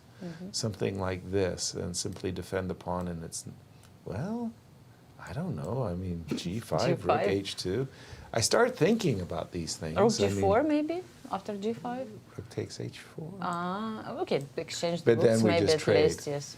It feels like this one's heading to a draw, guys. They're just moving back and forth, at least, well, both players for the moment are. And Han says, no, wait a minute. Let's keep going. The game. Let's keep the game going. Let's keep it alive. At the end of the day, it's a nice game to play. Right. So it's just we keep playing. Rook down. Bishop D3 he wants probably. Who's pressing who? Yes. Rook F6, Bishop D3. So let's go Rook E6, challenge that Rook on D6, right? Yeah, I don't like that one sitting there. And again, because of Bishop D3, by the way. All right, well, let's leave the open players alone a little bit and catch up with the I think ladies. we should make the time control on this one. Oh, right? sorry. Because I think we have only You're a couple right. of moves left. And still both down to their left. Three A moves couple of left. seconds. Few Rook seconds. E7. The funny part about that move is that it does prepare to meet the move Rook F6 with Bishop E8, and then maybe the question is, are the rooks so great? Yes, here. Doubled yes. on the 6th rank. No, then you go. Yes. You were about to go Bishop D3 and allow E2. I was, yeah, but E2 looks It's, really dangerous. disappointing. Yes. Yes, no, we don't allow such moves. No. And Okay. we go back. We go back, yes, correct. Correct. Rook D4. Which move number is that? 39. 39. 39. I think they will make it. I mean, the position is not so difficult, let's say, compared to Wesley. I don't know, No. guys. Can I go Bishop E4 now? Can I start looking at your C2 pawn? Now that your rook is no longer possible to get back on the C file. You don't have Rook C3 anymore. Yes. You think you tricked him? I Maybe like he it. tricked him. Yes. I like it a Actually- lot, actually. Bishop E4, and you start eyeballing that C2 pawn. This is a big moment, guys. He could be taking over the initiative if he finds Bishop E4. And The if you problem push is- C3? Once you see the construction of the pawn on B7, the pawn on B5, once you see this construction and how it's so good at keeping the three pawns, the majority, under control, you're kind of a little reluctant to play Bishop E4. Bishop E4 is on the board. But he found it. Bravo, Jeffrey. So what, you need Good to push move. C3 or what now? This is the Which last like, move. Really? Or Last C4? move for Hans and last move for You don't want Jeffrey. to do it, but maybe. C4. Somehow you're kind of opening. I agree with you, but I'm trying to understand what to do. Yes. Ooh, there's a D2. There's Sighting. issues. So Yeah, there are issues, yes, if you Yes. cannot do it. It doesn't look like the type of position where white should be worse, right? right? No. Material is so limited. You have these ugly double pawns on the B file, but that E3 pawn is so strong. It truly is. What, so Rook C1? Let's see what he goes Really? for. Rook C1 feels like a natural move. Rook Rook D1. Rook D1. The idea is if Rook C7, Bishop Rook D7. C6. Yes, the Just idea so was... Oh, that was just a tease by Jeffrey. Yes, because like Rook C7, Rook D7. Rook yes. D7 check. Okay. And Jeffrey said, okay, let's make time control. Let me reset my thinking, and I'll see if I have something later. Well, By the time way- control made, guys. By Yes. the way, this Yes. last move, Bishop C6, just does suggest, hey, wait a minute, don't leave the F file in too long. I would like to take control of the F file. Let's just turn to the ladies before we get ready for a break. This is the end of the game that Megan has won. Let's jump to Alice Lee. Whoa. Alice Whoa. Lee is dominating right now. What? Whoa. It's an extra piece. That's an That's extra the only piece. thing which I can calculate in this Very position. good. Bishop. That's what I usually count pawns. Yes, I don't count yes. extra You started pieces. with pawns, right? Right? I don't started usually. with pieces. It helped. Yeah. Well, in this case, you did really good. I don't know exactly how she lost her bishop. It was bishops of opposite colors, I thought. Yes. Yeah, there was this very ugly move. Actually, just about where you are, Yasser. A couple of moves before that. This very ugly move, E4. Why would you do that and allow the bishop to always drop back to D4 with a check? Bishop to F8. The king is not well placed on E5. I see. You don't have Wow. space. So she There's no gave the bishop space. here. There's the a bishop, checkmate. the bishop was just trapped. Exactly. Wow. And then Oh, bishop e8, my rook goodness. e7. Oh my goodness. No, this move e4 was just a horrendous sighting. Uh-oh. And you're right. That's just an extra piece for Alice. And she's got this in the bag with her extra piece. Wow. For That's Alice. a good start for a young lady. Most probably. Alice's Pawn Palace is going to get a Yes. lot more subscribers. Exactly. And she has more content now. I think I'm going to become a subscriber myself. I've got to support this young lady. She's doing outstanding. Wow. Again, Begum led the It's big news U.S. for team. Kid also, yes. I mean, they're supporting her a lot, so wow. Bravo. Jennifer, my pick, how's Jennifer doing? Well, Jennifer is 2 pawns up. Whoa. And I think the game is pretty much over. Oh boy, she turned this around, because it didn't look to me when we had left it, well, quite some time ago, longer than I thought, that she had too much, but somehow she won 1 pawn, kept it, and now she's out of danger. There goes the second pawn. And yeah, she's got this game in the bag, does Jennifer as well, with her 2 extra pawns. Yeah, winning position, Okay, yes. very, very nice. And finally, Anna Zatonskih, Tatev made a draw. How about the clash of the U.S. champions, Arena? Ooh, and Arena actually has won a pawn, 4 rook ending. Against Sabine. But the extra pawn and the fact that White's pieces look a little bit more active, actually, than Black's. And they just made the time control. Everybody actually just made the time control right now. And Anastasiya, just remind everybody our results so far. Let's check. Let's do it. Yes. The results in, we have women's section first, and we Right. have how many? 2 draws at the moment. Anna Yes. Zatonskih with Tatev, and also Sofia against Thalia. And Nazil lost the game against Megan Lee, and Yep. still we have 4 more games to go. Right? Right. Or we missed You something. know, I'm you trying did it. to It's seven. check. Yeah, it's like, and in the open. What Yes. results do we have in the open thus far? Let's see. I remember that Levon Aronian made a draw with Linier. All draws, in fact. Yes, and all draws. I mean, Darius made a draw with Sam, and also Alex made a draw with Sam Sevian. Right, and the game that just caught our attention was Wesley and Elshan. Elshan, we feel, has let a winning advantage slip. We don't know if it's still winning, but Wesley's game was just very dramatic. Yes, he could lose this game if Christopher would find this bishop a5 move. Easily. And we're going to take a break as our round 2 coverage of the U.S. Championships is Continues. coming back. Yes. I'll see you on the other side.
back, everyone, and we have results of round 2.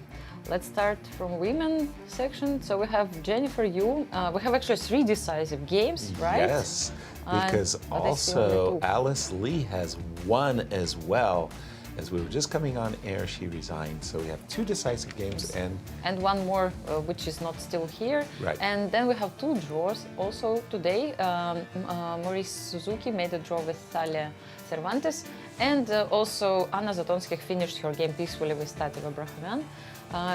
2 more games to go. Yes, 2 games remaining. And in the open section, let me just see how many did we have? We actually had three draws so far. We have 3 draws, and more than half of the games are still playing.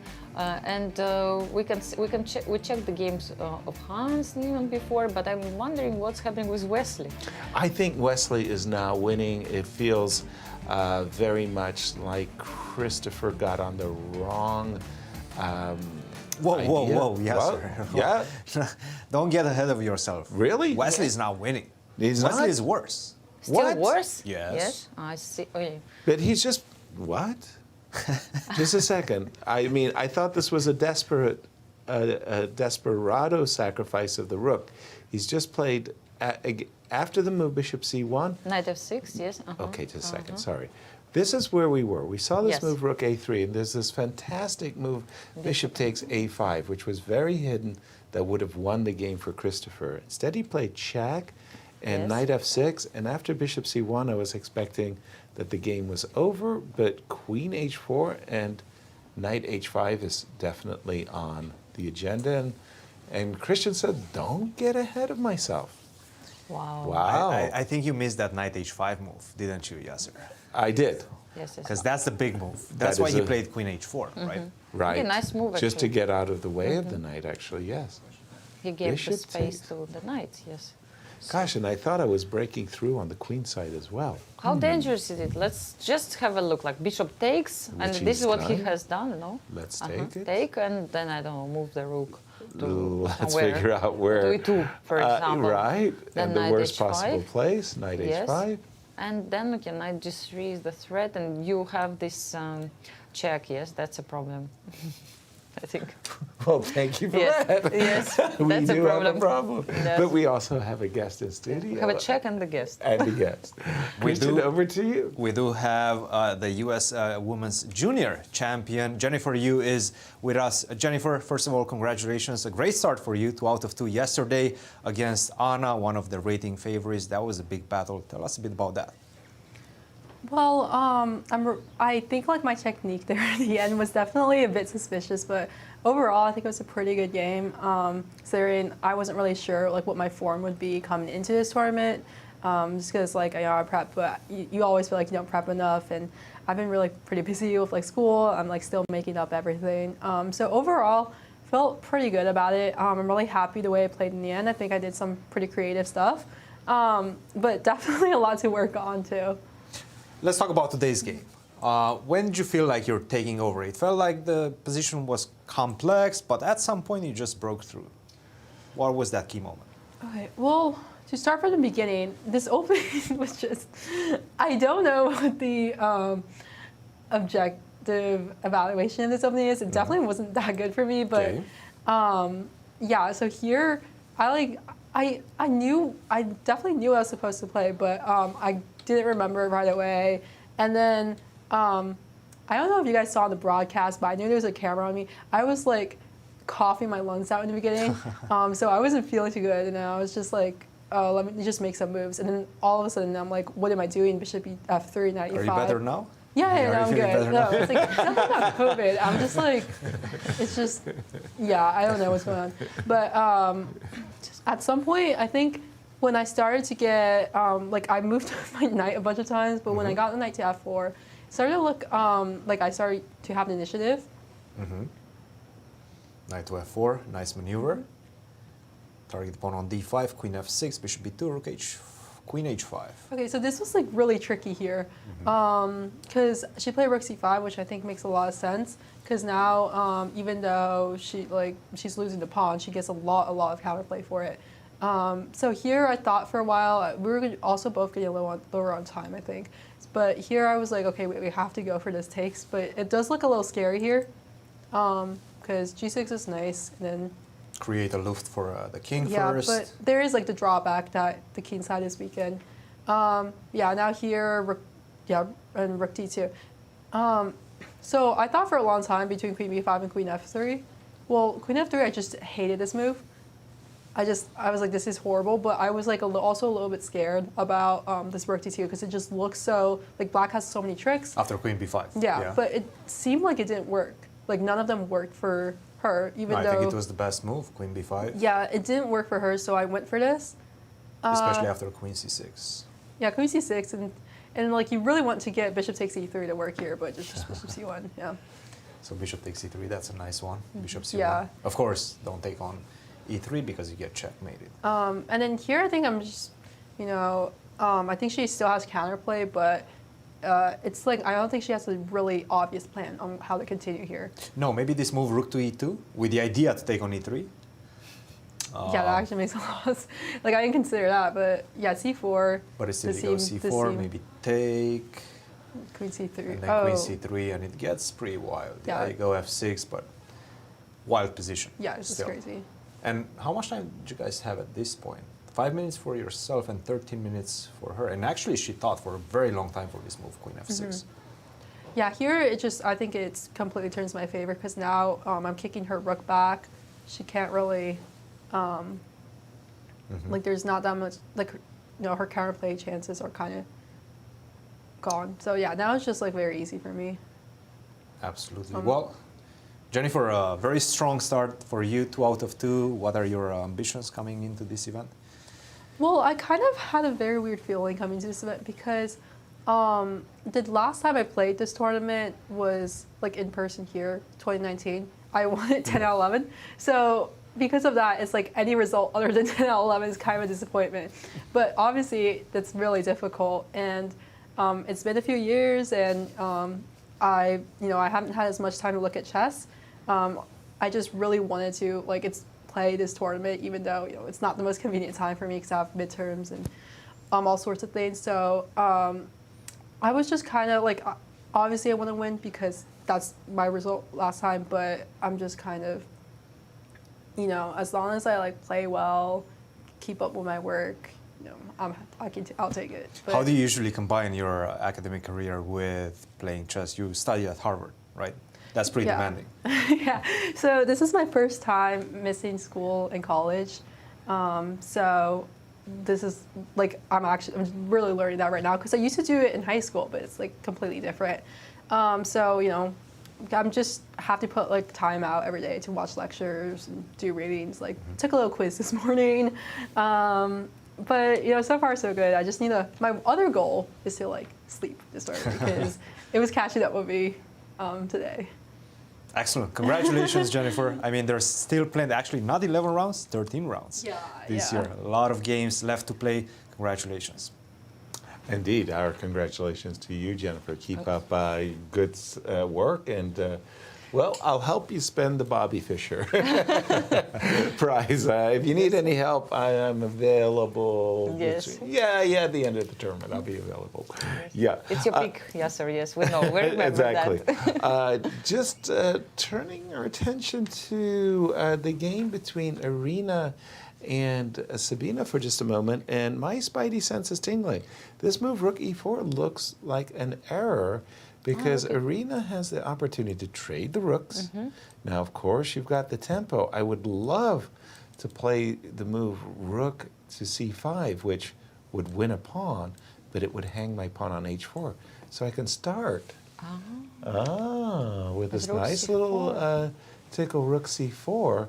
Of course, you cannot exchange pawn ending is lost, No, the pawn ending is completely lost. So and rook then, e5? Yes. Yeah, rook e5. And now what I want to do is bring my rook to the b5 square. Like this, yes. In order to... look at the sun streaking right across the board. And she's done rook takes e4, rook takes e4. Yeah. Will she follow it up with the rook c4 and this whole, we were talking about rook endings yesterday. I have this really funny story. Was after our broadcast, I have gone home, and I actually have a roommate, Alexander Shabalov.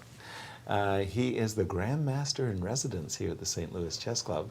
And he was giving a private lesson downstairs. I'm upstairs surfing the internet, and I'm hearing him give this private lesson. And then suddenly, I'm hearing our voices. Cristian, yourself, myself.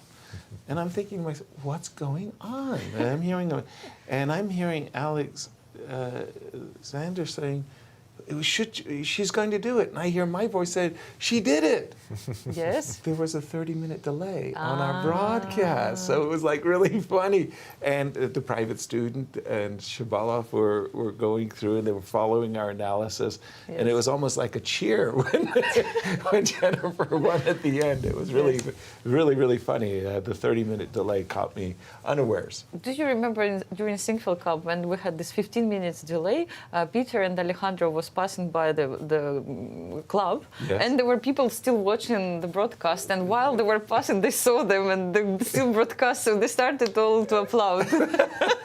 It was so funny, I mean, because it's still, they're on TV, they're here, they're everywhere. We're two places at one time. It was funny. What do you have for us, Cristian, in this amazing game between Wesley and It's just Cristian? wild. It really is just wild. This bishop takes h7 came out of nowhere, but you do have to get rid of the pawn on e3. You don't have time. Simply put, if you go rook to e2 after knight to h5, you're not in time. Knight to f4, knight to g3 is coming. You're in big trouble. Actually, you're close to resignation at this point. So you have to do something. He played bishop takes h7, best move in the position. Queen takes h7, rook takes e3.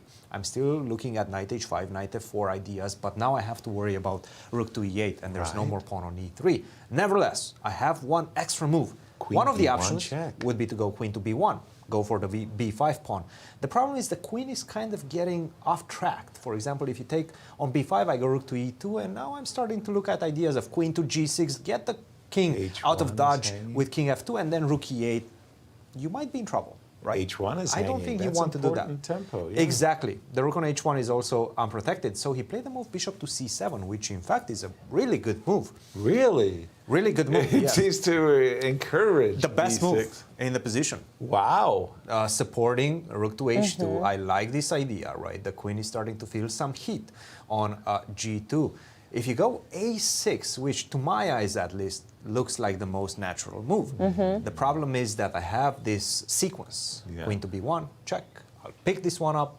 You go here, and now I can go knight to h5. That's one way. I can also go rook to h2. And once again, it's so much better than the previous one with the bishop on d8 and the pawn on a5. The version a move ago, right, when you could have played queen to b1, because now you have rook h2. Critical move. Rook to h2, queen to g6, and now bishop to f4. I can also just simply take on a6 with the queen, and I'm still going to be better. So, big moment right now. Wesley needs to, well, find some really cool defensive resources. For example, you're looking at queen to b1. Let's try to defend against that. Rook to b3 at the same time.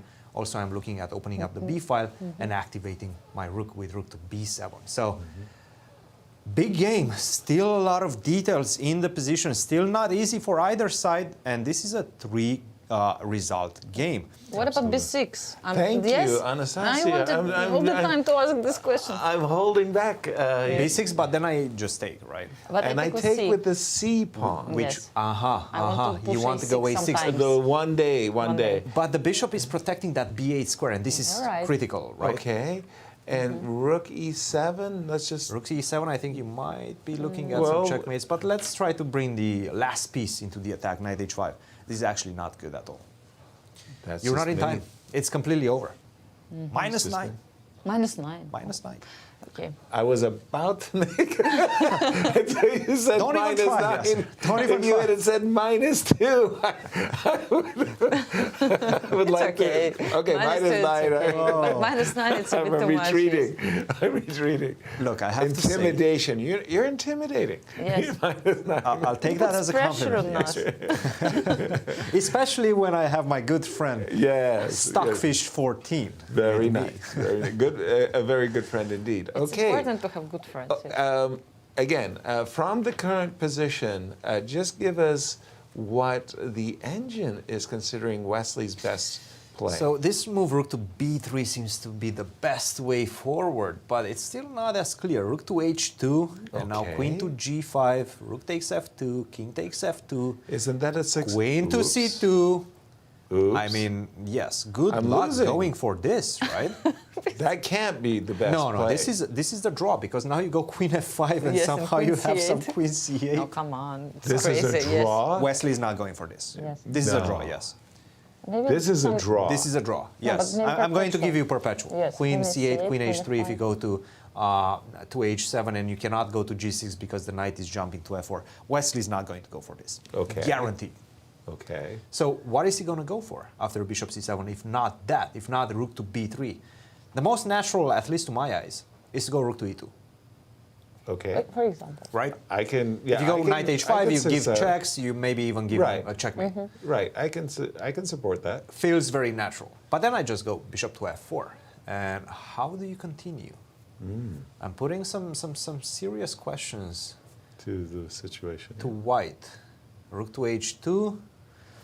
Oh man, this is not going to be an easy defense for Wesley. I'm looking at the lines, and they're so unnatural. You give up the piece, and then you go for the counterplay on the other side, and supposedly you still have some good chances. This is not an easy defense for Wesley. He's in trouble after this move, bishop to c7.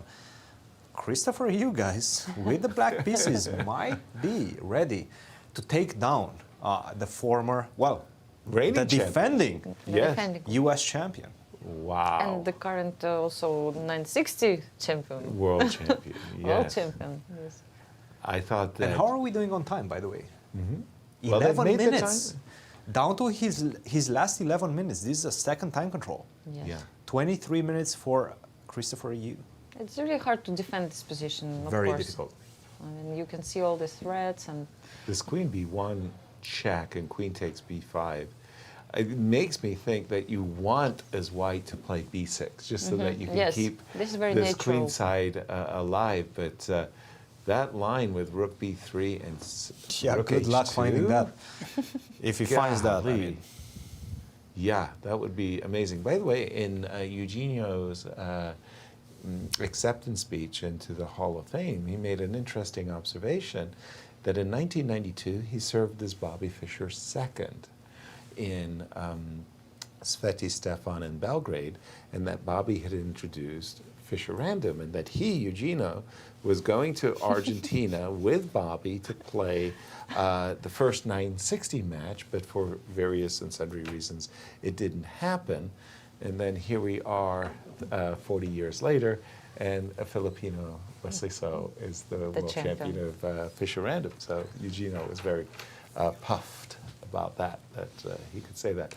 Back to the game of Hans Niemann, more sedate and Normal game. end game. It feels like Jeffrey has reconciled himself that he is willing to make a repetition. He's been moving his bishop between e4 and c6, and not too much has happened in this one. He has, but he's coming to that conclusion quite painfully, because he's spending a lot of time. He's now down to his last 11 minutes. So just to repeat the position, he spent 19 minutes off his clock, off his second time control. maybe he was looking for some winning plans. He's trying to find something, but there's nothing. But there is nothing. There's nothing in the position. Maybe you can try to transfer the bishop to f5, but even after that, how are you going to continue? Like, where's the follow-up? I will put my pawn on c3 whenever you attack it with a rook. Right. It just doesn't feel like there's a big follow-up. Very good. Elshan, on the other hand, at the moment that I had left it, I thought, wait a minute, that suddenly Elshan was now back to winning, because we had seen a number of variations where the bishop was able to sacrifice itself for both pawns. Now this is no longer the case. Elshan's last move, queen b2 check. If I'll just make a move, king g6, anywhere? then B6. suddenly b6, you're not getting both pawns for the bishop. You'll only get one, and that's not enough. So, and therefore he won, and we have our first winner of the day in the open section, round 2. And then finally, Fabi, to kind of round things out, he's won a pawn. Good for him. How did he manage to do that? Pawn is still alive. Yeah. For some reason, I was expecting that Ray might go and take this pawn. I guess he was a little bit fearful of the knight coming to c3, threatening mate. And maybe something of this nature scared him away. And it looks like a draw. Yes, it's very animated Hans Niemann. Like, did I miss my win? Did I miss a win? I completely forgot something to say. Yes. Very emotional. Very emotional. At this moment, yes. And Jeffrey, I mean, I still wonder why he wears mask. Yes. But never mind, I mean, it's right. because it moves down. Yes, it has some bad technique. Right? The nose isn't covered. What's going on? Yes. So just, I think it's a matter of habit. Like you were used to have a mask during these years. Right. Personally, I found them so offensive on the ears. Yes. I wore them on the trains in Holland. Guys, and, breaking news. Please. Wesley blundered. Huge blunder by Wesley. What? Right now, he's completely lost. He played rook to e7, and Christopher Yu is incredulous right now. After knight to h5, Wesley can resign. He's getting mated. You cannot take on c7 because of queen to b1 followed by knight to f4, right? Clear. You're losing the queen. Not only that, but you're probably also getting checked. You're losing everything. But losing the queen is enough. With maybe check. Not only that, but queen to b2 is coming. I'm picking up the rook as well. Horrible. Exactly. This is horrible. After knight to h5, how do you defend? Oops. Did he just miss this? I think you take the knight on just or what? Sorry. No, queen Take what? Yes, sorry. You have Maybe take on h1, right? But then knight g3, and then I pick up the queen Everything. on h1, no, and it's not even. Sorry, I have checkmate in 4 moves. Boom, boom, boom, boom, boom, boom, boom. Over. Right. That's it. So, Crazy. if he finds knight h5, this is it. Wesley So is going down at the hands of Christopher Yu. 15 years young. Amazing. And what a decision he made. You remember, Yes, he could rook have e8. repeated the position. Yes. And with only 2 minutes on the clock, he played that crazy rook to e8, the best move in the position.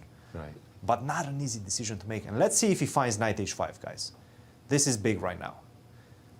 Is it the only winning move? Because there's also this queen b1 check. Queen b1 is definitely tempting, but not even remotely close powerful. to knight to h5 in terms of strength. Knight to h5 just finishes the game. Wow. Wow, really, I have a feeling Wesley understands that, guys. I think so. We're going to see the hover first. There's going to be a hover overnight. Yeah. Here comes the hover. No, he's hovering over the queen. He's going to go for queen b1. Wesley B1. might. Very, very tempting move, that queen b1. Oh my I must gosh. say. Oh, he's gonna It's escape. really hard, you know, like when someone is trying to make a move which you really want him to make. Right. Wait, is he actually Or king going? f8? Is that the king? No, okay, I think queen. No, there's no way. He's. Or knight, maybe knight. Yes, actually. The other reason why hovering is such a bad habit is sometimes, I'm not kidding, you can accidentally touch the wrong That's piece true. if you're That's just true. hovering. Yes, that's true. Yeah. No, but it's really annoying for your opponent. I mean, By the way, I didn't realize it yesterday, but I was playing over the games, and Alice Lee versus Ashritha. Alice missed mate in 1. really? She played queen takes e4. She had a mate in 1. Knight d4 was mate. It was like, oh, okay. Mate in 1 was stronger. Always, but. But taking the piece was very good as well. So, knight h5, and Or the queen evaluation b1. is how many points? +7. 7. 7. Yeah. Queen b1, and the evaluation is? +1 point something. It's almost draw. Huge Yes, difference. Yes, I mean, Huge one is difference. like just. Huge indeed. And Nothing the clock special. times, Anastasiya? Yes, I see that it's like around 8 minutes, 38 seconds for Wesley, and 10 and how much? 17? 18 minutes, 18 minutes for 18 Christopher 18 Yu. minutes. And Plenty of time for Yes, Christopher. And I do have to say one thing. Queen Yes. to b1 is extremely tempting. Absolutely. because the best move after queen b1 is rook to e1, queen to d3, and then rook to e2, and then you can still play knight h5.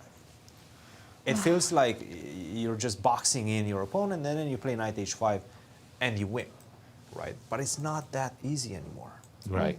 It's actually not that easy. Queen b1. He played queen b1. He did play yes. queen b1. It's so tempting. This was my biggest weakness in chess, is like a move like queen b1 check, followed by queen takes b5. I saw these pawns, and I thought, oh, I'm doing my position a great service by taking away white's best, action, right? And so a move like queen b1 followed by queen takes b5 is just so tempting.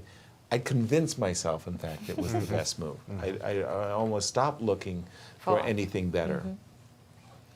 And there's no choice. What is Wesley thinking about? Can I ask you something? Yes, please. Are you a trainer of the opponent of Wesley? I just wonder. No. If you will train this young man. Right. And rook e1 forced on the board.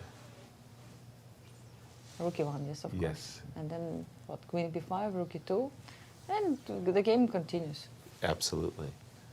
And you say it's only +1 or +2 Maybe +1, in favor +2, depending on how long you let the computer think.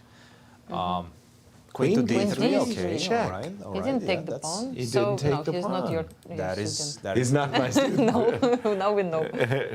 And rook e2 is actually forced. move, There's just nothing to discuss. h1 is hanging, and as you were saying, there's two ways to deal with the hanging rook on h1. Knight h5. But I don't think it was prepping that, guys. It wasn't that or rook. rook h2. It wasn't that rook. What? It wasn't that rook. You were supposed to go with the other rook to e2. Yes, so it's mistake. That's a mistake. Now it's back to +6. If he goes Really? rook h2. Rook h2. What? Rook h2. He's hovering over it. I can see that much. So, Wesley blocked with the wrong rook. Exactly. Oh my gosh. Oh dear. Rook h2. Followed by knight h5. And it's over. We might actually see a resignation very soon because there's nothing to do anymore. Yes, So you're saying after, for example, a move like queen g5, knight h5. Knight h5 delivers the checkmate on g3 almost. Or you have to sacrifice the queen. Since the Yes, you cannot rook, move anything, actually. Yes. You're completely boxed in. Yes. Right. No, the best move right now is to give up the queen. But, I mean, Yeah. if you do that, it's over. Right. Queen takes and king g2. No, okay. He blocked with the wrong rook. So right what here. would happen if he uses Well, another rook? you kind of understand that, he was like annoyed by You this still have that construction. e1 square, right, for the king. So what would happen if rook h2? Then we just sacrifice our queen, or what? Let's go queen g5. Oh, queen g5. Okay. And this is a completely the difference is that Knight now h5, I take on h2, on right? h2, yes. Right. You don't have time for that. Oh my gosh, it's really hard. Not the best game of Wesley, I must say. But it's such a difficult position to play, right? Well, but including the move rook e7, which was a really bad move, right? I mean, because his very next move was to return the rook back. I think he already, maybe he gave up a little bit. These guys never. No? No. Okay. They always tell you, I wanted to resign. They never resign. Never They're lying resign. to you. Do not trust them, Anastasia. Those Don't guys. trust them. Okay, And thank you. Queen Now I G5. know. Yeah, no, they never. And knight h5 very quickly. Knight Boy, H5. was Christopher ready to. What with is that going one. on Hesitation. through this young man's mind right now? He lost a difficult game against Hans Niemann yesterday, but bounced back with black pieces against the defending champion in such a dominant fashion. Also, he made that difficult decision. That is such a huge boost of confidence. To play for the win. Yes, There he it is. resigned. He resigned, but somehow he Oh, didn't shake his hand. That What about handshake? it was like We see a hybrid handshake. I think it was like Yes. the two ships missed one another. The He's hand, trying now. Oh, no. Wesley's hand went out, and then it was a I think Christopher hesitation, doesn't- and the other hand he came out. fist bumps. Yeah, I think it was doesn't do fist the bump. handshake. Wow, Congratulations. this is big, guys. I Christopher. mean, that was an incredible win. Wesley's losses in U.S. championships, by the way, maybe I can boldly state the obvious, can be counted on one hand. He's incredibly consistent. Draws, draw, draw. Oh, win. Oh, thank you. Draw, draw. Very, very hard man to beat. With the white pieces? Especially. Wow. Also, we did see the Hans Niemann game. That was drawn, so we actually have 2 decisive games this and I think Ray and Fabi seem to be repeating. Yes. And in fact, draw has agreed in this game as well. So as far as the Open is concerned, the men, I want to say, or the Open, been very consistent, 2 victories per round. So far? So far. As 2 victories, yes. And I think the ladies have had 4 victories in the first round, and 3 so far for this round 2. Arena Krush, though, appears to my eyes to be winning against Sabina and Rochelle. Well, Rochelle, this is a win too. So many pawns. Now we can count pawns finally. Yes. We can see I count many. 3. For white, no for black. Sabina seems to be right in that sunlight, the light beam. Yes. You know, just right there.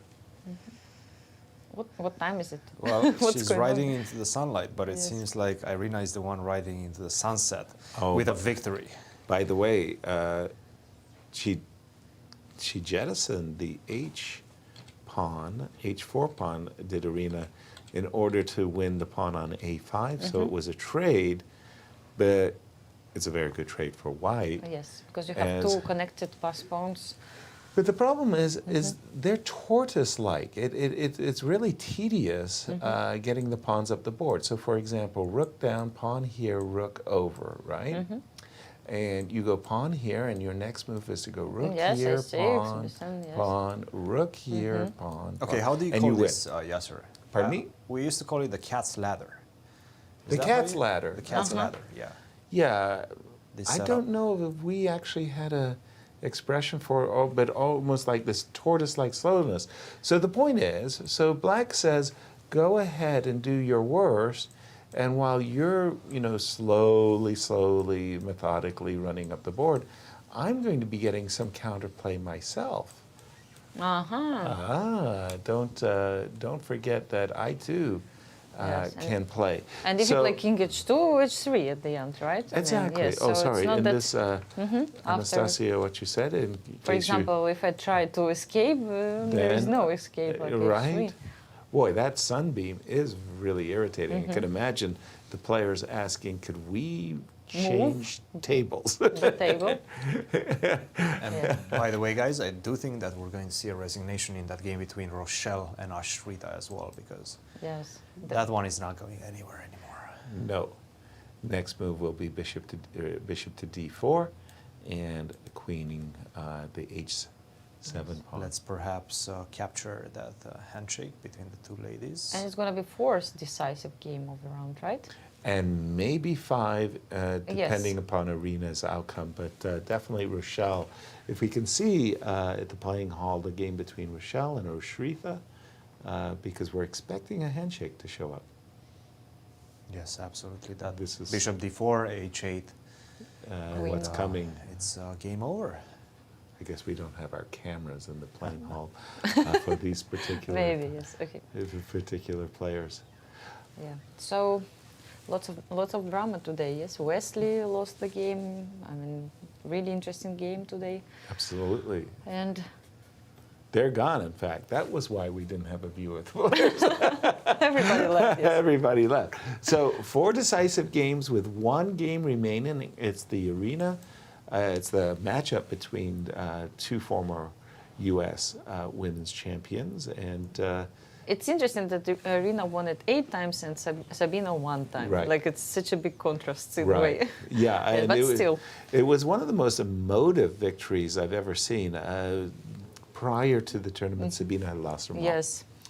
And it was almost like, I want to win this championship, as memory of my mom. Remember, and she achieved it.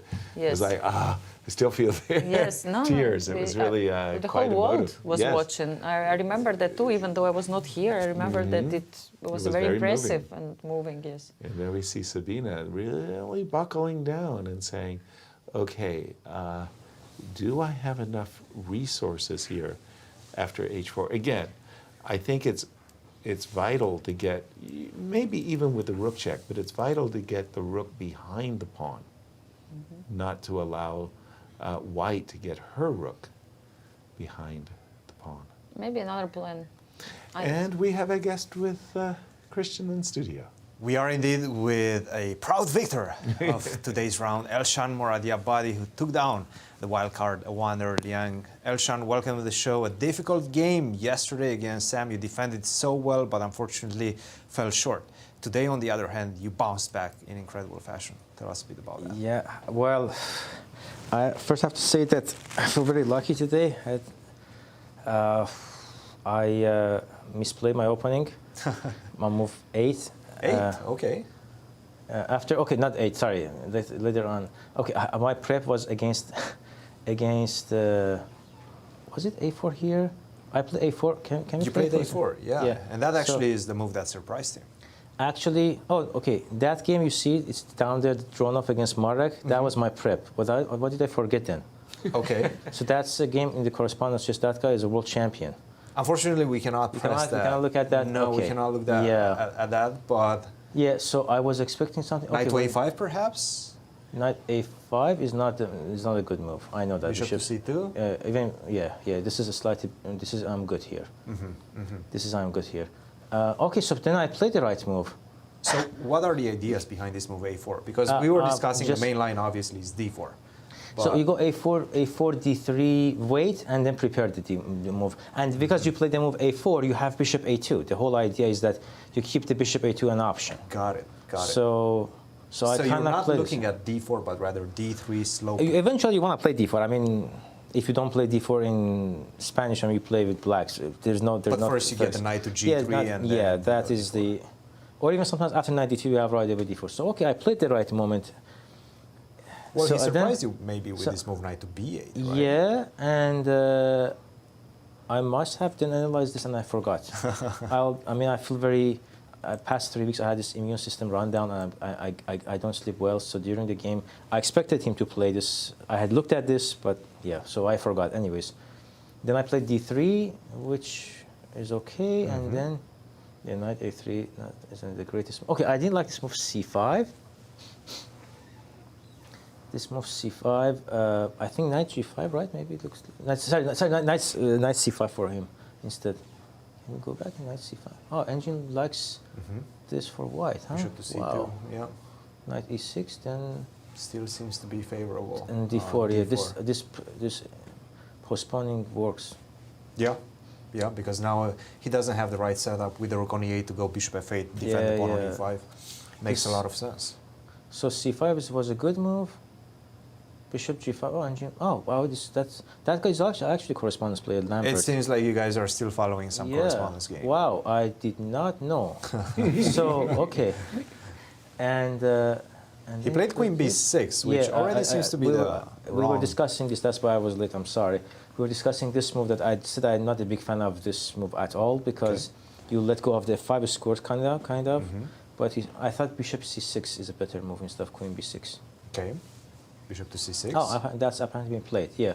Yes. And then I was going to play knight C2, knight E3, and then probably knight D2, knight E3, trying for D5, F5 square. There's very minimal, but I mean, it's normal. Just a normal position, normal Rui Lopez. And he played Queen B6, knight to C2. Yeah, I thought this was probably... This was very concrete. Really, that was his plan.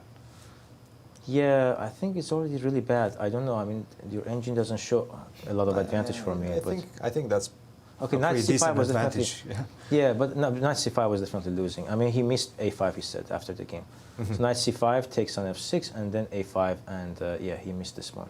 And now knight to E3. Oh, wow, Bishop A2 was stronger? Pretty much taking over. Okay, by 0.3. Yeah. Not a big difference. Yeah, okay, knight E3. Then, okay, I was playing just right, and I'm winning, and I was cruising, and there's nothing much to say completely. Yeah, I'm playing really well. I'm making all the right moves. Keep going, there's nothing much to say. And then, okay, keep going, this Queen D3, no, it's all yes, still good. Still good. Still good. And then I thought this and was then, maybe... And then here, unforgivable from me, just take on C5, play B6. I mean, just I saw that during the game. I don't know why. Yeah, just unforgivable. I mean, yeah, I saw it. I just said, okay, I'll give a few checks. I mean, But I why is kind it of got so playful. easy? Why is it so easy? What if you just go rook to b6, now queen to b5, I guess, and then b7? Yeah, you don't. Yeah, you don't have time to give both rooks, one rook for both pawns. Yeah, I even couldn't I just go b6 even instead of knight takes c5? I think that's also winning, right? Yeah, b6 Yeah, right b6 away. That's also just works. it's even easier. Does the job. Yeah, for sure. No, I mean, I just yeah, and then I picked up the exchange, and then I realized that if he gives up the bishop for 2 pawns, it's a Then it's a draw. fortress. Yeah. And I was like, oh my god. Just, well, I mean, you deserve it kind of when you play fast, huh? But you're still winning. Yeah, even at this point, you're still winning. But I had to find the Zhang because I had to find it that I get my queen right for b6 when he's not in time to stop b6, and as I said, I'm not feeling so well, but so yeah, And you're talking went about back this and point. forth.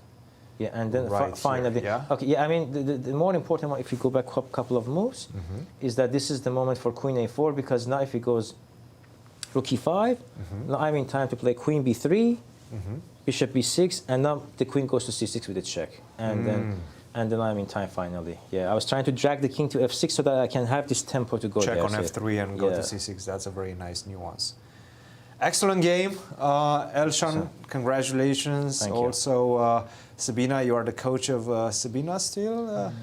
Yeah, we you guys still working prep a little together? bit. Excuse me. We prep a little bit at night, but again, I have to do my own prep You have during to the do day. your own prep. I mean, in the mornings she has her own files. I have to check my own files, and then we play accordingly and stuff. So. Absolutely. Congratulations, Thank you so Elshan. much. Yep. We'll see you in the next few rounds. Quick question Thank for you. you, Elshan. First of all, congratulations for your victory. Very nice. And you, of course, coming into this tournament with this big target on your back. You're the lowest rated player in the field. How does it feel knowing that everybody's gunning for you? Is it a good feeling or a bad feeling? Was that for me? Yes. Yeah. Good feeling about? Sorry. About having a target on your back coming into this event as the lowest rated player. I think I started getting used to it, so I started getting used to it. So that's okay. I mean, once in a lifetime it happens to you, so that's okay. Yeah.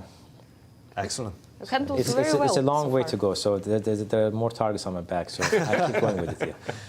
Anastasia, you had a question? Oh, I just want to say that so far so good. So far, so good. Elshan, good luck in the rest of the tournament. We'll be following you your so games much. Thank you. carefully. Turning to the remaining game for just a moment, we got Arena Krush versus Sabina, Foisor, and I want to say that Sabina did it in a way that I'm not a big fan of.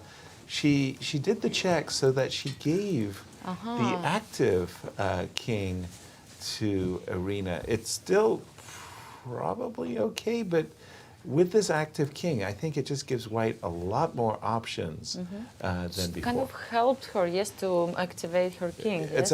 Exactly. So we'll see if that's like she did play before. I just wanted to say, like, for example, this is one of those moments where I can just show an example where, thanks to the fact that you do have an active king, I have such types of options, not necessarily that this is all good or anything like that, but just to show that there are different things. I can try to sacrifice this pawn to get this pawn. So let me just put this on the board once more. And if I can ever get my rook to b2, then you see what I mean by that. Yeah.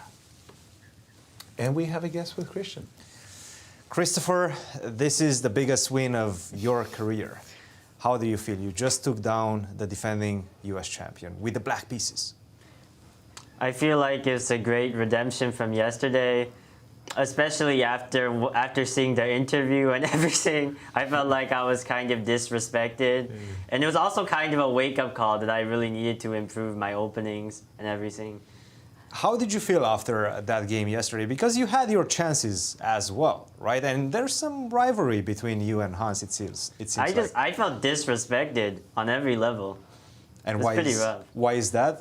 Why did you take it personally, I guess? Because after the interview and everything, Just because he said the game spoke for itself? Yeah. And you definitely came with a very combative mindset into today's game. Take us through the key moments. I did feel like I channeled in a little bit of my anger from that to play some aggressive chess today. And that's great. If you can channel the anger and use it to your advantage, that's absolutely a good thing. Take us through the game, Christopher. Oh, by the way, you started with the Russian. How did you come up with that idea? I wanted to play like an actual good opening, not try to be unsound, just be as solid as possible. Makes sense. If you want to be solid, you definitely will pick the Petrov. But he did win. He has quite good results against the Petrov. He just beat Fabiano Caruana in the Seinfeld Cup in a Petrov. Were you aware of that? Were you afraid of that at any point? I actually didn't notice that. I only saw the game Fabiano beat him in the Petrov from 3 months ago. I wasn't aware of this Seinfeld Cup game. Okay. Yeah, and I think that one actually, he deviated quite early on. After 94, he played bishop to d3. Completely different game. Now, when were you out of the opening, out of your book, let's say? Maybe around move 15. 15, yes. I prepared it up to this bishop g6, f5. Very nice idea, f5, knight to e2, and you were also building a nice time advantage on the clock. And this became crucial to your strategy as you guys were entering the final stages of the game. Were you thinking already about putting as much pressure on his time as possible at that point? I wasn't thinking much because I was moving fast, I guess. I don't know. Not in particular. I think it was more like it was a difficult position for him to play, but I wasn't really playing for his time. Did you feel any nerves coming from his side? Because you were attacking. He was probably nervous, but of course I can't read into his mind, so I really don't know how nervous he was. But I would expect him to be a little bit nervous since I was kind of attacking him. Yes. One thing that struck us is he was always ready to write something on his piece of paper. Did you notice that as well? It was kind of giving me flashbacks to what happened to him in like the 2015 U.S. Championship against Abrahamyan, where he kept writing these notes like to himself, and then he got like disqualified. But those were the flashbacks that we were getting as well. Yeah. But it didn't. Even if he was writing something, it didn't seem to help today. Absolutely. And let's go further into the game. f3, queen to h4, very nicely timed, rook to h6. And right now, probably his best chance was to take on e4. Did you spot this move, and how did you assess the position after knight takes e4? I thought it might have been like a repetition with takes on e4, bishop takes e4, queen takes h2, king f1, queen h1 check. Oh, never mind. I kind of missed that he could sack this g2 pawn with king e2, king d3. e2 and king d3, yeah. Yeah. Yeah, and this seems to be due to the fact that he's coming with d5 or b5. Your pieces are a bit strangely placed on the queen side. It seems to be better for him. But he didn't do it. He played h3, which is a very natural move to make, of course. Knight to g5, and at this point it already felt like you're taking over the initiative, especially due to the fact that he only had 13 minutes and you 39, and you were playing fast at this point. When was the critical moment? This was a big one. How did you come up to the conclusion that you have to sacrifice? What about queen h3? It was actually more of an intuitive decision. I just felt like there had to be some huge attack after, and I didn't calculate it that deeply. I just had the feeling, and I almost kind of missed that he had this queen g2, rook f2 defense. And then that he was kind of defending everything. And I kind of got lucky that I still had resources after that. And just to show you a nice idea, Anastasia just mentioned, instead of knight to d7, I think it was this point after rook to e2. No, not this one. Instead of bishop to d8, I think you had this move. Queen takes h3. I actually saw it. I did want to play this endgame after knight h3, king f1, knight f2, king f2, rook h2, king f1. Rook b2, rook e7. And I saw that it was like some draw with rook f7, rook e8, rook f8. Yes. Oh, I guess bishop takes h7. Oh, yeah, bishop h7, so rook f7 doesn't work. you have to go bishop to a5, and indeed he has some compensation in the position. It was just a nice line that we wanted to show you. And you did decide to go sacrifice on h3, and now you repeated once, and you got down to your last 2 minutes. How did you come up with the conclusion that, yes, it's time to take some chances, it's time to play rook e8 and try to play for a win this one? Because you have the draw in the back against one of the best chess players in the world. I sort of, I think I spent most of my 30 minutes just trying to calculate as deeply as possible. And I didn't see anything wrong while I was calculating, so I just went for it. I just had to trust myself. Absolutely, and you made the right decision, rook to e8, putting a lot of pressure, and this was a big moment. Did you even look at this bishop takes a5 idea? I didn't, but the next move I actually realized it, and I was like, oh shit, that was kind of a big miss. So it was, but I still had to like psychologically recover from that. And you could still do it, right? Yeah, but here I wasn't as convinced for some reason. And you were getting down to your last minute actually, in fact, at this point. I think I might have actually missed it again. I think I just kept missing it while I was low on time.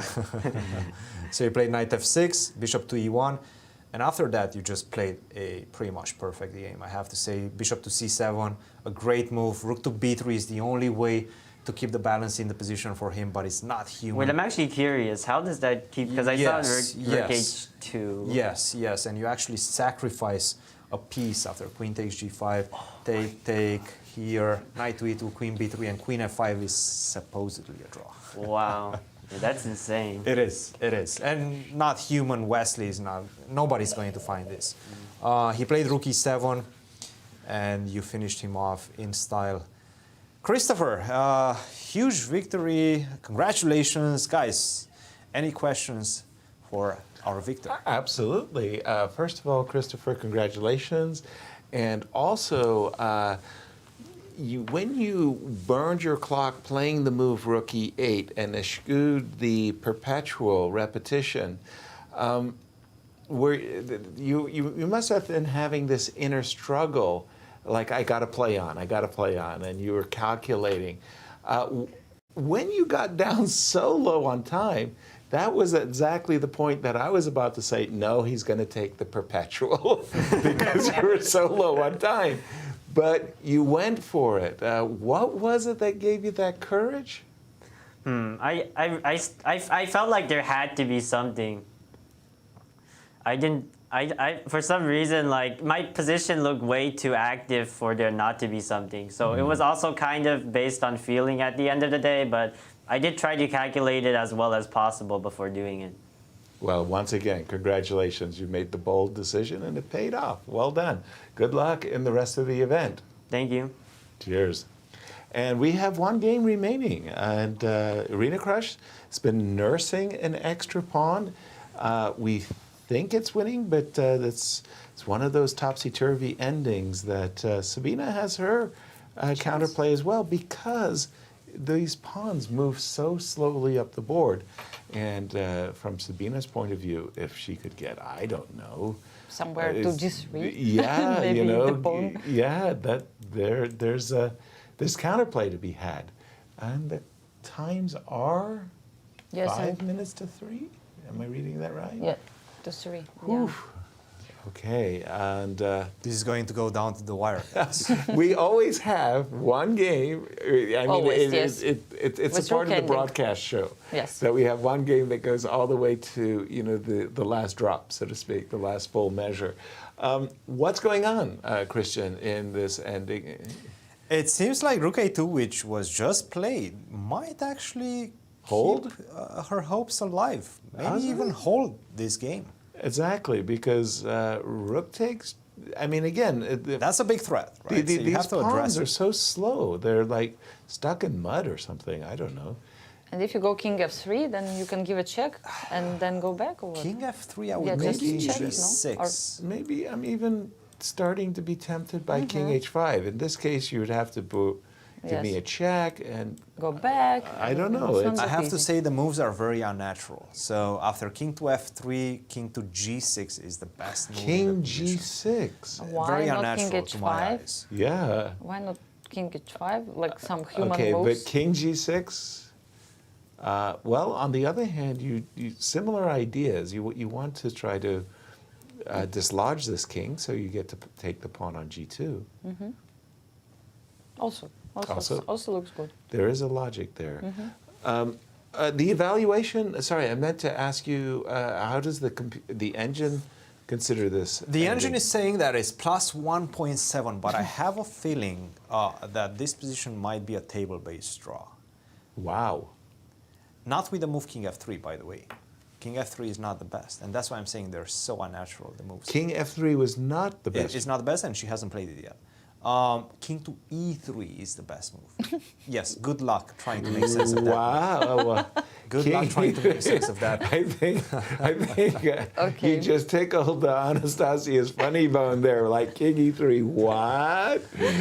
I mean, okay, if I just take the pawn, what will happen? If you take the pawn, then I go b5. b5, okay. And now it's some sort of a race, and maybe I'm fast. Yes. Maybe I'm faster than you. And maybe you have this rook h8 at the end, maybe. Correct. Yeah, So that's an issue. But now things get very dicey. But again, nobody's going to play king e3. Yes. That's a study-like move. Yes. You see that in study moves. Figure out why this works, and this is why it works. b5. My gosh, king e3. Oh boy, if you find king e3, salute. Yes. I don't know what to say when you go. What do you do after that if you find king e3? Wow.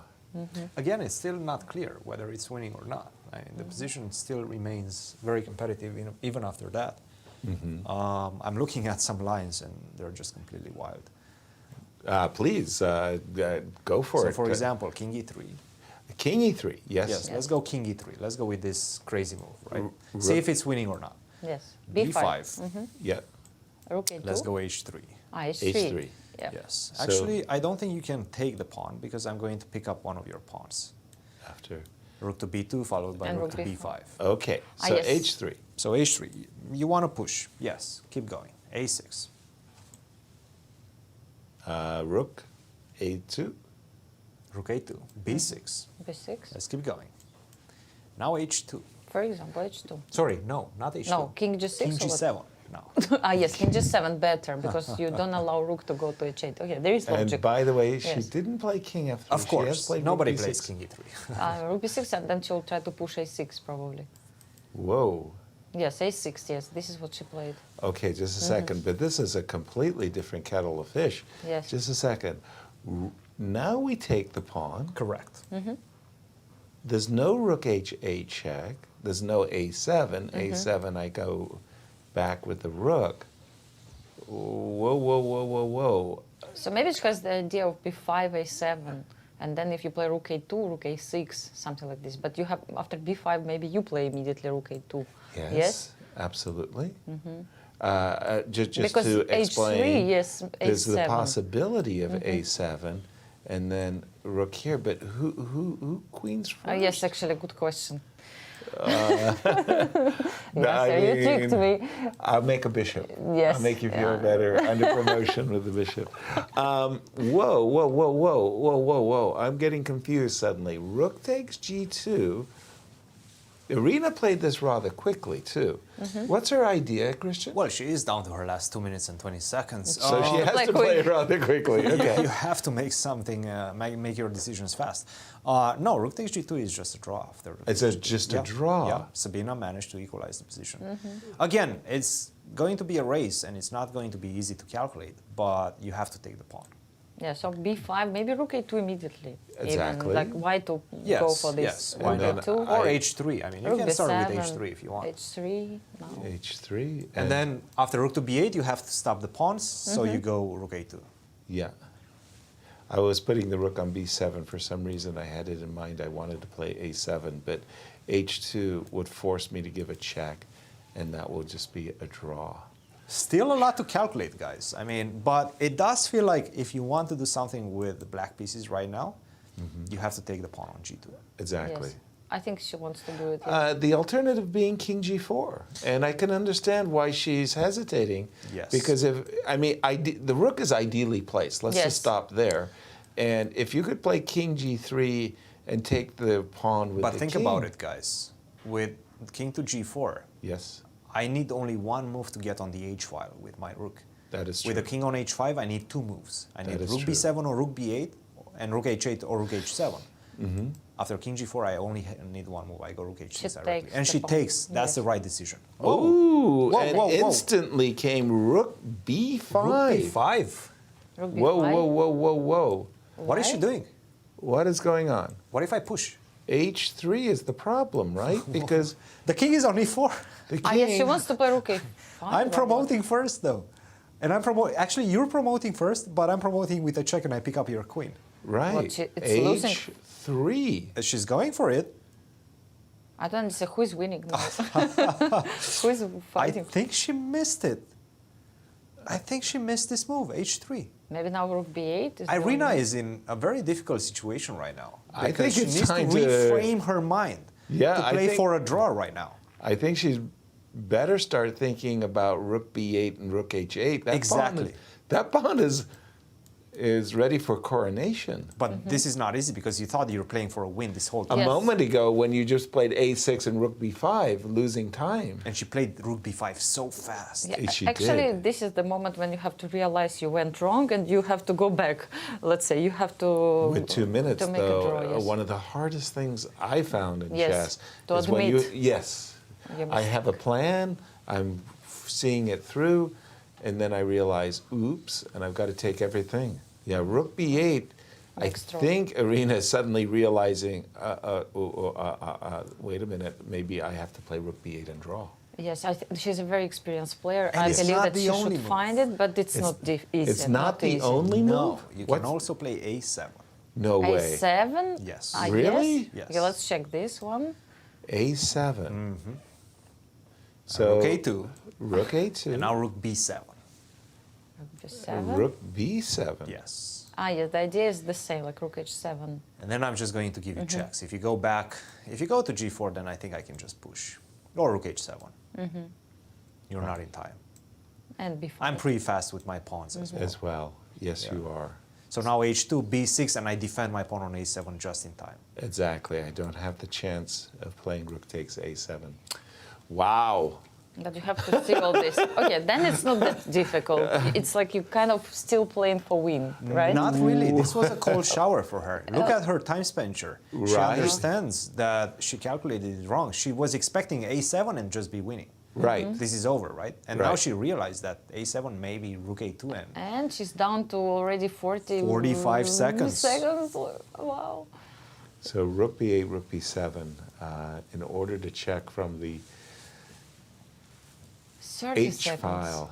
Yeah, I mean, it's a 30 very important moment. seconds. I mean, you have to make a move and It's easy for us, as it's sitting here in course. studio, to say, oh, she's got to do this, she's got to do that. A7. And she's A7. followed up A7, on that's her fine. idea, but it's the wrong plan. well, again, she still has the draw in her pocket yes, if she rook finds rook b7, b7. rook h7.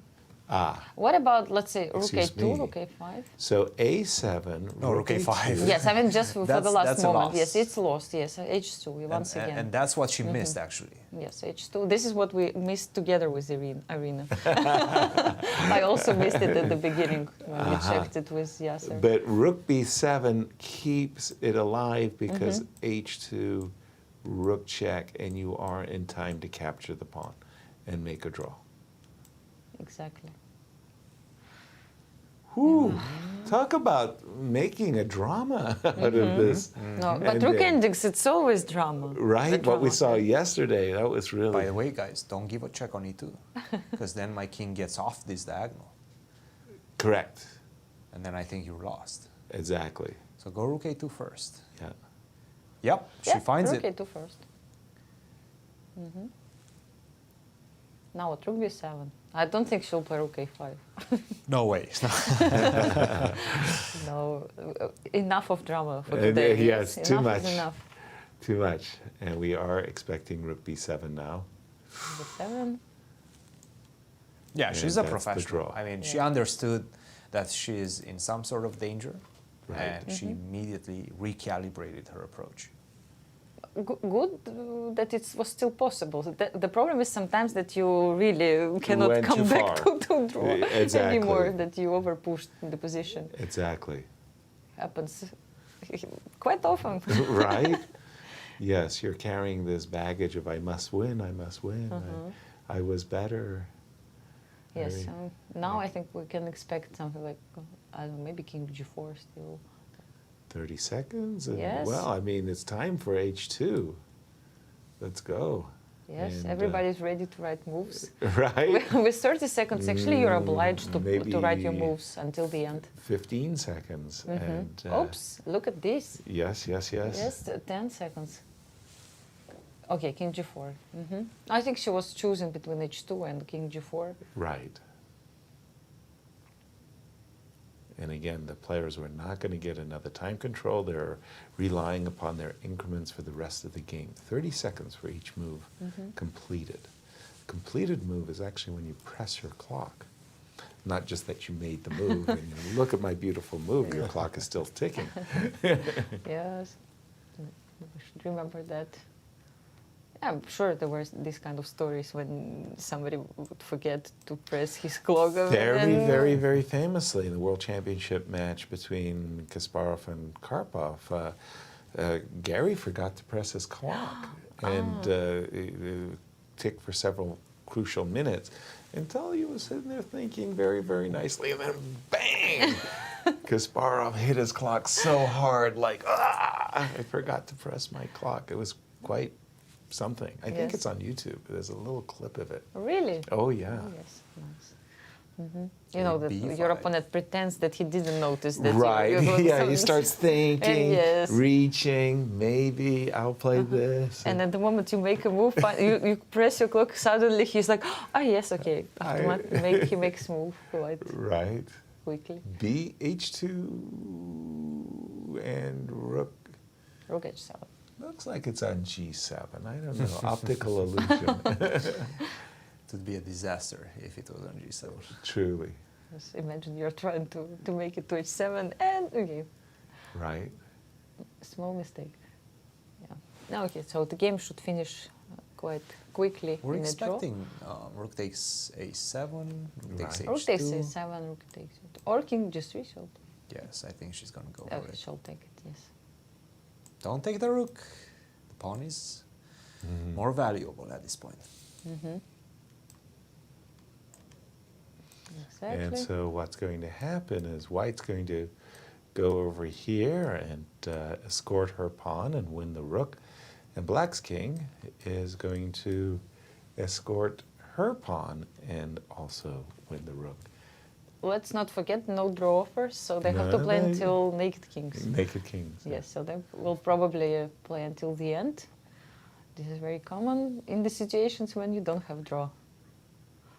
It looks like Irina is not really thrilled with the situation. Look at her now. She's very frustrated because she started with a very good position in round one against Tatev, spoiled it. Maybe should have been very happy about her draw yesterday. Today, she's nursing this extra pawn and this rook ending. I certainly felt at a certain moment she had the win, so to speak.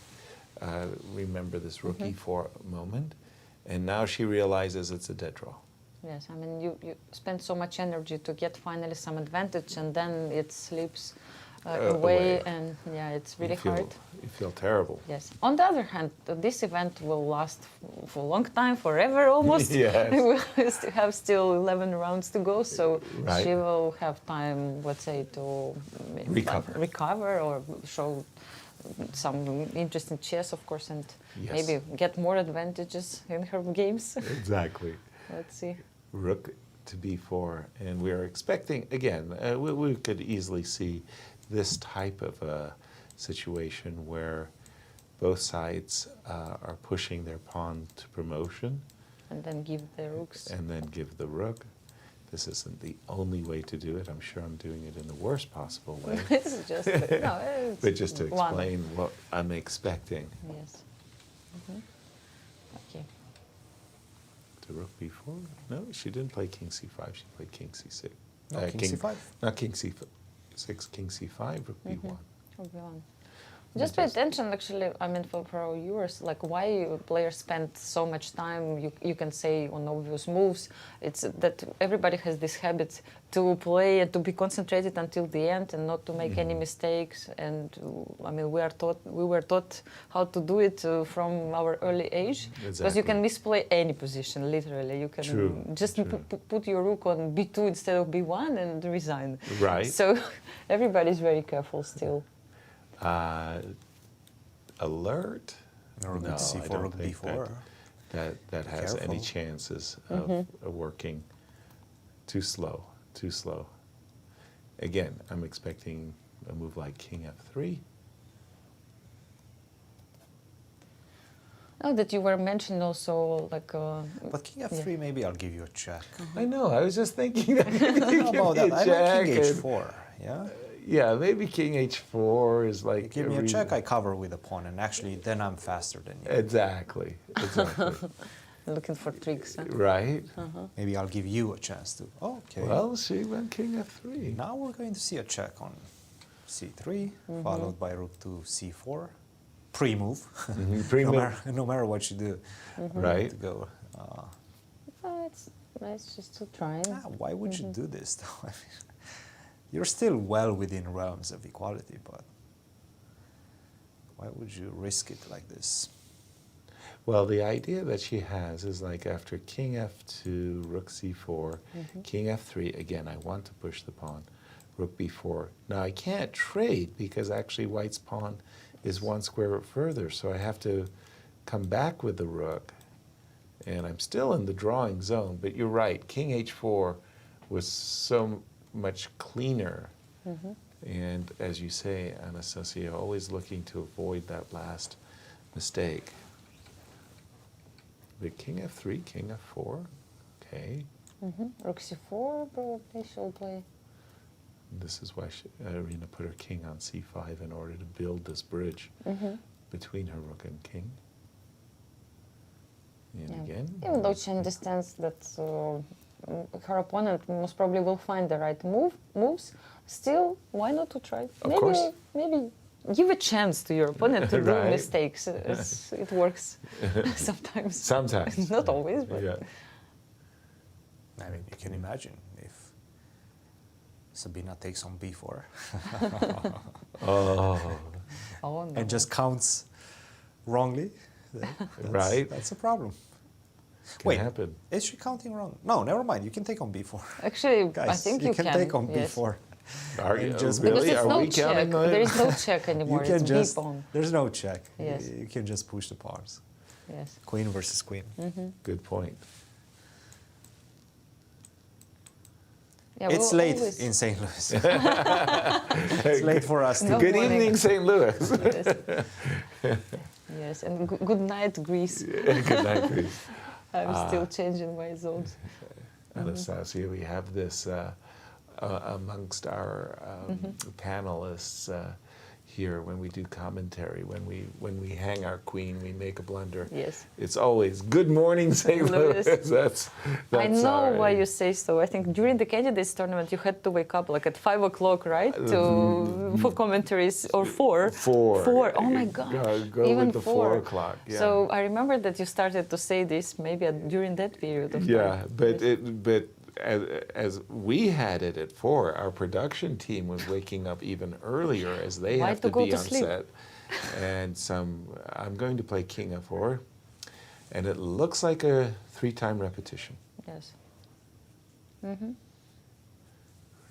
Yes, I mean, of course, it's going to be a draw here. Yeah, so they shake hands, and the last game of the second round is over. 1, 2, 3, 4 decisive games in the ladies section. Yes. 4 draws, Could as have we been saw 5. in round 1. And once again, 2 wins in the open section, keeping pace with round 1. And Cristian, your thoughts of another eventful round to our U.S. Championships? Oh, absolutely. And I have to say the ladies are definitely bringing it in this one. The battle of the leaders between the young Alice Lee and Begim Tokhirjonova. And what a game that was for the young 12 years of age. Alice Lee, just incredible. And now the co-leader of the women's section. And in the open section, I mean, that game between Christopher Yu and Wesley, so I have to say, it felt like revenge, right? You were for, and he came here to do the interview and he was like, yeah, I took it personally, win, and bounced back immediately. And what a bounce back victory that was. I think that's the highest rated player that Christopher took down in his whole career. This is definitely a pivotal moment for the young lad. So definitely that was great to see. History in the making, potentially. Definitely a great round. Yeah, 12-year-old win for Alice, 15-year-old win. The youths are sounding the siren. We're in town. We're here to win. That was pretty impressive, Anastasiya. And once again, all the results. Start with the Open. Let's check the results. So we have still Sam Sevian tied for the first place, and also Hans Niemann he's also there.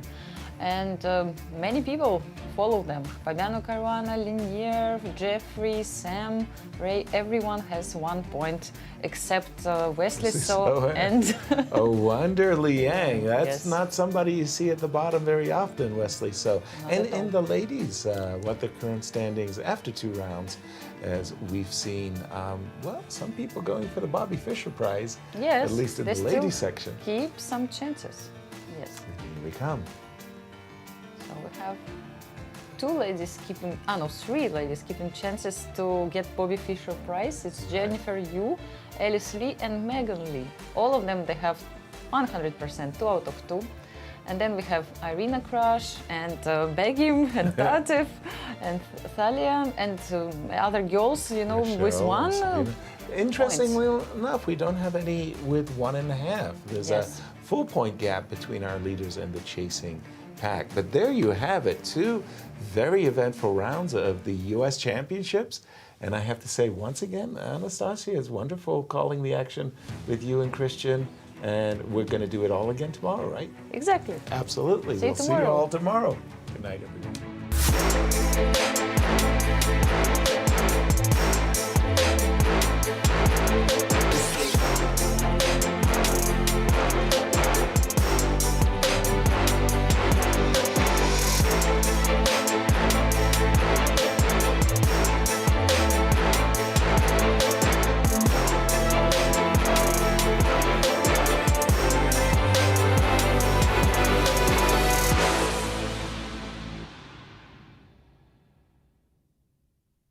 This has been a presentation of the St. Louis Chess Club. Any reproduction or distribution of this content without the express written consent of the St. Louis Chess Club is prohibited.